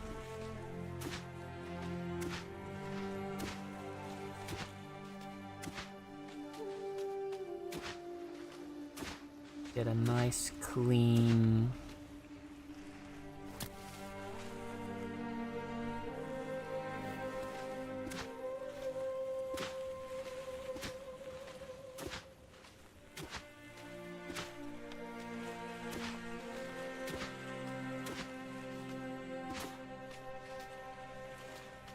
yeah, that should be fine.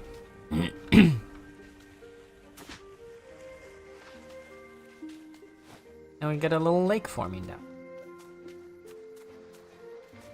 Beautiful.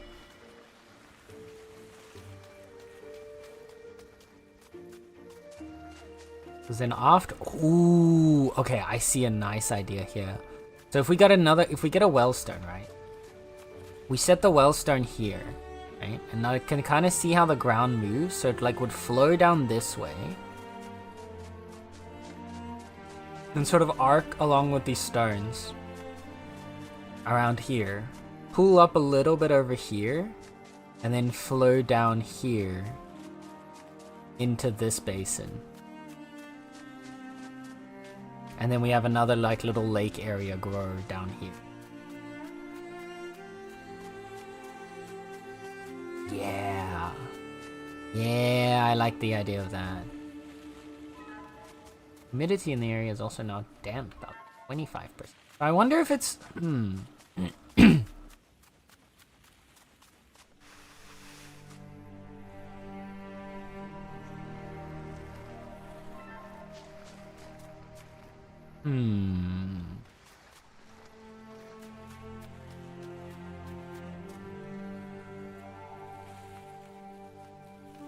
How's this looking? Nice. Flowing nicely. This will probably go a little bit higher, but it can still go a good bit before it starts hitting this red ledge that we've made. If it hits the ledge, there's the option to like raise it to like get it a little bit higher, maybe out to like here. But I don't want to like get in the way of where the trees are. So I might like raise a little bit of terrain around the side here to create a border. This needs to get bigger. Because I don't really see a natural direction for this water to flow outside of down here. That wouldn't require like heavy terraform. Like we could have a small sort of trench leading to like here. That sort of covers along the side here.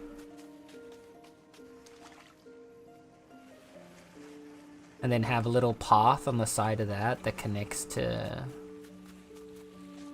this. Right? How do the paths work? Is it just a block? It is, okay. So the paths are a square. So if we have like a little like bubble, sort of like here, comes across the side into here, and then along the side here is the water. That could work. For an area for that to flow in separately. But for now, I want to set up this space.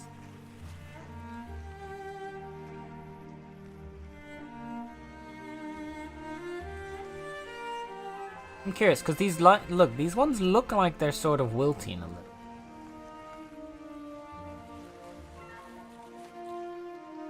And they're not growing.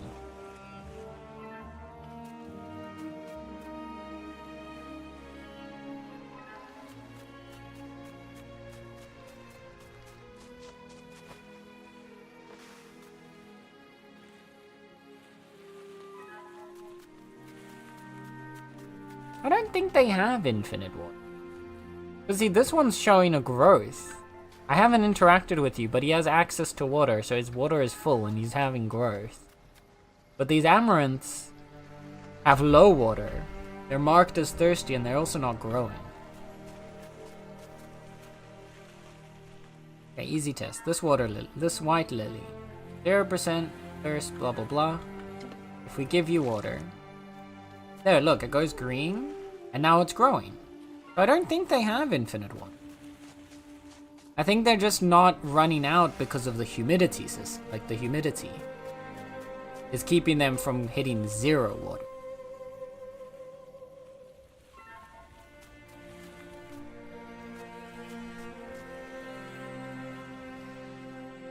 This one's also not growing. I haven't moved it, I haven't touched it.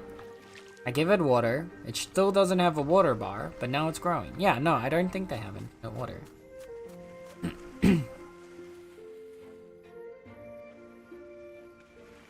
I think the humidity is just maintaining them from hitting 0. Yeah, because you're drowning now.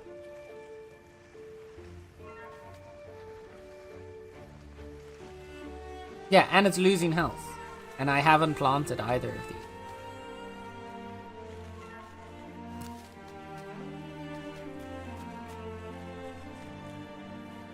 I don't know why it doesn't show a water bar, but it definitely has a water. Maybe it doesn't show them because they're not ones that you planted yourself, so the game kind of assumes that you don't really care about them as much.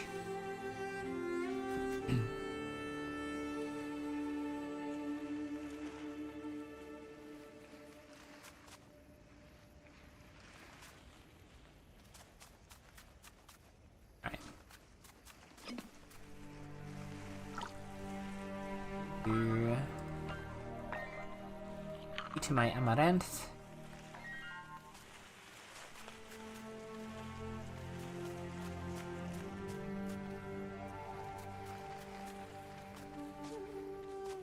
Okay, where do we want to put these? Need to move them around. It makes. I'm gonna set you up for now.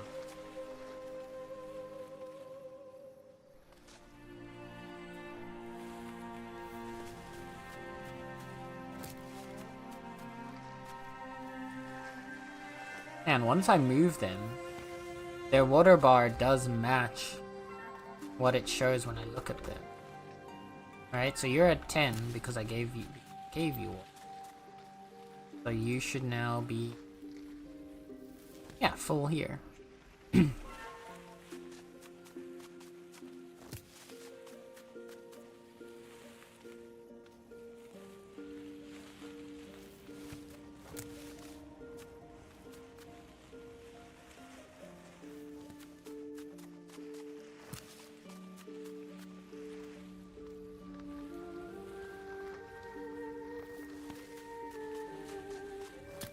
You over. Hello, Yurun. Hello. Good evening to you. Doing alright. We've We've brought some life back to the dunes. We've revived this meadow over here. We've unlocked a new ability, which is pretty cool. And otherwise, we've just been nice and cozy. How have you been? How has your Wednesday treated you?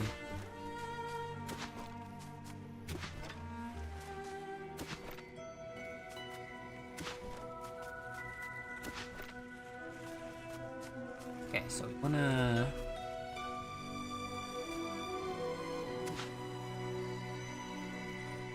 I don't want to dig this too shallow.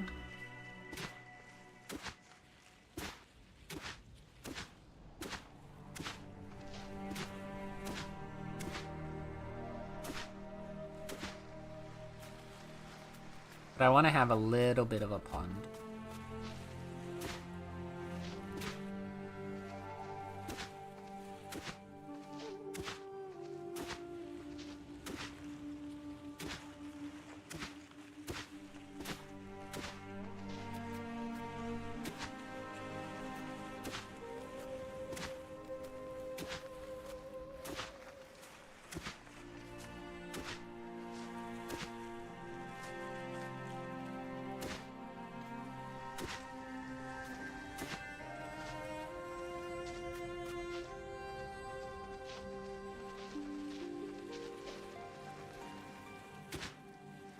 Okay.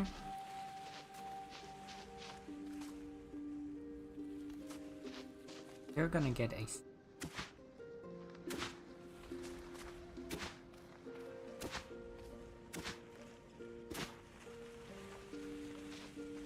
So there's a little bit of water buildup before it's...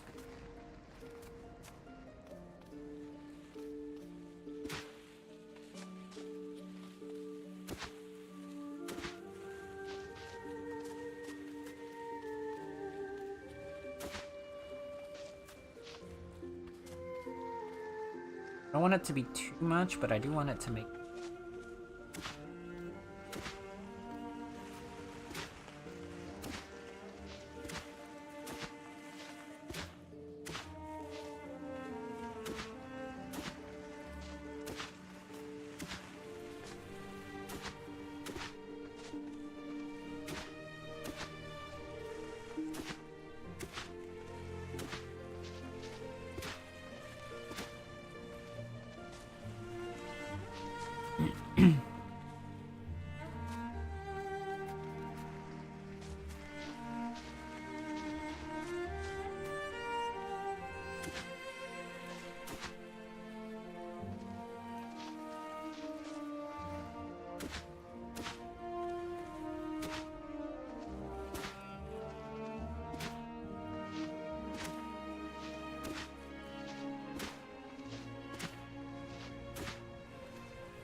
Nice little terraforming.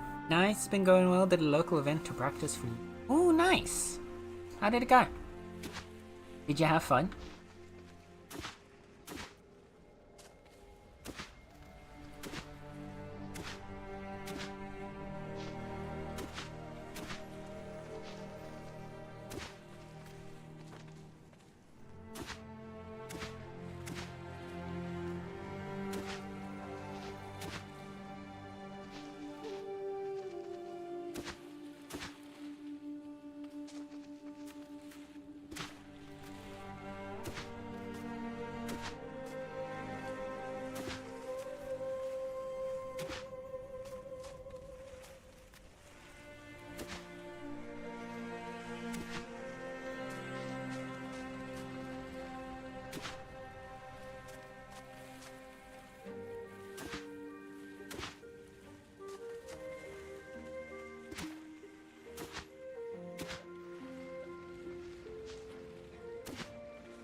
There, please.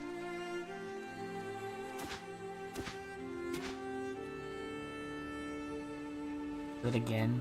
Oh, fuck's sakes. Okay,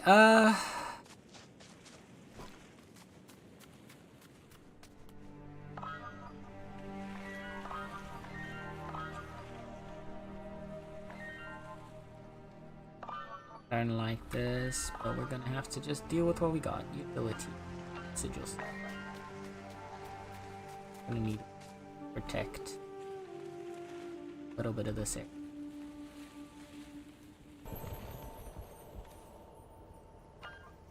More copper. Of course I do.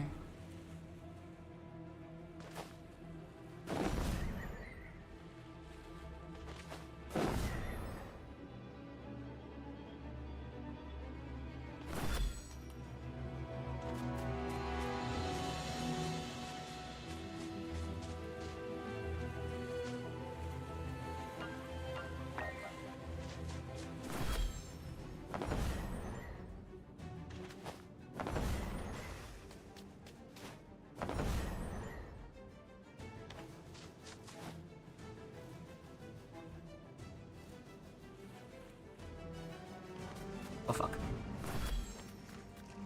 Oh, let me down.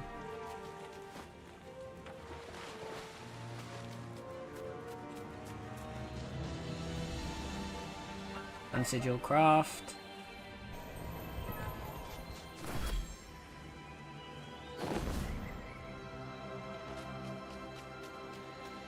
Too close. I'm getting back home. We're hiding behind here now.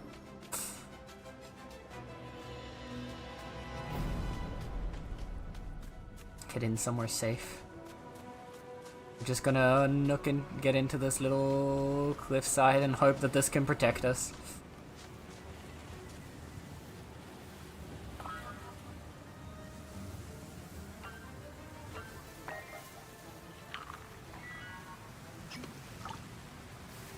Here it comes. Oh dear.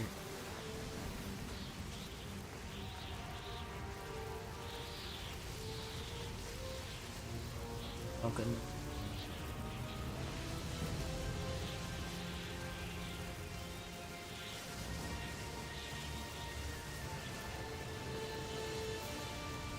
Whew.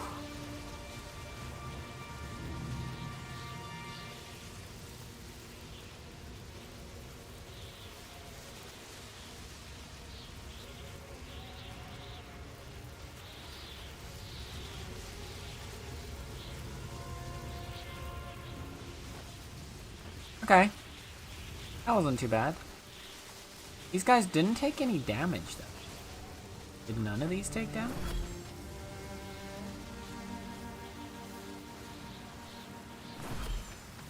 No.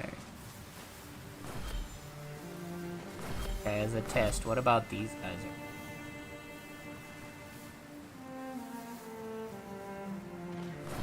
So these ones did take some damage.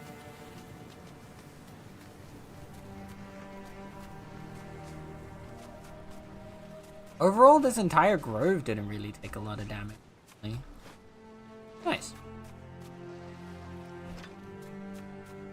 I guess a part of that's probably because it's also lower down, right? So it's got the natural coverage and protection from the high ground. That would make sense, actually. Okay. Well, that was fun. Let's not do that again. I had fun. It was my first time playing this version of my team, so I didn't win much, but it's knowledge for this weekend. Oh, sure. What's different about your team, if you don't mind me?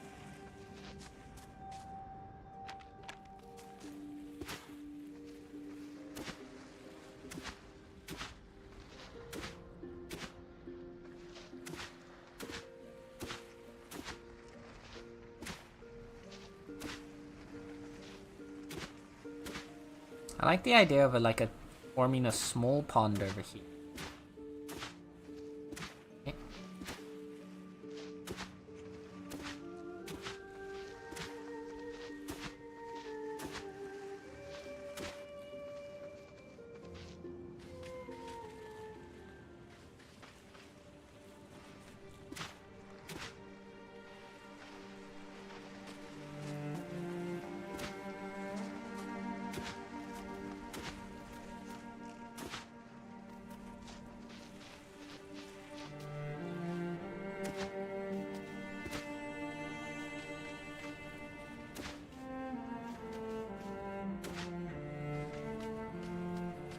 And there's a small spillover right here.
Alright, so it spills over. That's to flow down this way.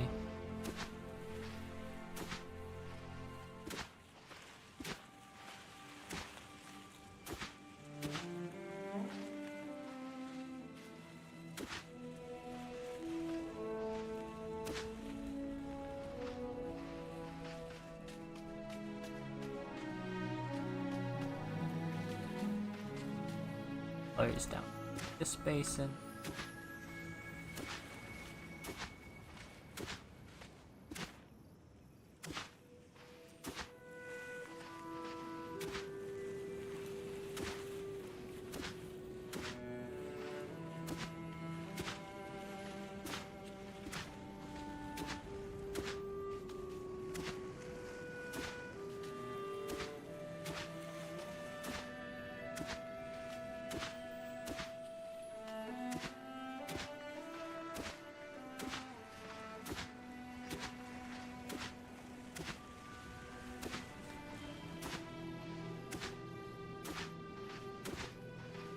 No, we'll kind of see where it goes.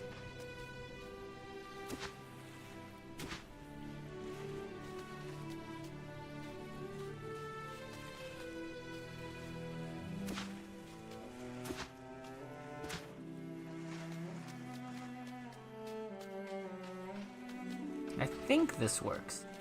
Okay. I believe if my rough estimations are correct, we should be ready to then sit. Oh god.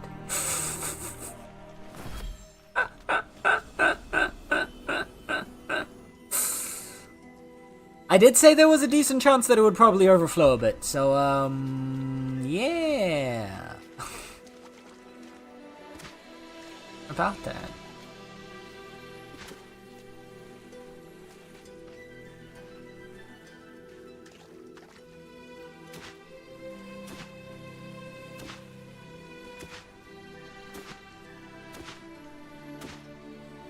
New lake, exactly.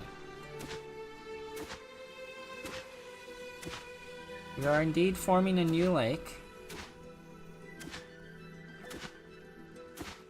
The main thing I just want to avoid is it drowning the tree.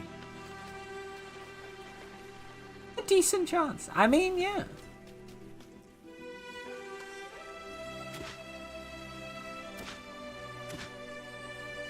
I think we deepen it just a little bit to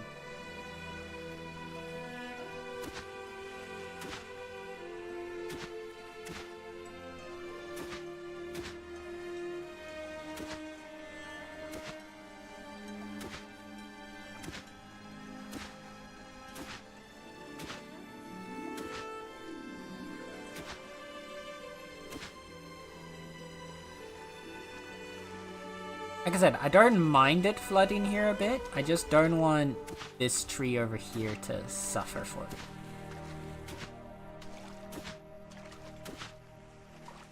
As long as we avoid this tree over here, like, getting drowned.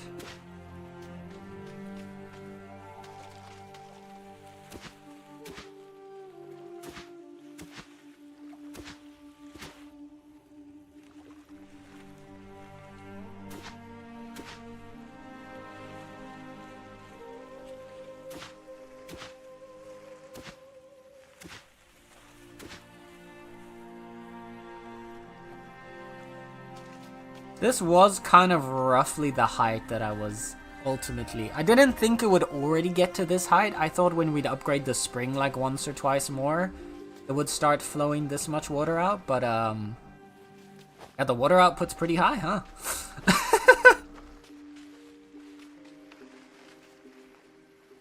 I might need to think of that slight divergent flow over in this direction as well, just to compensate it a little bit, huh?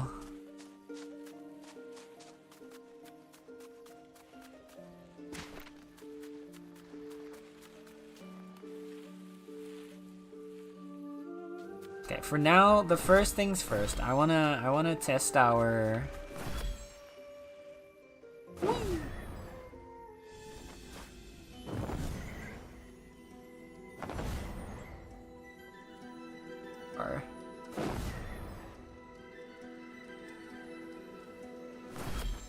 Oh, it feels so good being able to fly, man. It's so nice.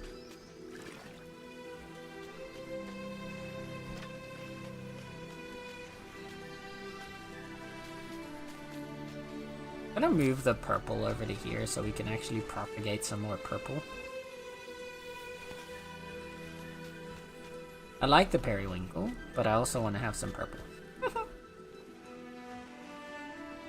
Okay. Now, where was I? We want to get one wellstone.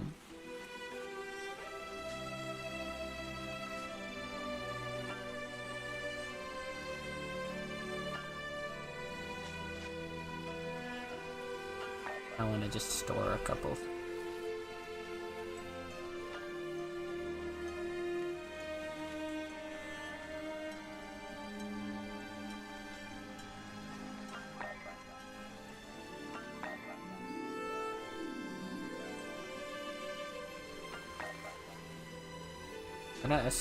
We're probably gonna want to immediately awaken the new wellstone as well, so I'm gonna grab enough stuff.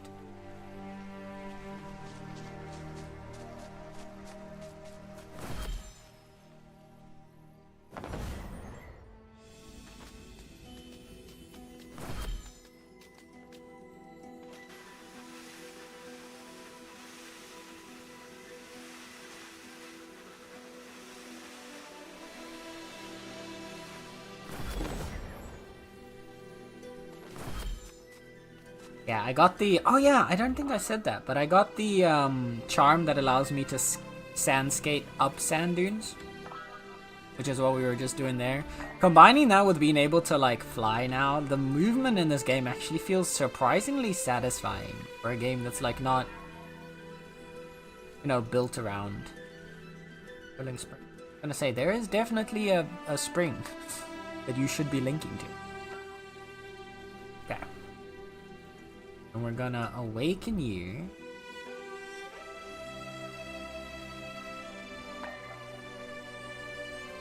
I'll wait for the races, honestly.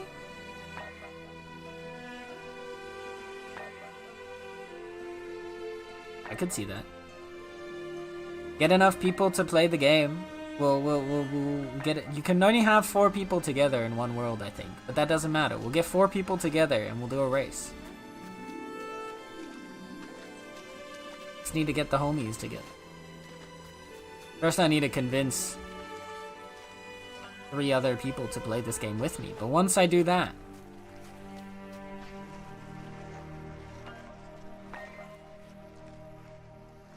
And there we go. We're now full flow. Now let's see how well I crafted my river, chat.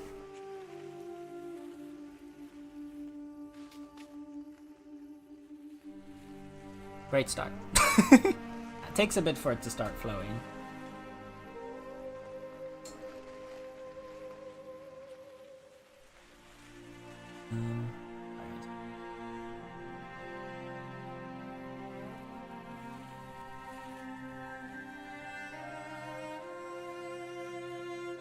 Okay. You're gonna start flowing.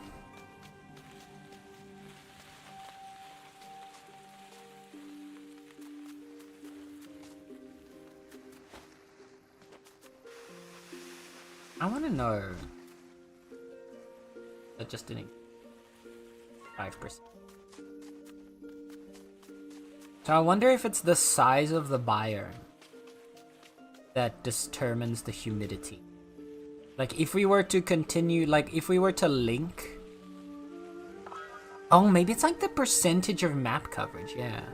If we like link these up and then start like creating a space, like a full biome here, will that up the percentage more, I wonder? River me this, Catman. Mm-hmm.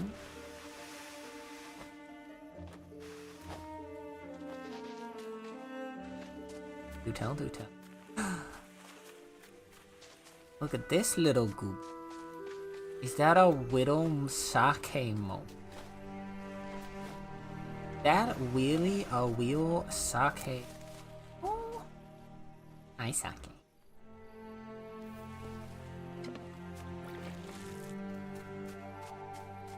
How's the Willy Widow Sake Momo though? The one and only.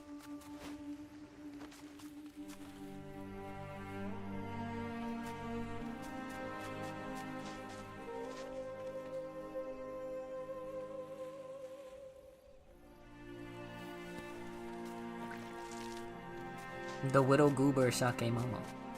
It's the one and only.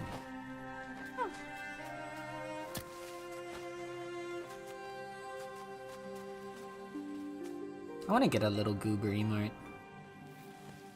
I don't think anybody that I follow or subscribe to has a goob. There's a gap in the market, specifically for me to use.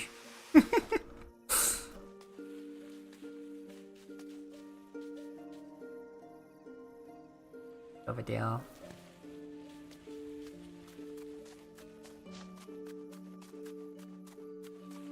Oh, look at that. Perfect. Those perfect hugs. Oh, accidentally watered the ground there. Okay, he's flowing. He's flowing. Do it, make a goober emote, Senny. I do think that was in my, in one of the lists that I sent to Star of like emotes I'd eventually get as a goober emote at some point. Maybe we'll even put that in the next batch.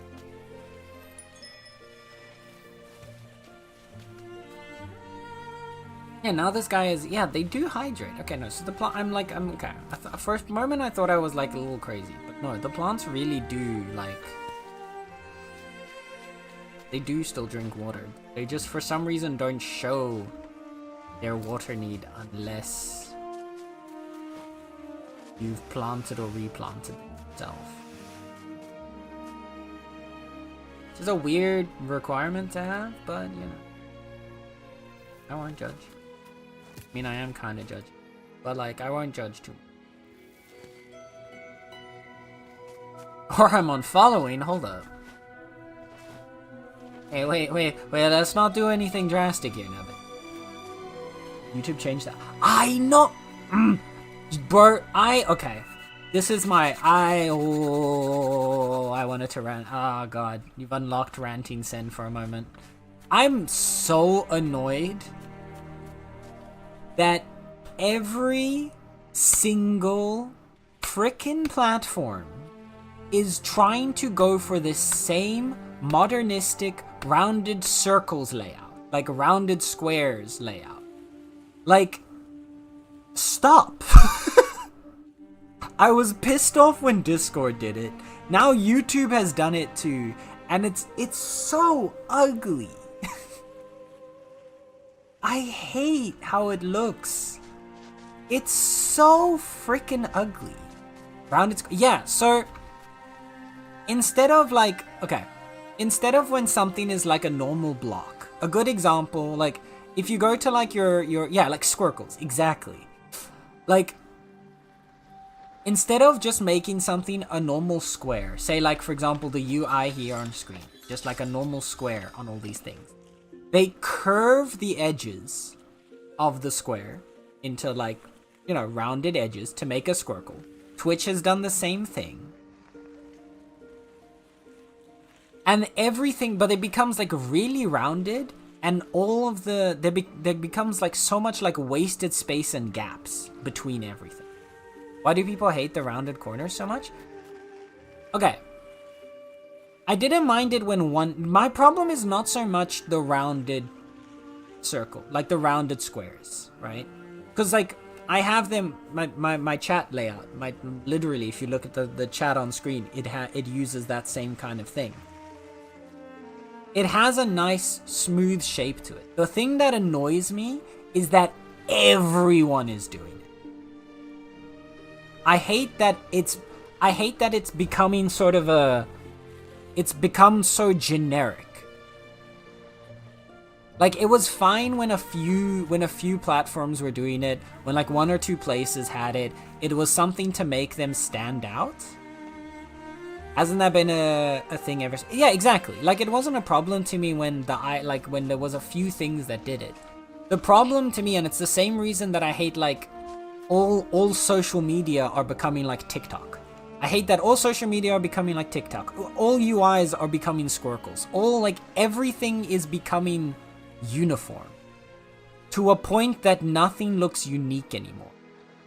That's what I hate, and that's why I dislike every platform going to the Squircles. Since nonconformist confirmed. Exactly. No, but like I think one of the biggest things, right, about creativity and about having like our own unique platforms and spaces is that it's unique. It's different. Like the Squircles were fun when there were 2 platforms using it, and like every other platform had a completely different layout. That was cool, that was nice, that made them unique. But the like absolute, like the death of creativity that has been like occurring ever since like everything is becoming more and more of just the exact same as whatever seems to work. It's annoying. And the problem is, it doesn't even work half the time. Like, that's the other thing, right? You see that a lot in gaming as well, where like people will copycat whatever game is popular at any given moment. Like, you saw that like when Fortnite was popular, suddenly everyone was making a battle royale. When like something else is like whenever something becomes popular, suddenly everybody makes the same thing. Everybody started doing roguelites, whatever, blah blah blah. But the things that actually did well were the things that didn't follow a trend of a single popular item. And it's the same with like a UI. I find like Instagram so much uglier and so much less interesting to use now that it is basically TikTok, but from Meta, right? Because it doesn't have anything that makes it stand out anymore. They've kind of erased the part that made it stand out to conform to whatever other publicly useful, like whatever is like currently generically popular. And I honestly don't think it's gonna end well in the long term.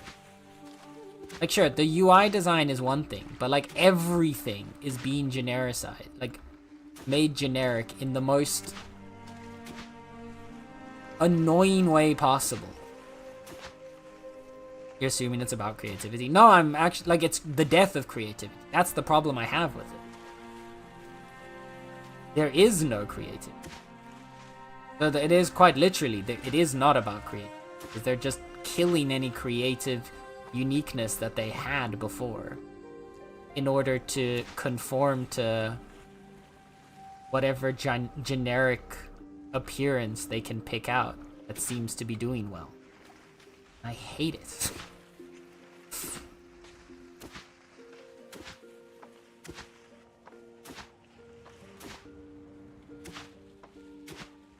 And I don't, like, I honestly, there's also a part of me that that just doesn't get why, right? Like, sure, they say there's a psychological thing. And I'm sure there's been like a million studies as to why a Squircle UI probably is nicer than a non-Squircle UI or whatever. Like, I'm sure that a bunch of companies have put money into figuring out why. But when you've got something that's already working, like, it's not like people were complaining about the YouTube UI. It's not like people were complaining about Discord's old. I don't understand the need to fix something that isn't broken so drastically. Like, if it's a small change, it's one thing. But to just, like, completely change it,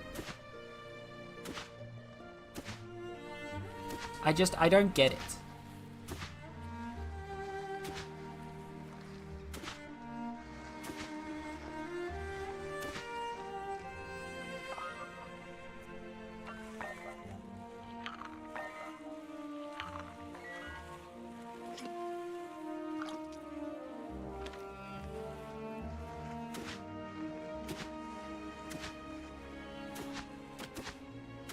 You're not.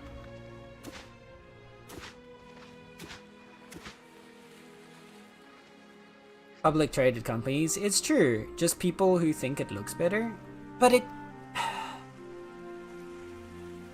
I don't think that's the reason, though.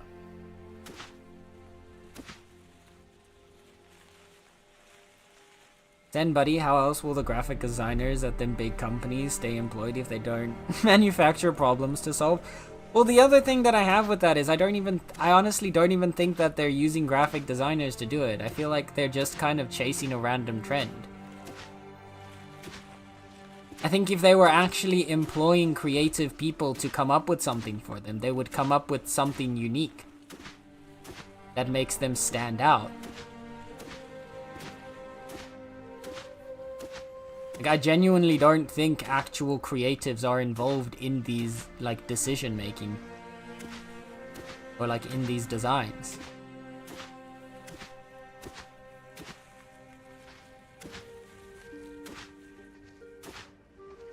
Because I don't know, I find it hard to believe that your job is, like, that you're, like, have a creative job and all you do is just chase the same trend.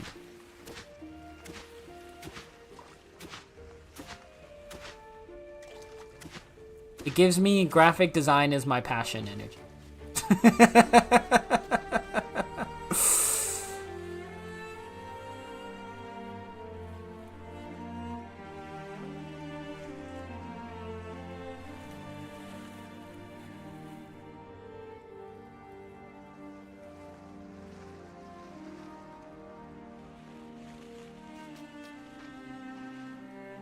Hi, King.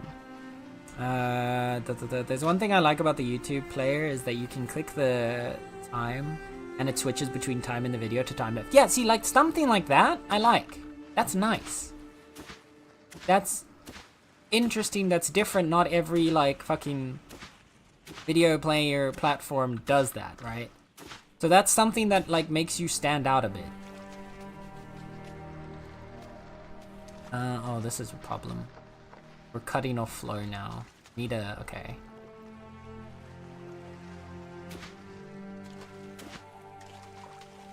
I think I started digging this too deep.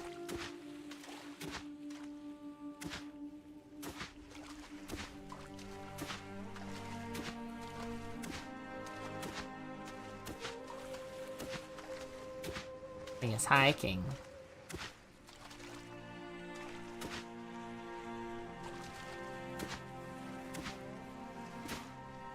And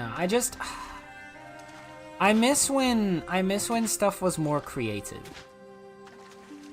I don't think there's anything creative about having the exact same UI as like 7 different, like, as like every other company and program out there.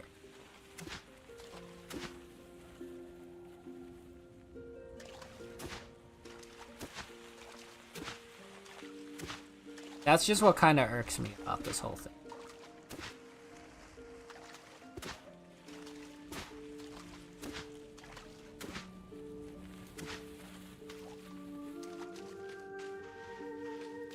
I don't want you to go too deep.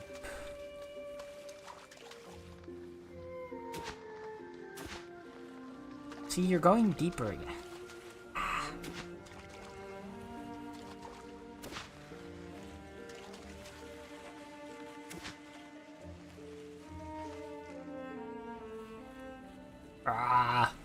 Annoying. Designers who think trends are the most important thing in life.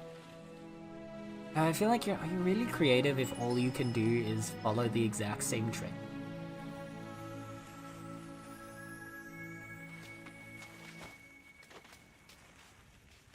Because, like, it's the same thing when I see, like, an artist, right? If I see an artist who has their own unique style, I'm so much more interested in that than seeing an artist try to copy somebody else's style. And then it doesn't have to be, like, a completely unique... Like, if your style is slightly different from somebody else's, that's already something that makes it unique. And that's what makes it look cool. I feel like whenever it's just a full-on... Whenever someone's just full-on copycatting somebody else, it's just eh.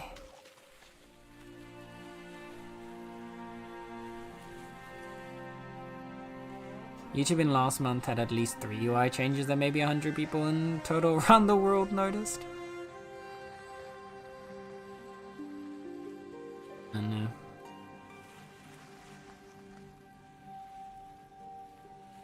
I just don't like... Again, like, I'm okay with you updating your UI if it's to make it more unique. If you're like, to make it something interesting. But if you're gonna just copycat off of everything else... Eh.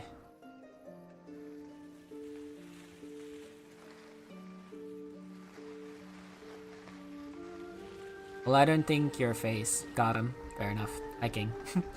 Also, so many jobs which are just let money flow around so they can eat meals and pay their mortgage, or worse, pay rent. I mean, yeah. The problem, so, like, my problem isn't necessarily directly at, like, the worker who's doing what they're told. That's not the one that I'm gonna, like, if YouTube, if, like, the creative director or whatever, or whoever's, like, in charge of the design for the UI at YouTube, goes to the little graphics designer and says, hey, I want you to turn the UI into squircles. I'm not gonna get mad at the little graphics designer for doing that. Because they, you know, are doing what they're told to do. I'm more at the one who's in charge of the creative design. That's the one that, like, the one who's telling them to turn it all into squircles kind of thing. The one who's making the call to copycat off of everyone else. That's the one that I'm, like, annoyed. Because that's also the one who's making enough money that they could actually care about their... Like, it's... that it doesn't have to be just a dead-end job to them. They're making enough money that a little bit of, like, care and effort can go into their job. They weren't, but yeah. I hate the mobile update where they switched resolution to high and low. Have to go to a second submenu. Yeah, that was also really stupid. You're right though, the creators aren't the ones calling the shots, it's too expensive. Look at the credits for this game, it's an insane amount of people involved and it's really... No, that's one... Yeah. There's a lot of... Don't get me wrong, I'm not saying like one single person needs to go and fix everything. But, and it's a big but. That's exactly my point. If you look at like the creative team behind this game, there's a bunch of people involved, yes. But it is still a relatively small team. That if you were then to compare this team to, for example, the team that's sitting there, like if you were to compare the team that made the UI for this game, just the art team, not the like obviously all the other like developers and programmers and whatnot, but if you were to just compare the art team from this to like say the creative team working for YouTube for their UI design. Obviously YouTube's not the only problem, but it's the easy one to like call out now because it's the one that started conversation. But if you were to compare it to them Like, their team is way bigger. And you're telling me they can't come up with anything slightly more unique than let's copycat Squircles that every other company has been using? I find that hard to believe.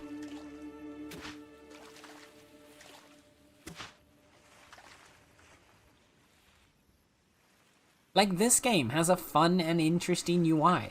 The way that they did like your stats bar up here in the top left, where it's like the circle, like the circles and squares and the bars all kind of wrapped around into this like rune looking shape.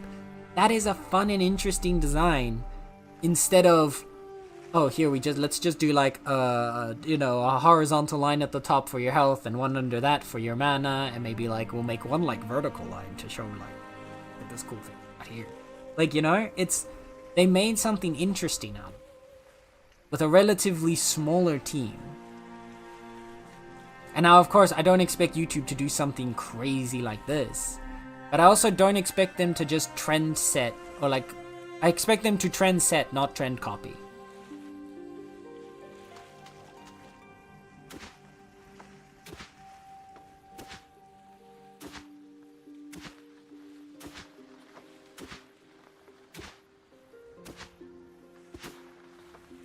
Because the other thing about it is it makes it clear what you're looking at. If I compare like the YouTube video player now with its new UI to like a bunch of other video players on sites, I can't see a difference. And that's not a good thing.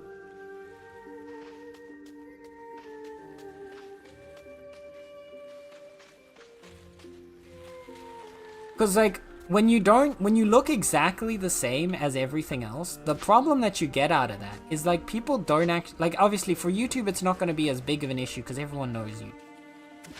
But it becomes a case of like, if you're not recognizable, people aren't going to realize like what you're using. Like, I could pull up a video on like a bunch of different sites at this point that have the exact same UI as what the new YouTube UI is like.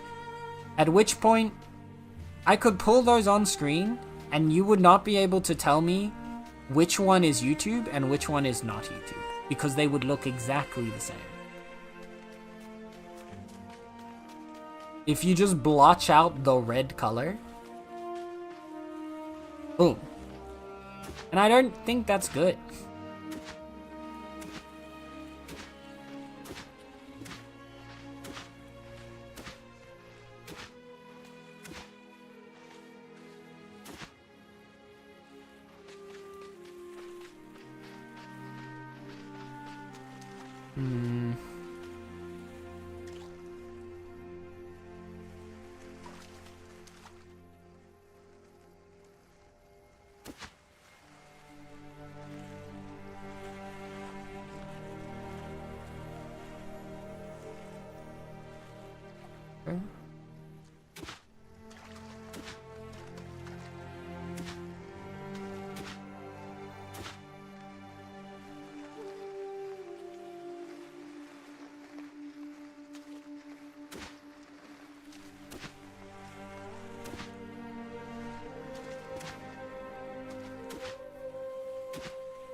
I think I severely underestimated what the height difference.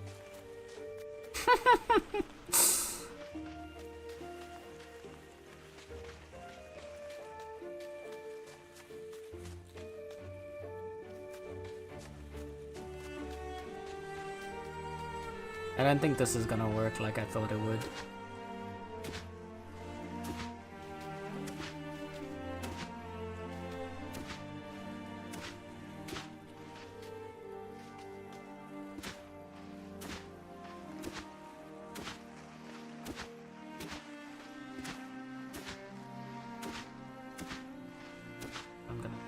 Let's smooth this out again a bit more.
Let's see. Really is a twofold problem. Out of touch directors that failed upwards and just want to follow the trendy thing, and the need for that manager to justify his job to the board so they won't get booted like many before him got. You know, I mean, that's not wrong. Oh, fuck. Didn't realize that was spoiled. Okay. Yeah, that's fine. Wait.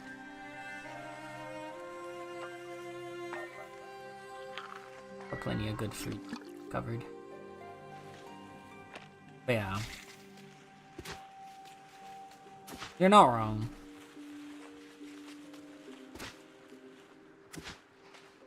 That is kind of what it comes down to. You know what could be fun? Instead of immediately draining this river,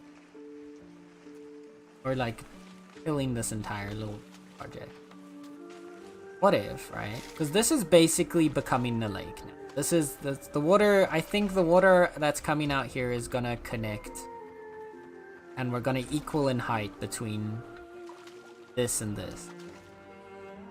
So what if we connect it around the side here? So we create almost like a little island with this tree. I think that could be fun.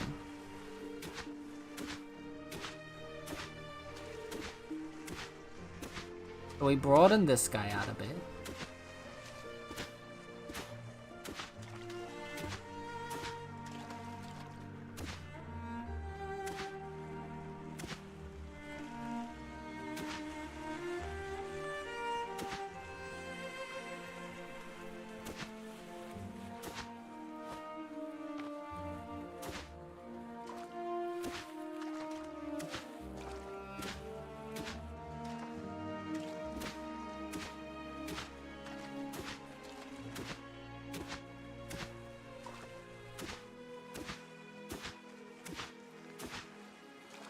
digging too much around here, though. No, I don't wanna like... It's not gonna look nice. Like, we can do that, but then what's gonna end up happening is we're just gonna end up with a bunch of, like, barren tree roots over here.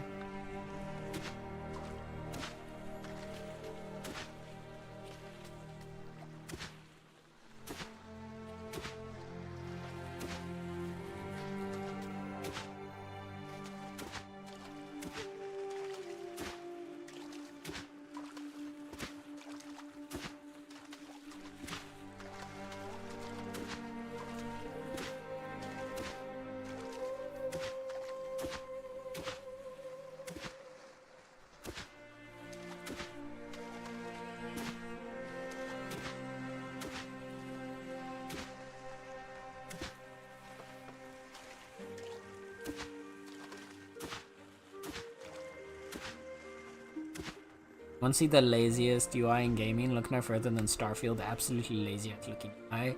Like, they made the test bars for what the meters are supposed to be and called it done.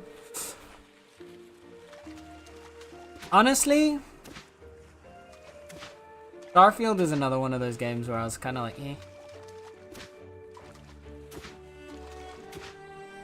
I feel like Bethesda has kind of just given up. Is what it feels like at times.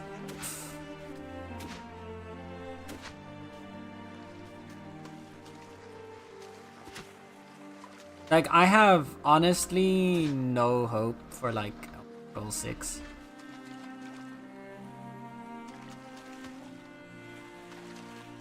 Starfield let me down for real? Yeah, no, that's what I mean. Like, I feel like...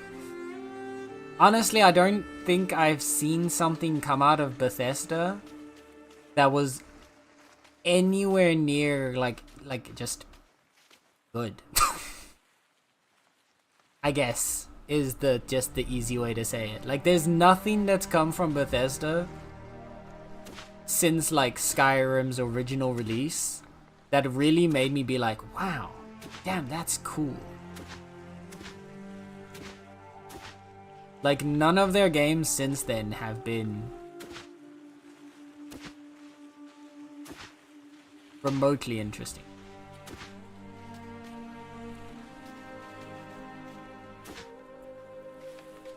And I don't imagine any of their games. Like, I don't see a way in which that's gonna change anytime soon.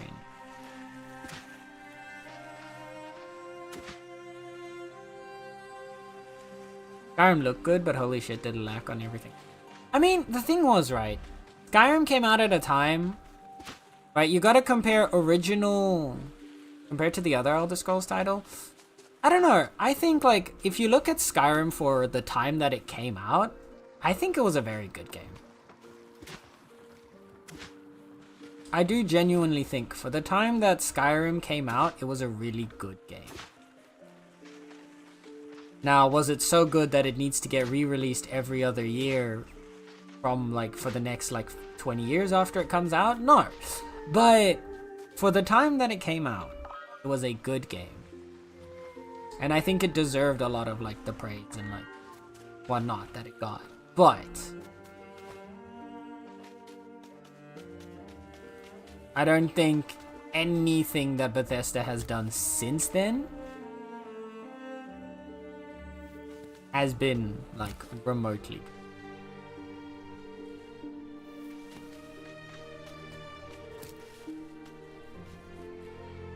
And I think, honestly, the Bethesda was on a downward spiral from, like, the moment we got the DLC horse armor, right? Like,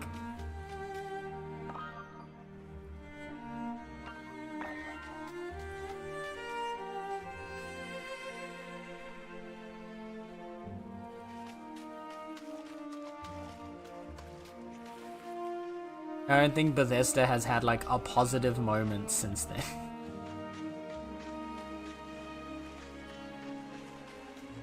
Right. This place is starting to look nice again.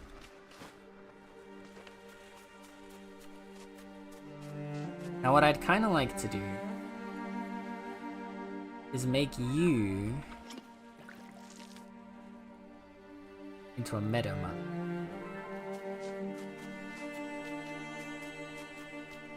And to help spread the meadow out a bit this way a bit more.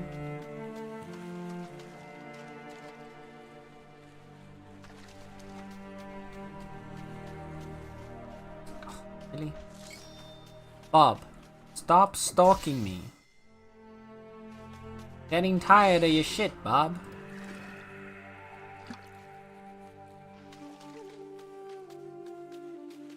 I'm gonna do a little bit of a...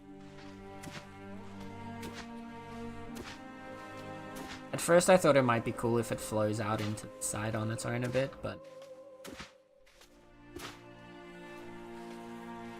eventually sustain it at the bottom.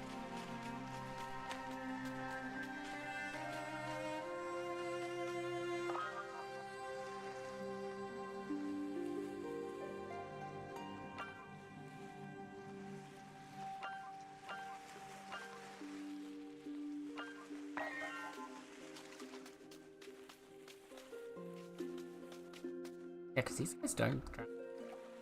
Oh.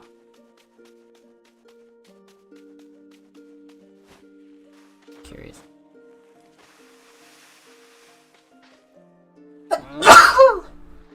Oh, sorry. How deep can a witchwood go?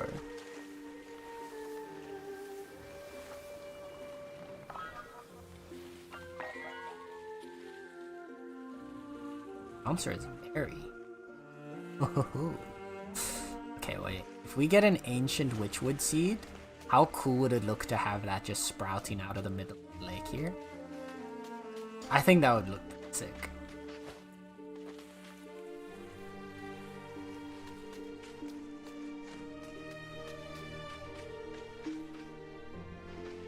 Alright.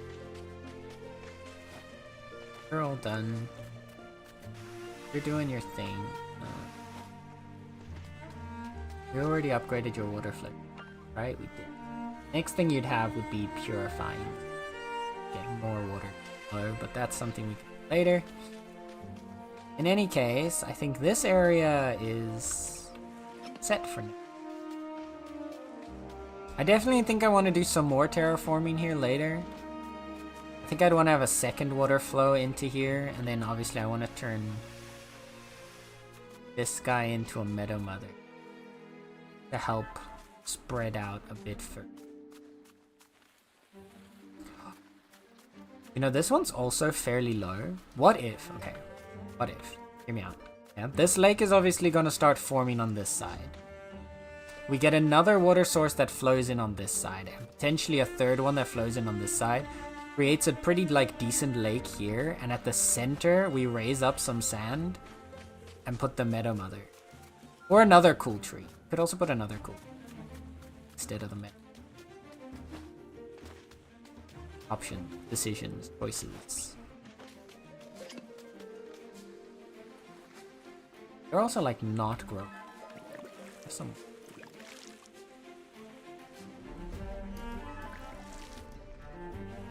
There you go.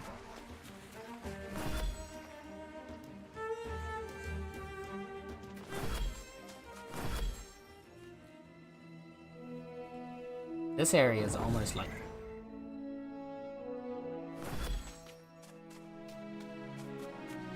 got our meadow here.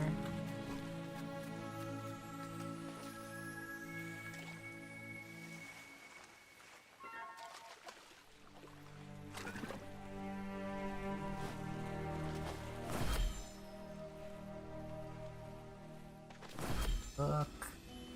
These guys are growing. Oh my. Raise a mature oracle tree.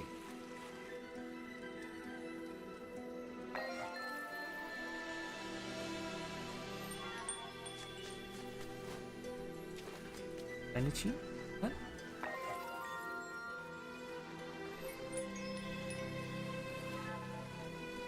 Okay.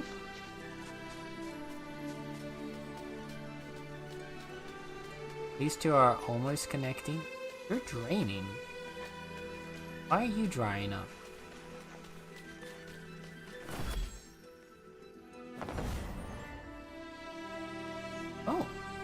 The water flow on this side has decided to.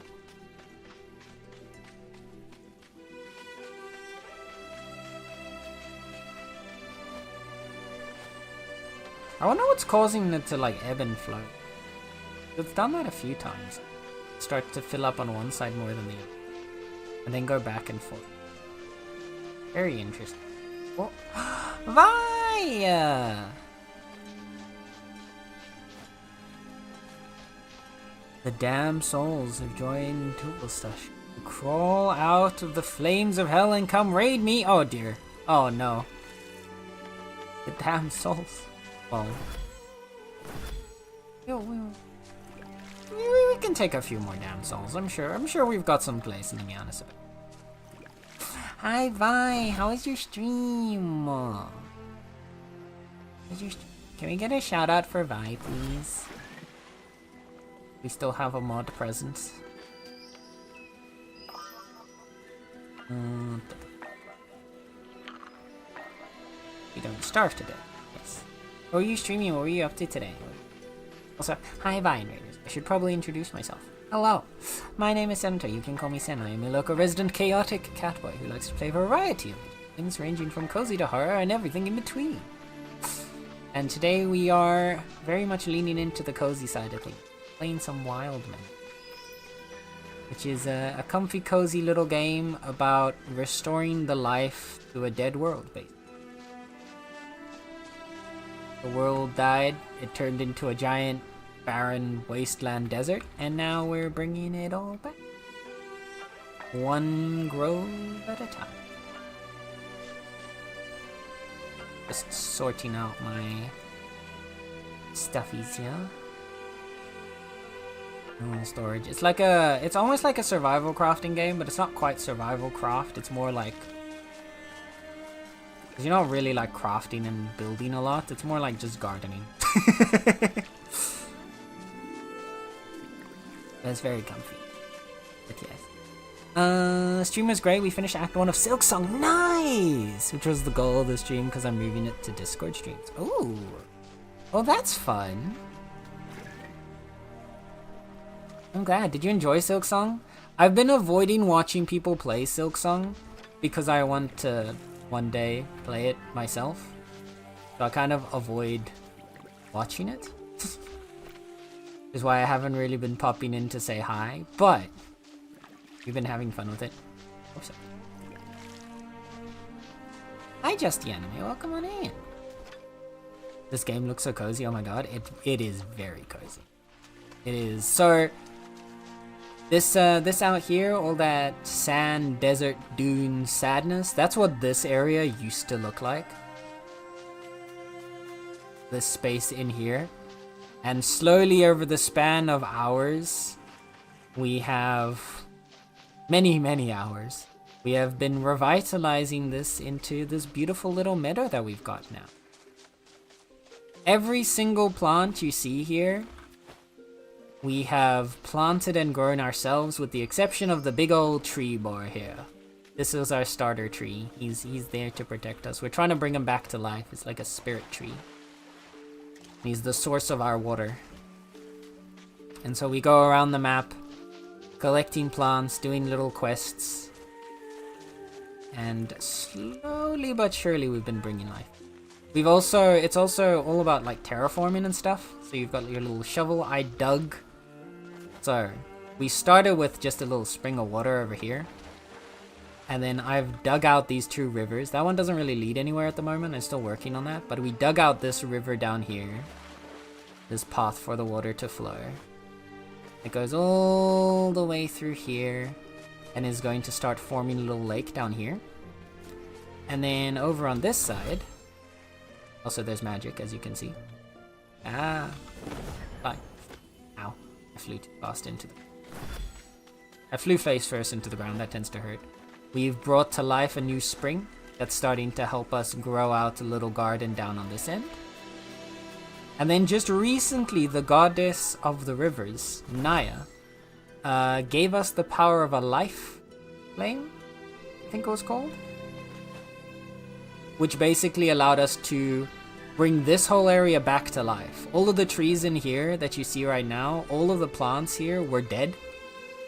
And with the power she gave us, we were able to bring this whole place back to life. And so we've been working on terraforming and making this area really pretty. It's still a work in progress, but we're getting there. But yeah.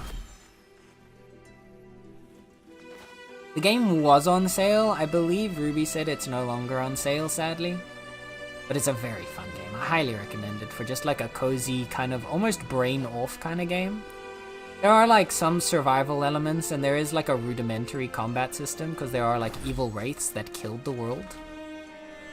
They're the reason that the world is like this, and so you do have to fight them. But for the most part, it's not like super complicated nor like super difficult combat. That's pretty cozy.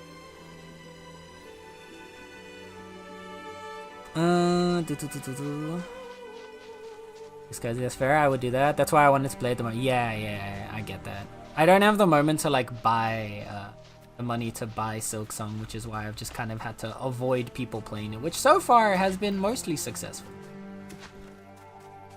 Like mostly I just lurk in a stream and like either I'll mute the tab or I'll just like kind of passively listen along. The game also has like a lot of like it's a bit of a hefty game for like some computers because there's a lot of stuff that it's doing. It's like every plant has an amount of water, they have environments that they like, but all the plants also generate differently. So you're not just copy pasting the same tree all over the place. Like this meadow tree over here, we've got all three of these ones are meadow oaks, but they look like if you look at them from different angles, you'll see they have completely different branches and style and shape. If trees are growing on an incline, they'll actually like grow towards the sunlight. And they'll like shape differently. It's really cool. There's a lot of detail in it that helps to make it look very... Like each of these shrubberies as well, they're not just like copy pasted the exact same shape. They all grow a little differently depending on like, you know, are they on an incline? Are they on straight ground? Are they getting like direct sunlight? Are they getting indirect sunlight? This one, a great actually example is this one. This flower here is a vine. This is a separate plant from the tree. But because I planted it here next to this tree and here, the vine is spreading both over this tree and over like the roots of this tree over here. And then a different one of those vines is over here. And this one has been spreading up this tree and actually has climbed a little bit over and is spreading here along the rock as well. And like it's spread here from the tree to the cliff. Like there's a lot to help make your space look unique and different. And I really it lets you be real creative. Like here, also this oak tree. Look at this guy. This guy doesn't have like almost any branches on this one side. He's very one-sided to here. Meanwhile, this one over here is the exact same type of tree. And he is shaped completely different. I really like it. It just... this game pays attention to a lot of small details, and I love that in a game.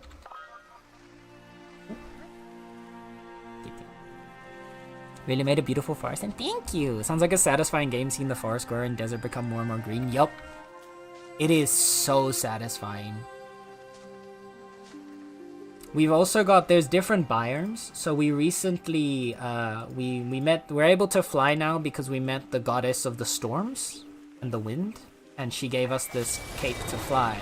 But alongside that, she has a different biome associated with her, which are the salt flats out here, which are actually a dried out marshland.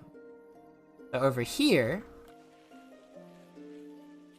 we're starting to bring a marshland to life. Oh no! Why did the witchwood... Our meadow mother died. Dang it. Okay, we need to revive her real quick. We need to get a life spark. For some reason she was poisoned, and I don't know why.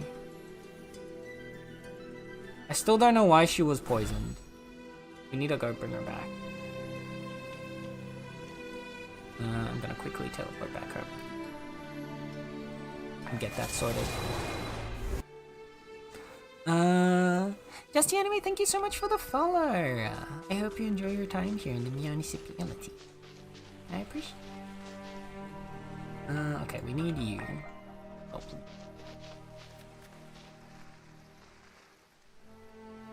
I'm gonna hope, because it said it was a dead mother tree, I don't think we have to, like, turn it into a mother, a marsh mother again. Get here. Come back to life, please. There you go. There we go.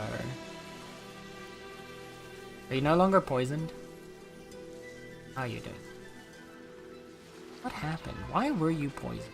Still don't understand what happened.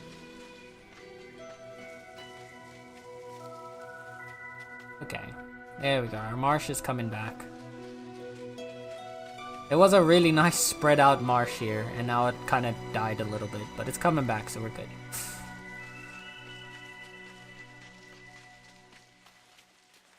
This tree is still fine, right? He's not like... No, he's good, okay.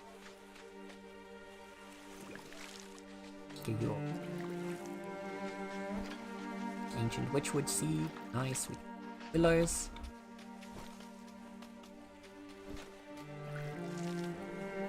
I'm pretty sure they've done good with the regional pricing. I mean, here in Brazil, it launched for 60 bucks.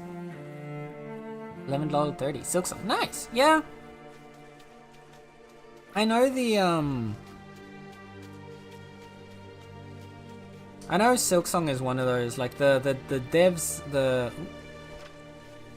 a marsh thorn tail. Nice. 1 second. Nala's being annoying. Yes, Nala. Yes.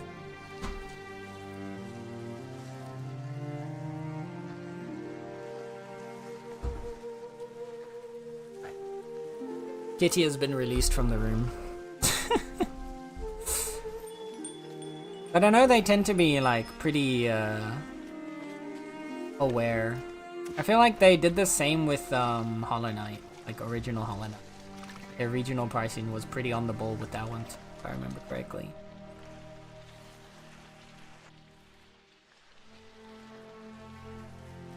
Over here it's only, yeah, it's only like 20 euros. It's honestly, again, like, it's really cheap. And I want to buy it as soon as I have a stable income source. That's probably going to take a while, but someday I will buy it, and then I'll get to play it. And then I'll get to have just as much fun getting brutalized by everything in Silksong as I did in Hollow Knight.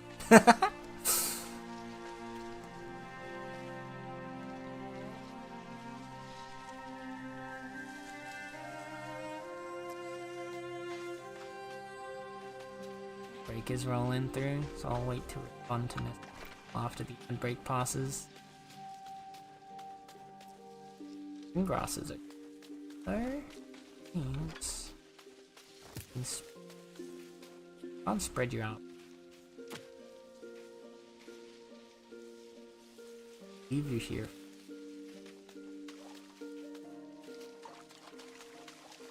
What I probably need is I need more tree coverage.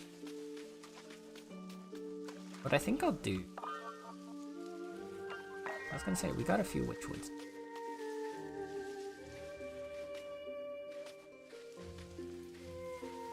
I don't want to put this too close to where the other...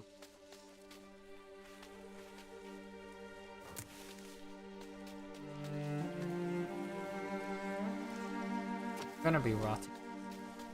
Fine.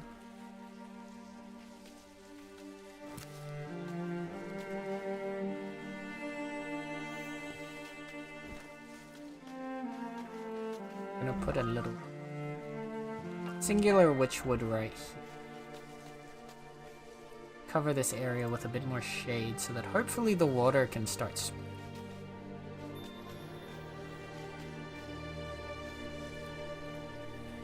Oh, we got a marsh witchwood now from that. Nice. A little song so that it can start growing faster. Melody of life. Wraith attacks. Oh god. Alright, where are they? Come here, you evil buggers.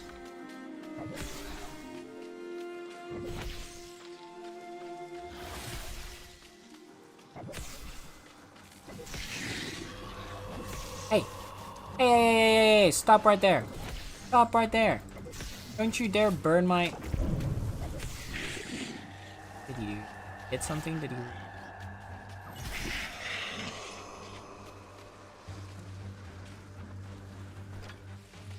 Is my marsh area okay? Oh wait. Doesn't look like any of the terrain got corrupted.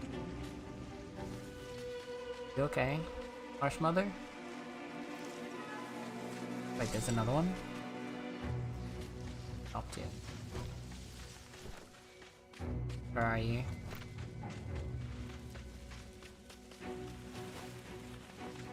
Oh, you almost killed one of my dudes.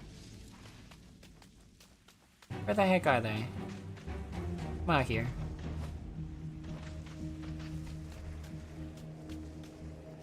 What are you, scared of a little kid? Where the hell are you?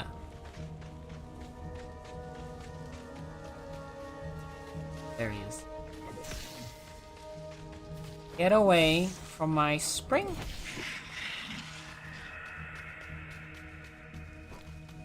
You okay, buddy?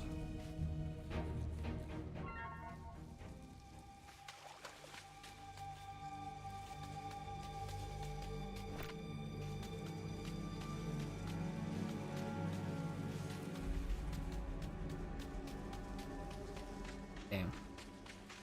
But yes, right. Thank you again so much for the raid. Please make sure to do, both you and your raiders, please make sure to do all of your important post-stream self-care. Go get something to drink, go get something to eat, get a snack. Go do all that self-care stuff first and foremost. So all that, if you want to hang out a bit, right here to hopefully... Now you are drying up. What happened?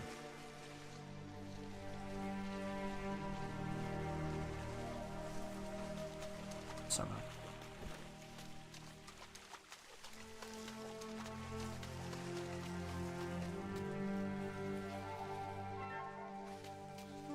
Oh, now you're flowing just fine. Okay. Something must have.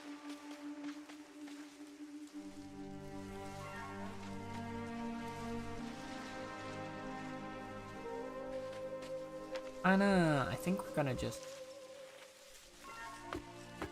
pop this little guy away.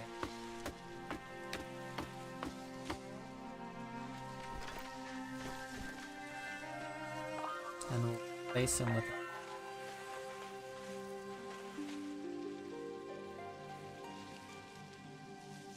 side here.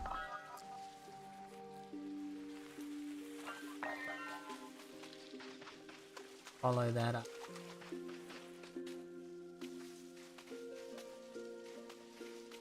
Another witchwood over here.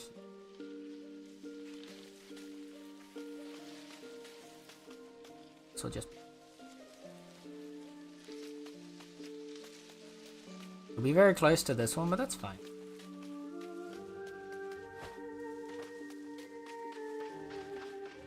I want this area to look. I want, like, especially this area, this inner grove where the marsh started again. I want this to feel extra like magical. So I want to make sure to have like we've got the purpley leaves of the wild witch woods. I want to have the blue leaves of the ancient witch woods here.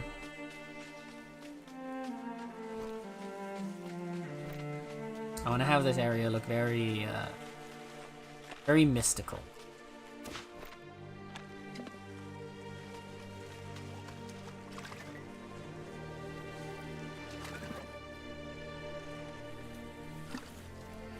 Water before we dehydrate ourselves.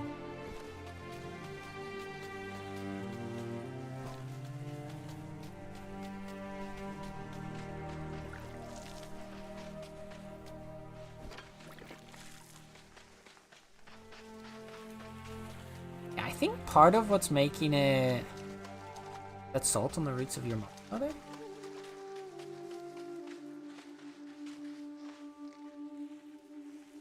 Huh.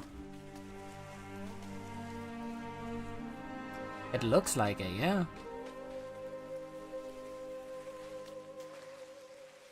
Is that what poisoned it before? I thought it was just like dry. Because it's not showing it as poison right now.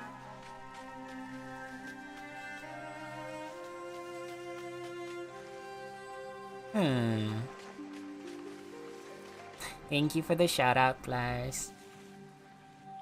Chat, if you like good vibes, you definitely gotta go give some love to Vi.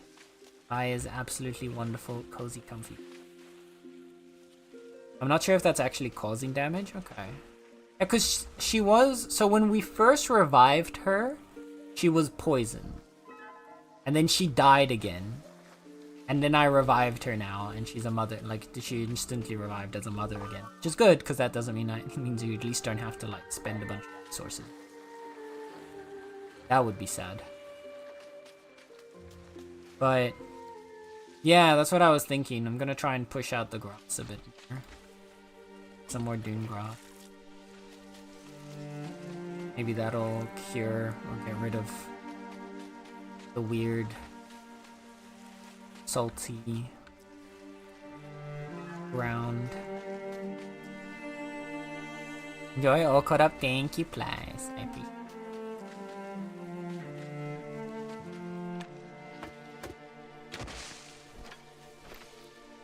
Yeah, I was just thinking the same. If we push the marsh out, just it'll help the marsh mother. The thing is, before she died, the marsh had pushed out like further out to like back here. I'm pretty sure.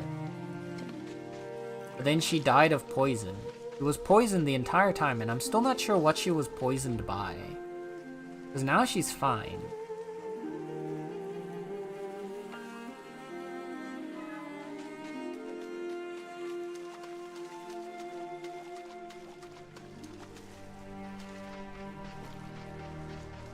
Because I was trying to figure out, like, find something that could have been whatever poisoned her. But I don't see any signs of something. There was no, like, corrupted soil. There was nothing weird going on. And it was just kind of dying for some reason.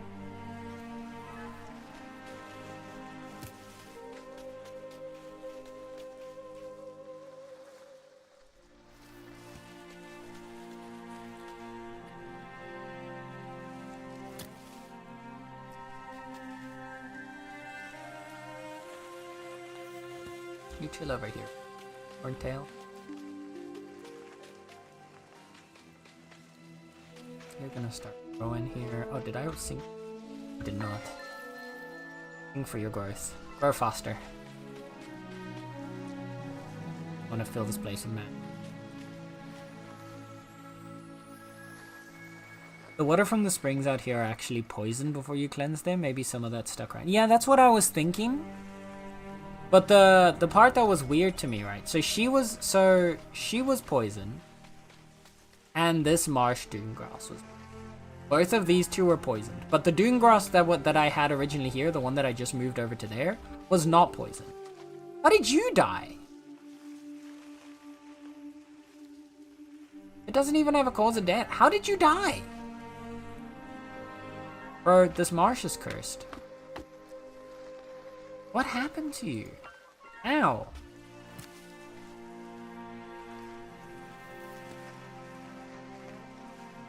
He's just dead, right? Hello? Okay, apparently I can't cut this one.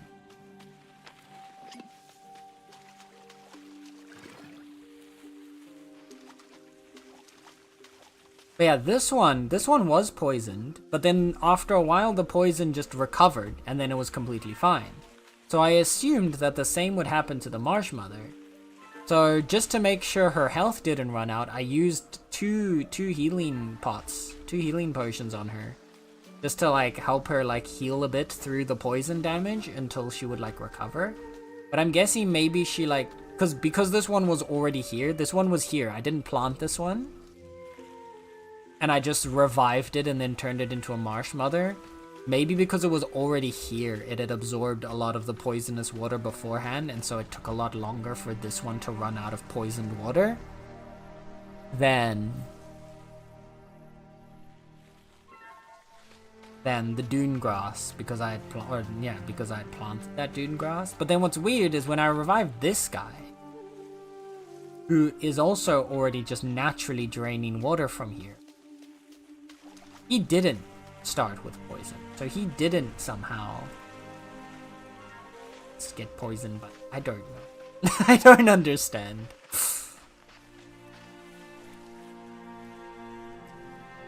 He definitely had more weird biome stuff going on than I'm used to. I have a tendency to cause games to break. I don't know. Maybe I should become a QA tester. I summon the bugs.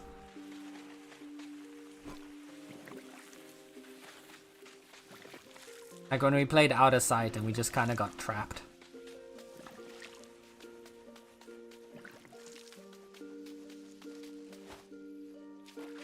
Just have a natural skill for breaking a game.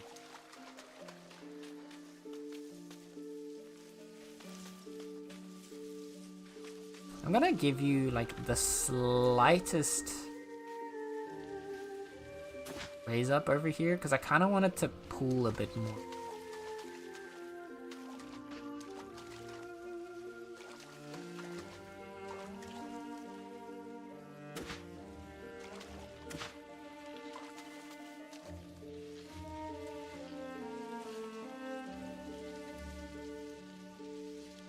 I want to have some more pooling here around this witch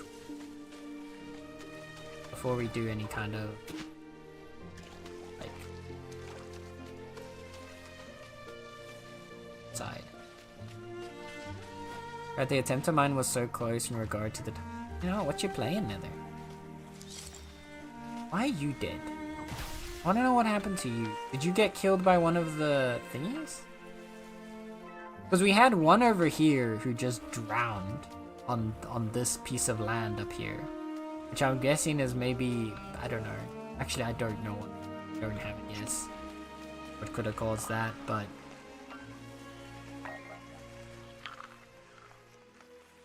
They're normal. Have we used up all of our good amaranths? Let's have some of these.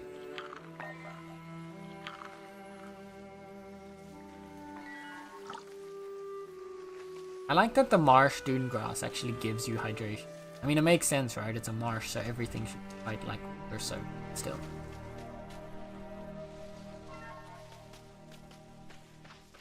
A nice little detail. I should grow some berries.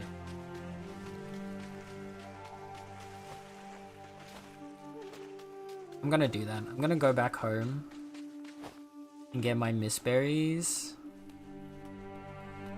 And plant a couple bushels here so that we have a source of food in the our marsh.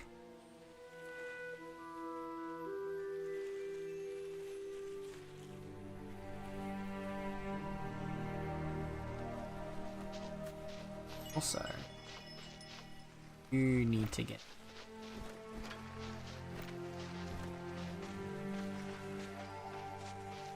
a little bit of wood. I think it was just wood. There. There you twice.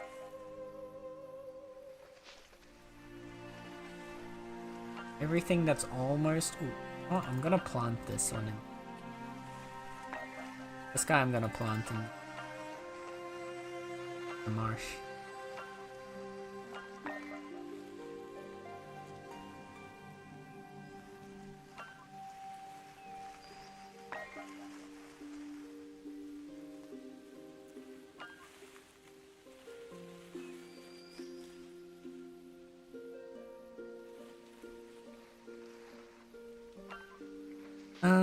I also want to set up a small storage in the marsh. Maybe not right away, but definitely in the near future. I want to just be able to have a basic storage set up over there. What happened?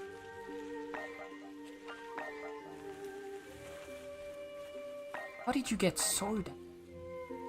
Was it the snow? No, it wasn't the storm. I was about to call it a snowstorm instead of a sandstorm.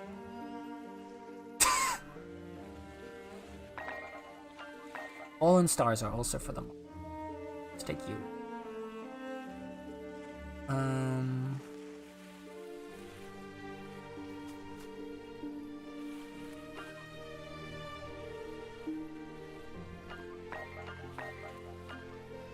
Glow sticks were also a bit of.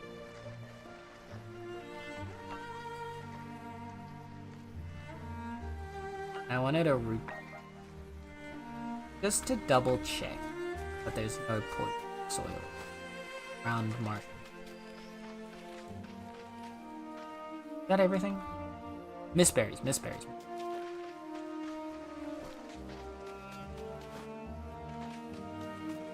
Can't believe I immediately forgot the original reason I came back.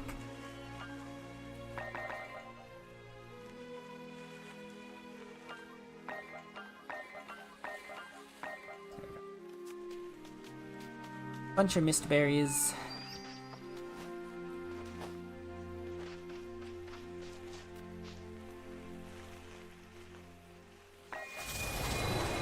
Let's teleport again.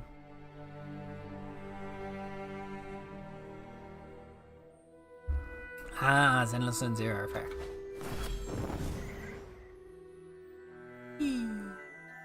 Ah, there we go. This is starting to look more like I want. Look at that.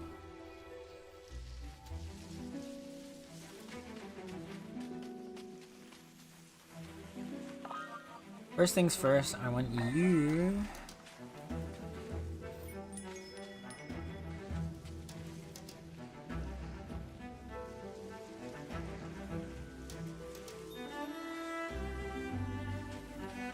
Constitution. Ah, because we got a marsh root. Auto fill up card. I want to. Oh, we also had a quest, didn't we? That required you, ancient and marsh thorn. Do I have an ancient thorn on me? I do. I want to plant you together.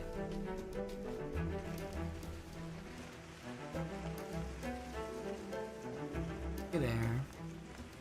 How are you?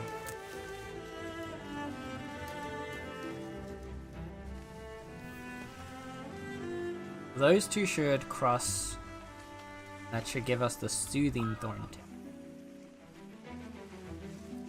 The other thing that I wanted was glow stick.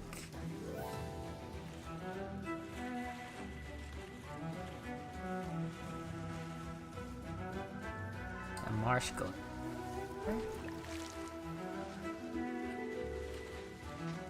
Pretty.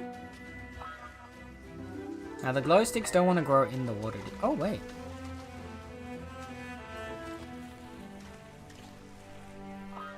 That changed.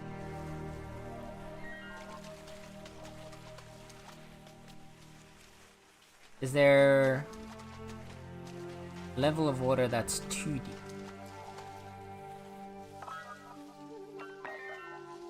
Seem to be thriving in shallow water. Okay. As long as it's marsh, you're okay with it. I'm gonna move the marsh glow stick since it's purple. Purple?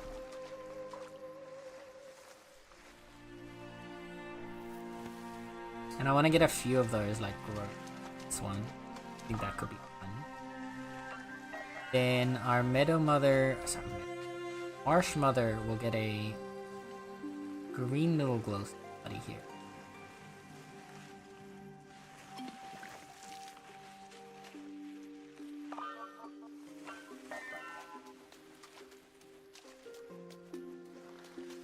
We're gonna grow your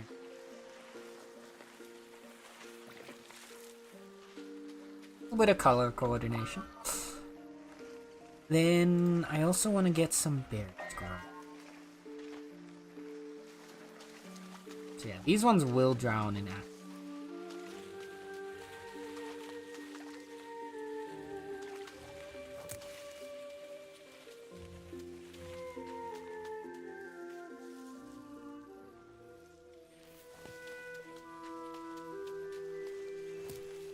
I want to make a little bit of space.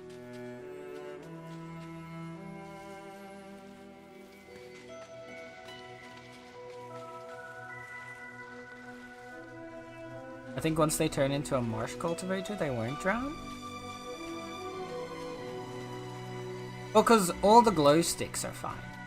Like, even the wild glow stick says he's fine here.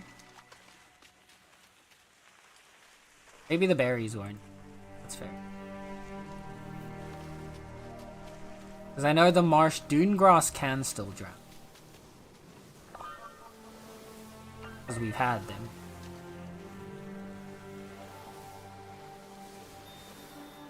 Let's see.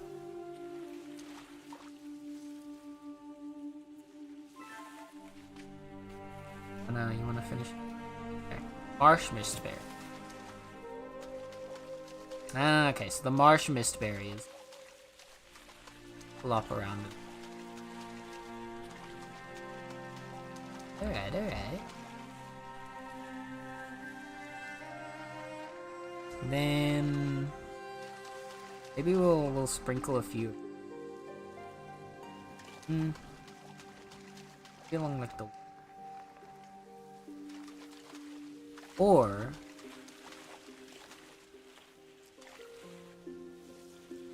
plonk them around it. I don't think they should be that.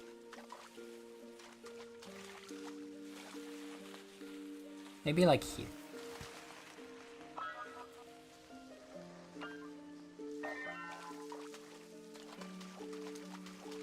I don't know.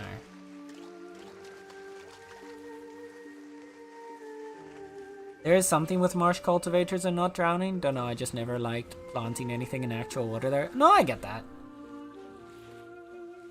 Makes me nervous. Also very understandable.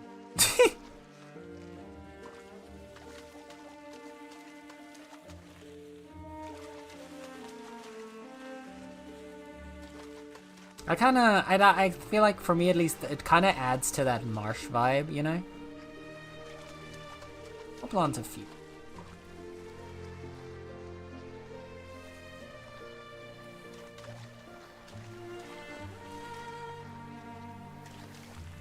I sprinkle them a bit wildly around.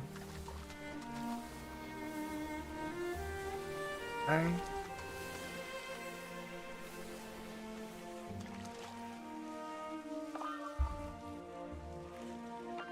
And I do like the idea of the soldier thorny tail.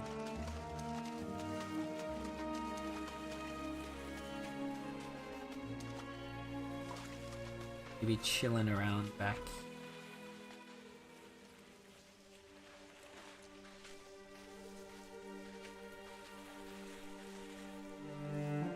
Maybe in the local area a bit safe.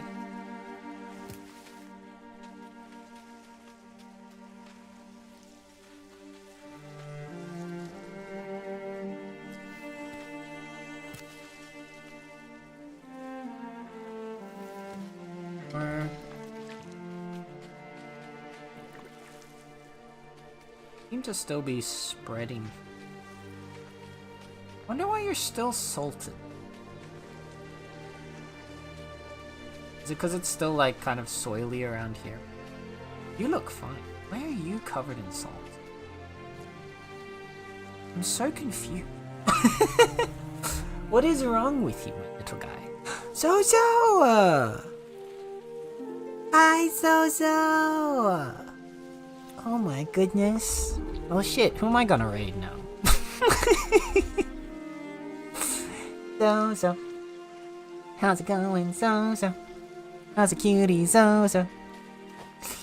Hello, Zozo and Raiders. Welcome in. Hi. My name is Senator. You can call me Sen. I'm your local resident chaotic cat boy who likes to play a variety of video games, ranging from cozy to horror and everything in between. And today we are leaning more into the cozy vibes because we're playing some Wild Mender. We're working on reviving our first marshland today. It's a little game about reviving essentially a dead desert landscape into beautiful nature. Sorry. My turn to come bother you. Thank you so much for the raises. How was your stream? What were you doing? What were you playing? We have a mod around. Could you give a shout out to Zozo, please? Plus, if you're still here. And hi, Zapped Fox? I hope I'm saying your name correctly. If not, please let me know, and I will adjust accordingly. Yeah, I hope you're doing good. Thank you for joining in on the raid. If you need a raid and run, both Zozo and your raiders, if any of you need a raid and run, please do your self-care stuff first. Your own personal care comes first and foremost. Get something to eat, get something to drink, go stretch, go cuddle a pet, go cuddle a person with consent. And then after all that, if you wanna vibe with us and just enjoy pretty nature, then we'll be right here for you. And if not, we'll probably have raided out into somebody else who's just cozy. I hope. If there's anyone still on. Any noms, but I have you in my ears, but my hands are busy? Of course. Please, go get your noms, get your noms. It was good, Little Witch in the Woods. Oh, that game looks so cute. That game looks so cute and cozy. I really wanna... There's so many cute and cozy games right now. I can't keep up. I just want to play everything.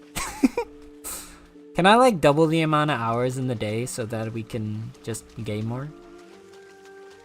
Can we do that? Can we turn back time? Can we find a way? Alright. Our marsh is looking pretty good. Let's go back home for a second.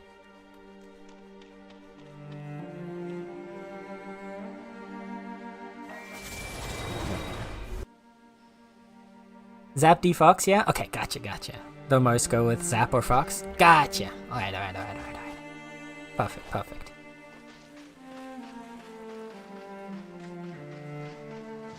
Hi, Voidy! Hello, come on in. Thank you for joining in with the raid. Can I not have to eat as often? Sure. We'll make it, okay. All of everything else you normally have to do works.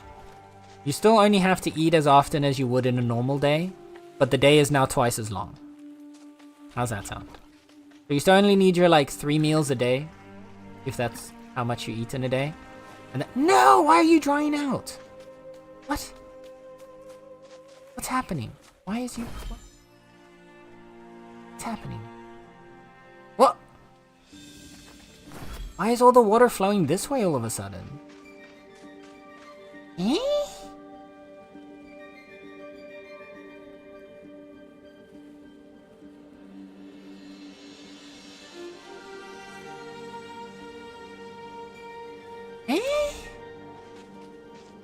Did something block the stream? Alright, the water still should be flowing just fine down this way. But why? I haven't terraformed at all today. So why are you flowing worse? Eh?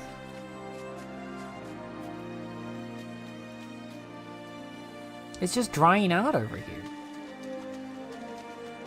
The heck? Hi, Froggies. I'm confused. I mean, there's still a little bit of water flowing in. It's like, so that it's not completely dried out, but this was like the main water flow, and the other one was supposed to be the side water flow. Why is that swapped around when nothing changed? Oh, I forgot to plant the fallen stars as well in the marsh. I will do that later.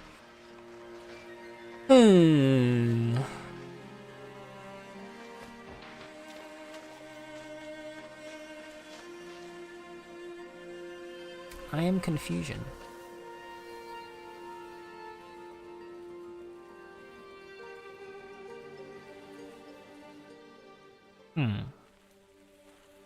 Do I need to... Do I need to up this just like a tiny bit over here, maybe? Like, let this flow just a little bit? Yeah.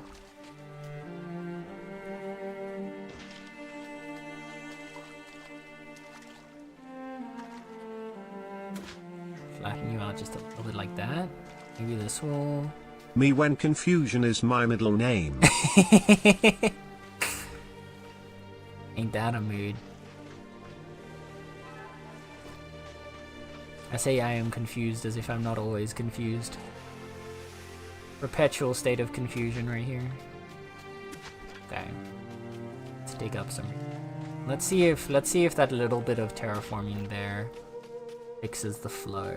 Cause like I don't need it to flow into that lake as heavily since the second water source up there is gonna be feeding into the lake more.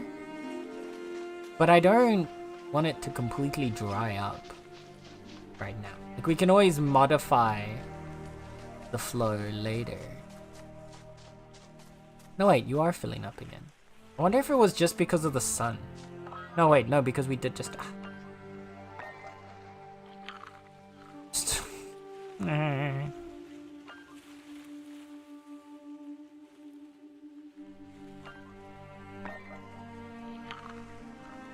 Let's get a little bit of food. Oh, I didn't plant the giant mist berries. But one other thing I want to do is... I'm gonna do it now before I forget. I'm gonna go over to this area here. Nope, I'm stuck. Nope, nope. There you go.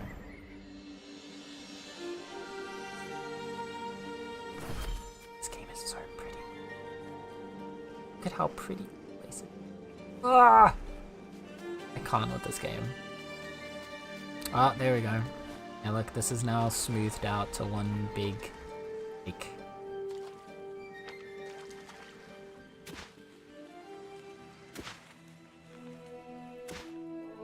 I think that means I just clear this a little bit so that it's... You're now all nice one big connected lake, but I kind of want to try...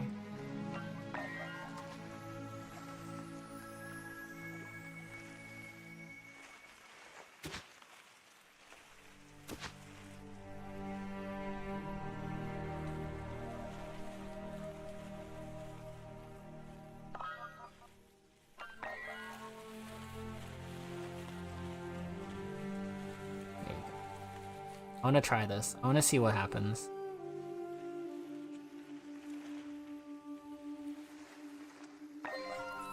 Give you a song so that you grow faster.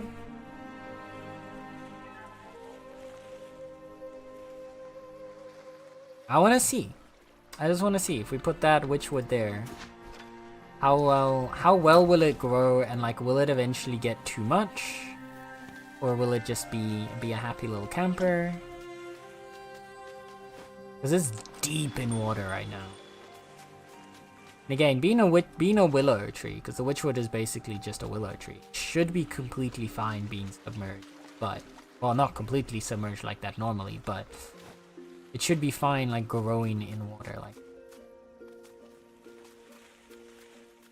I kind of want to put this down.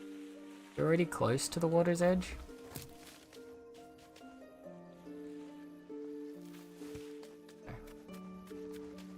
And some of you are already taking water from the lake, you might as well take water from the lake. They even change water physics tick race based on distance from players, so it might have even been something like you were just in range for half the oasis to update more frequently than the other. No, that might make sense. I was like close enough for it to... Yeah, you know? And it does look like it's immediately flowing back this.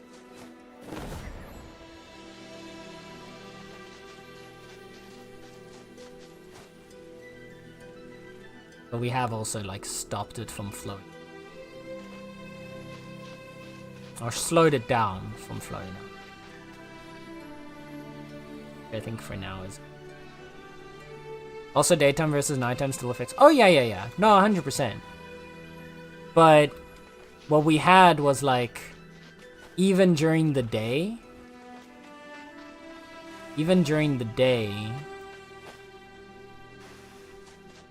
This lake was about up to here, almost.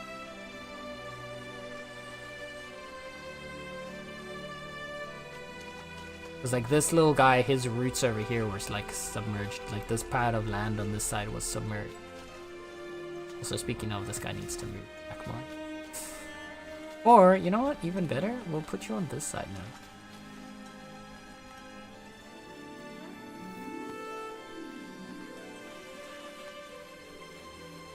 Get you to spread this area out a little.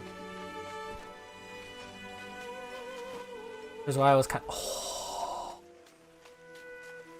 I didn't notice our oracle trees! Oh, look at these big boys! You're huge! He's so big and chubby! I love him. What about you? You're the giant one. Why do you look smaller? You're mature. Are you also mature? You're also mature. Why are you so much... Are you taller? Let me get a high view.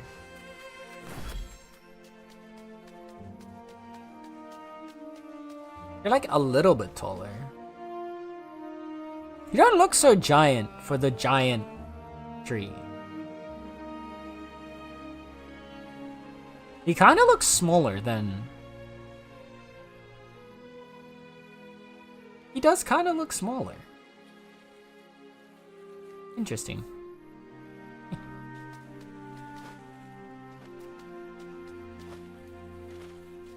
Yeah, the one on the right, this one here that I'm pointing at, that's the giant oracle.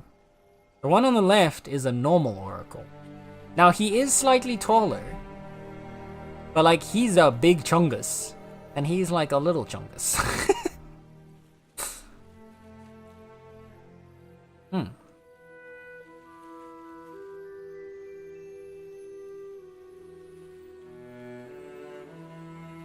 Unless he's not finished growing yet, maybe... I planted them very close, like, not that long after each other.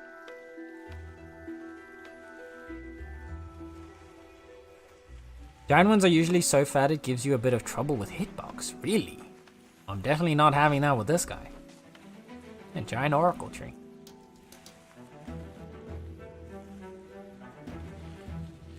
Maybe he still needs to grow more here. What happens if I let me give him a song? Maybe he's still growing. We'll see. Oracle fig. These were good food, weren't they? They are. They're actually really good food. Whee.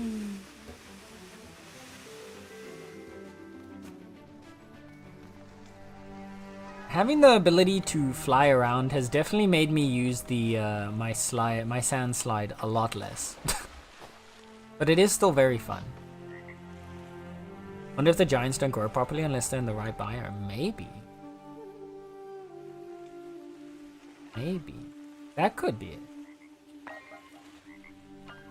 Let me just put all spoiled stuff in here. And all the stuff that I have a bunch of duplicates of that I don't need this many copies of.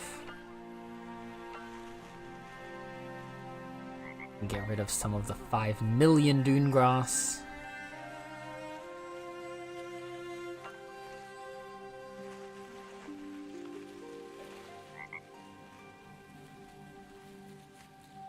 Okay. And then...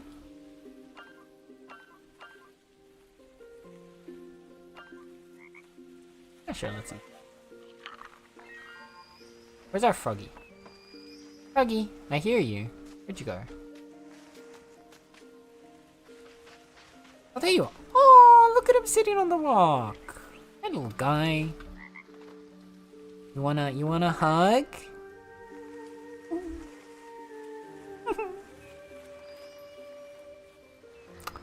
The frog hugs are next.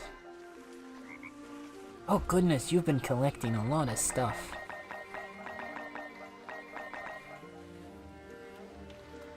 Man.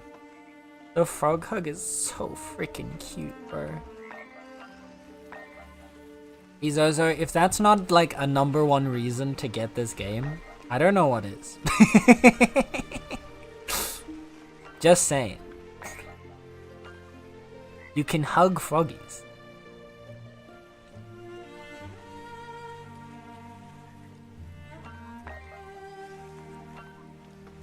I missed another raid. No, Flowers.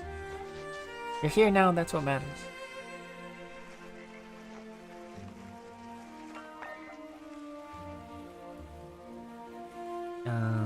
You.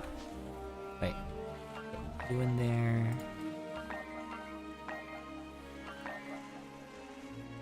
Put away all these supplies because we don't need those right now. We can put you here.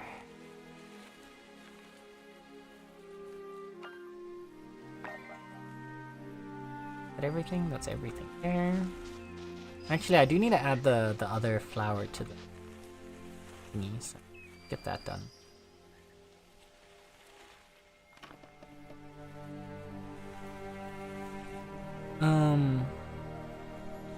You can pet and play with kitties and Little Witch in the Woods. Yeah, I saw when you showed that when we raided you last time. It's so cute.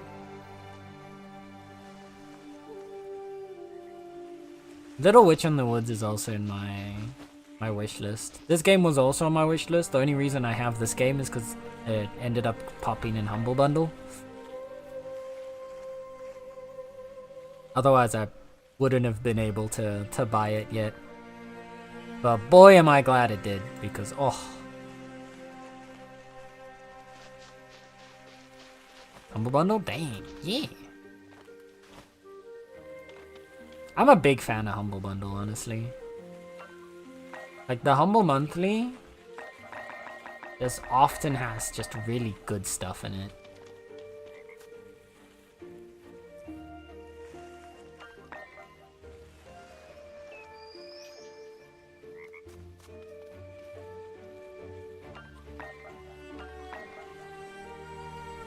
Like, very rarely have I had like Humble Bundle give me nothing that I'm interested in. Even like tangentially. And a lot of times there's like, if you get like, cause like, I think it's like what, 100 and something bucks. Now the only reason I have Humble is because someone bought it as a gift for me. I got a present which was a year of Humble.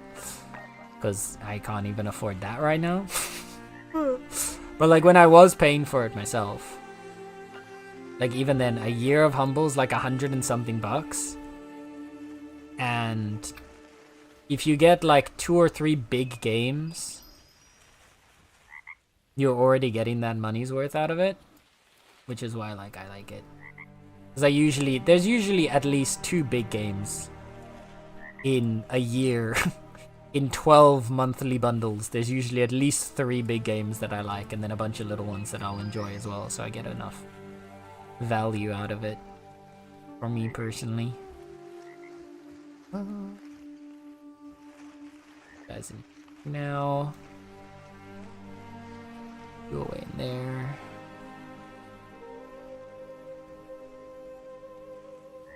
Still carrying the water ring around? I am indeed. I still use it when I'm in the salt flats. I just like to have it with me at all times. Because I know if I put it in storage and I go into the salt flats, then I'm gonna forget it. I know myself very well.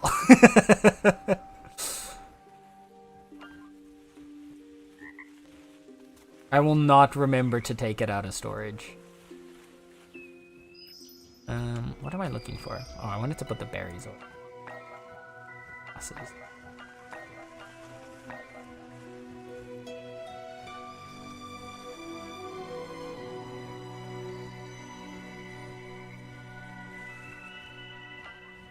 Do sunbursts have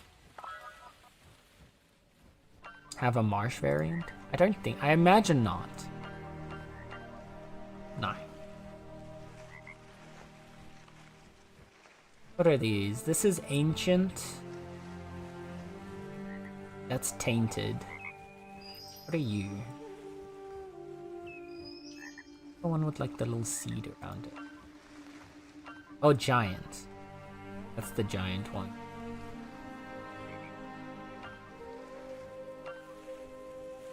And then there's whatever that is. It's like a little, like, it looks like a little lightning bolt on a rock or something. There's also only two, we're only missing 2 more thorntails. We're missing a bunch of dune grasses. 2 rain blooms, 1 umbrella fungus. Bunch of root. 3 lilies. 3 amaranth. Bunch of oak tree. Does that one have a house on it? That looks like it has a door.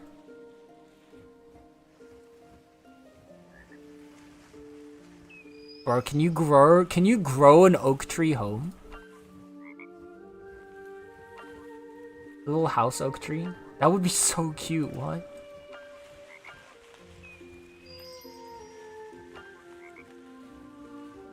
There are a lot of variations. There's also a lot of symbols of different looking things. But there must be a lot of different, like, if not full, like, biomes, at least, like, plant group variations, I guess.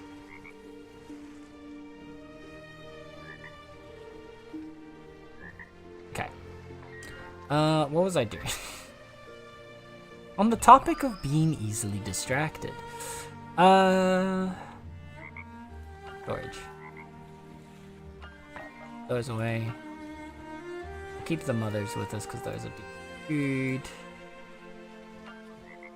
I don't think I need the thorntails right now. I'll put those here.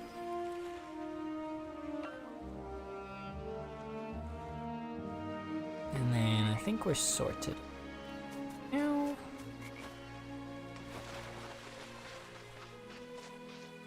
Don't like this dust.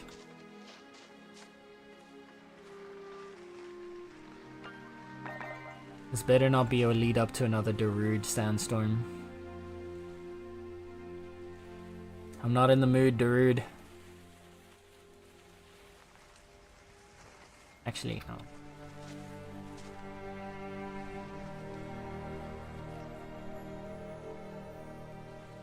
Not gonna put you down. Put a couple more of these down in the marsh.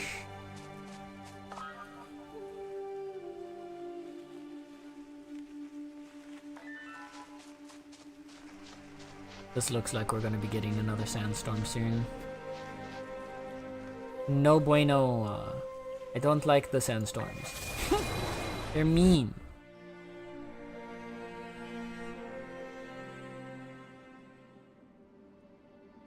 Here we are. Oh. Oh.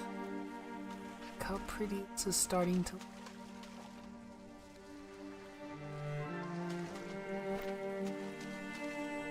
A bunch of wild witch. Gonna be good for us to spread out some more color. You still have salt on you. What happened? I guess we just have a permanently salty marshmallow.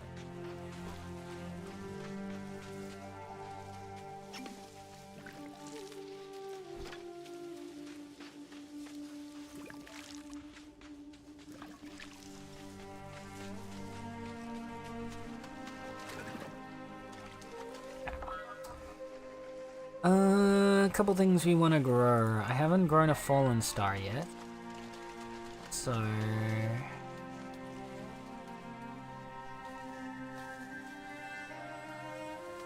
what happens if we put you on this ledge? Where are you gonna look? Spindlewood.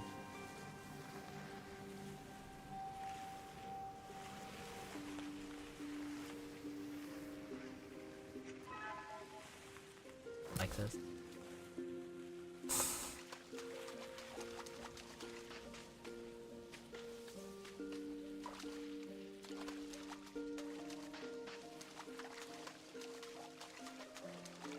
You're not gonna drown, apparently. Good to know. Well, we're not gonna put you. Gonna put you out. Give you a little bit of space. Way to grow, night.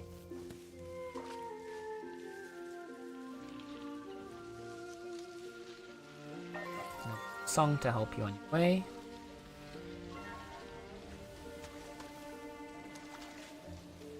And then over here. Oh, been lurking away and got distracted. Didn't want to go without saying good night to all the cuties. Have fun. Good night, Ruby. Thank you for hanging out. Have a good rest of your night, lovely. Sleep well. Hope to see you again soon.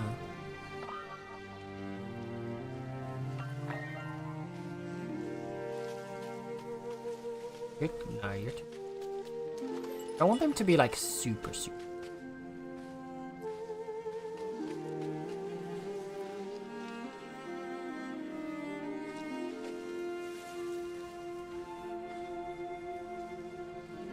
Put you over here. I'm gonna be fairly close to the tree, but that's fine. You guys will balance it. So actually putting one back here wouldn't be that wild. Yeah.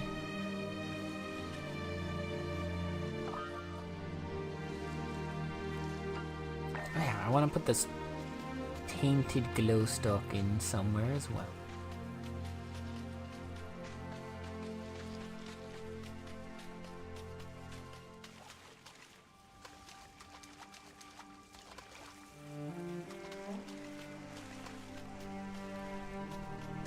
I don't know if I want this right. I guess we could put like one. Just to add a little spice of color on it.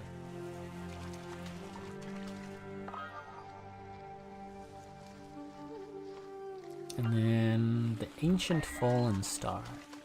Ooh, fun.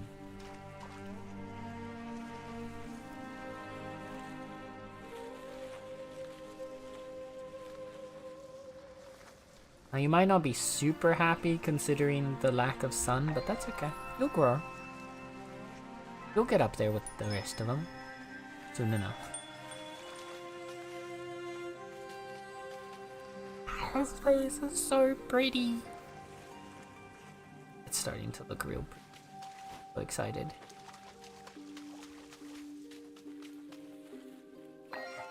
Give you a little boost.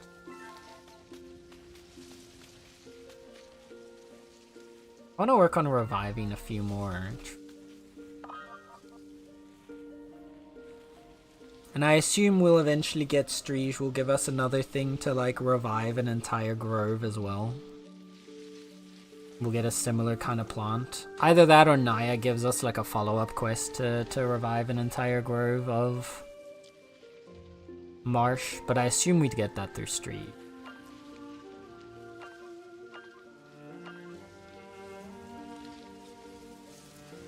Is there anything else here specifically that I want to grow?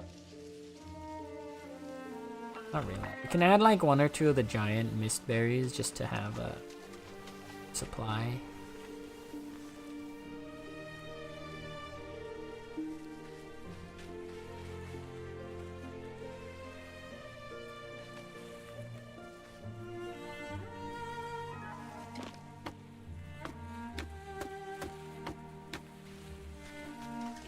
I genuinely have no idea what's happened to this marsh grass.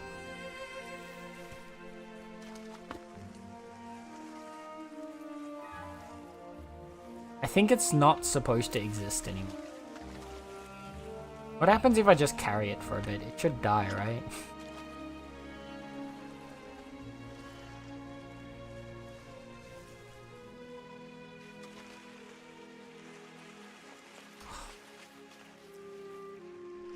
Bro, this place looks so pretty.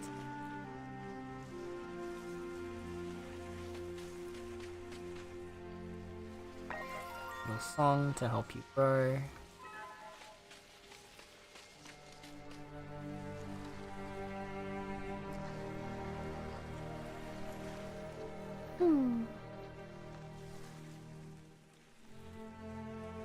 Oh. Just screw.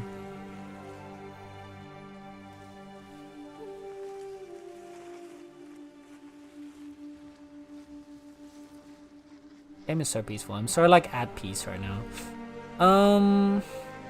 That being said, we have been going for 7 hours and there's gonna be an ad in like 3 minutes. So I think what I'm gonna do, I'm gonna snooze that. And we'll finish off just a couple last small tasks before we go back.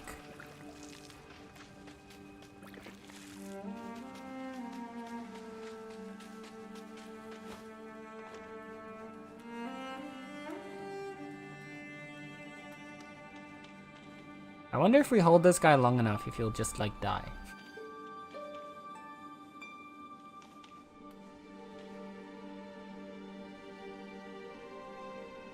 What happens if we offer him up to Streege?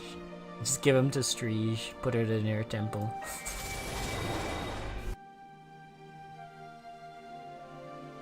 See you soon. We'll do. We'll hug all the froggies. Look, he's even hopping up right here. Guy, have a big hug.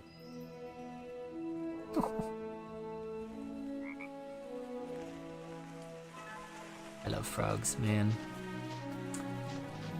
Man, I love frogs. Looking good. How is our... Yep.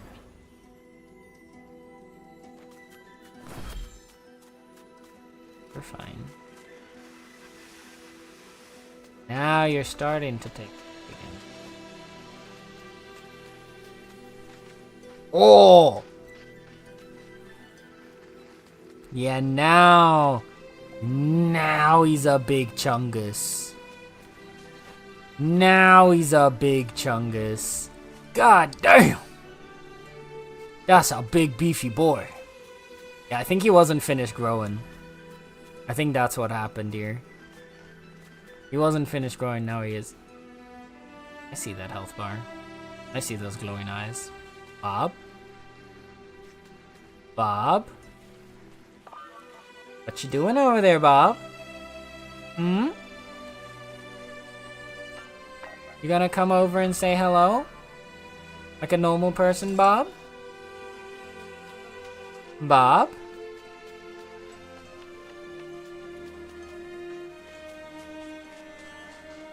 Yeah.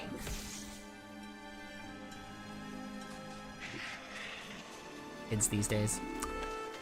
Yeah, no, this is, I think now if we go back up to look at the difference. I guess maybe he just was like barely not finished growing. Oh yeah, look, now you can see a solid size difference between the two. That's a big boy. Look at him. Damn.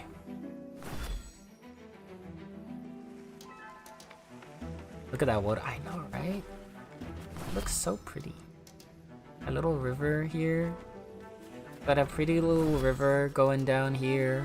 Got 2 little lakes over there. We've got... Oh.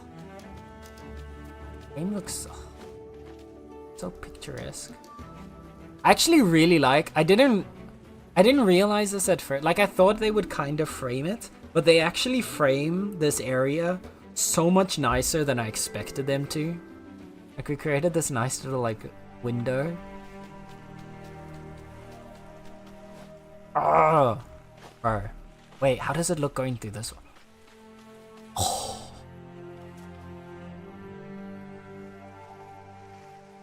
Look how pretty. Can you also fly upwards? I don't believe so. I think I can. Wait.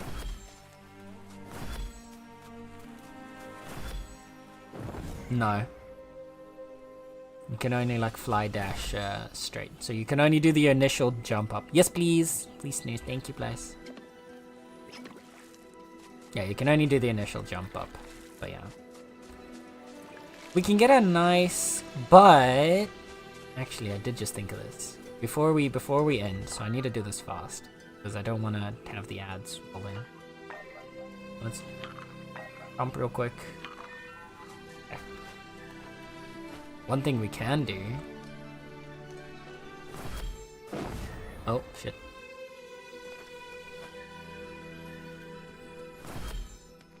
Get up here. And we're gonna get a little aerial view. Eh. Yeet.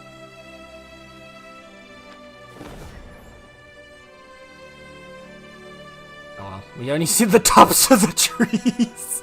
There we go. Oh.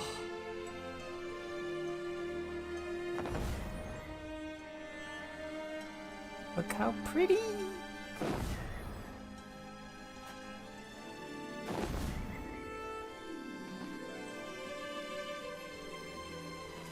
Wait, last one. Okay, we need our mana to quickly recharge.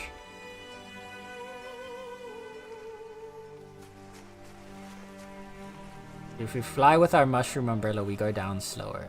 Slower. Mana's up. Oop.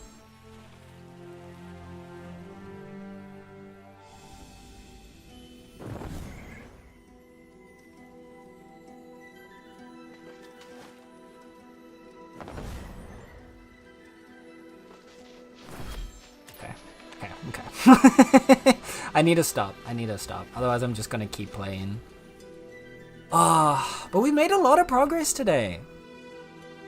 We've unlocked the ability to revive an entire grove in one go from around a spring. And we have unlocked and we have fully revived an entire grove just next to us. Our own grove has expanded a little bit. We haven't really focused too much on our home meadow this time. Mostly we've been focusing on the side, but we did unlock purple flowers. So I think that's already it. And then we've been doing a little bit of growth and we've started reviving our first marshland. Hopefully in the time between now and next, we'll kind of just continue to expand the areas that we've got. And maybe start prepping to revive another grove, if we can. Because I'm wondering how the system will work with, humidity. Because that humidity is going up. And I'm thinking that it has to do with, the percentage of land you're covering with your biomes. But it could also be related to how much water is being generated in the immediate area and evaporating to create humidity.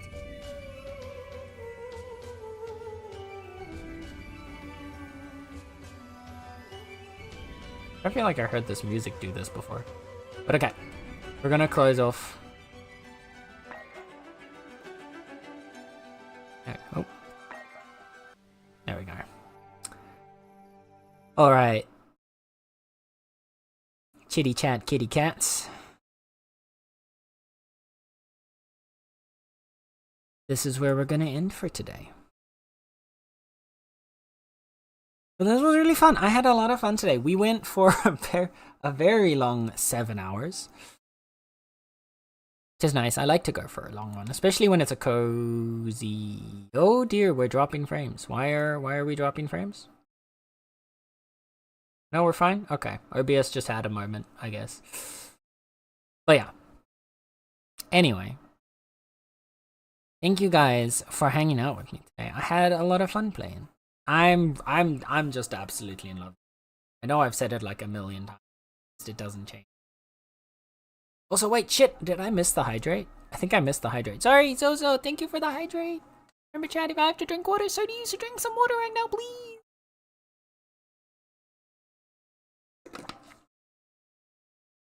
Yeah, I'm just really in love with the game, and it just feels so satisfying, and it's so nice and cozy. Now we've made a bunch of progress. I'm not 100% sure what we're gonna do on Friday for Friday's stream. We might, because I've got one shorter horror game, but I'm also not I don't know if it's short enough for Friday, because Friday we're also gonna have movie night, so it's not gonna be a super long stream. I mean, it'll still be like hours, but like it won't be like 7. Which, by the way, if you haven't already, make sure to vote on the movie you want to see for movie night in the Discord, in the cinnamon, in the good old cinema. The vote is still ongoing in the suggestions box area for the next 30 hours. So you got time, but you gotta pick. Yeah. We'll see with Friday. I don't know if we'll play that new, like this horror game on Friday, or if we'll wait and save it for like either Sunday or next week. We'll kind of see how it goes. If we don't play it on Friday, we might do some more Wildmender, or we might do... Maybe we'll do Bitcraft on Friday. We haven't done Bitcraft in it. We could do some Yapcraft on Friday, potentially. I don't know. We'll see when we get there. It'll be a surprise, so make sure you're there to find out what we end up playing. Either way, thank you guys for hanging out, and I want to make sure that you know that whether you're here for a minute, whether you're here for the whole stream, whether you're lurking, chatting, or anything in between, you're appreciated, and you're loved. Now let's see if we can go find somebody to raid. Before I do that though, I'm going to close off the YouTube side of the stream, so thank you to anyone that was hanging out on the YouTube side. Blah, blah, blah.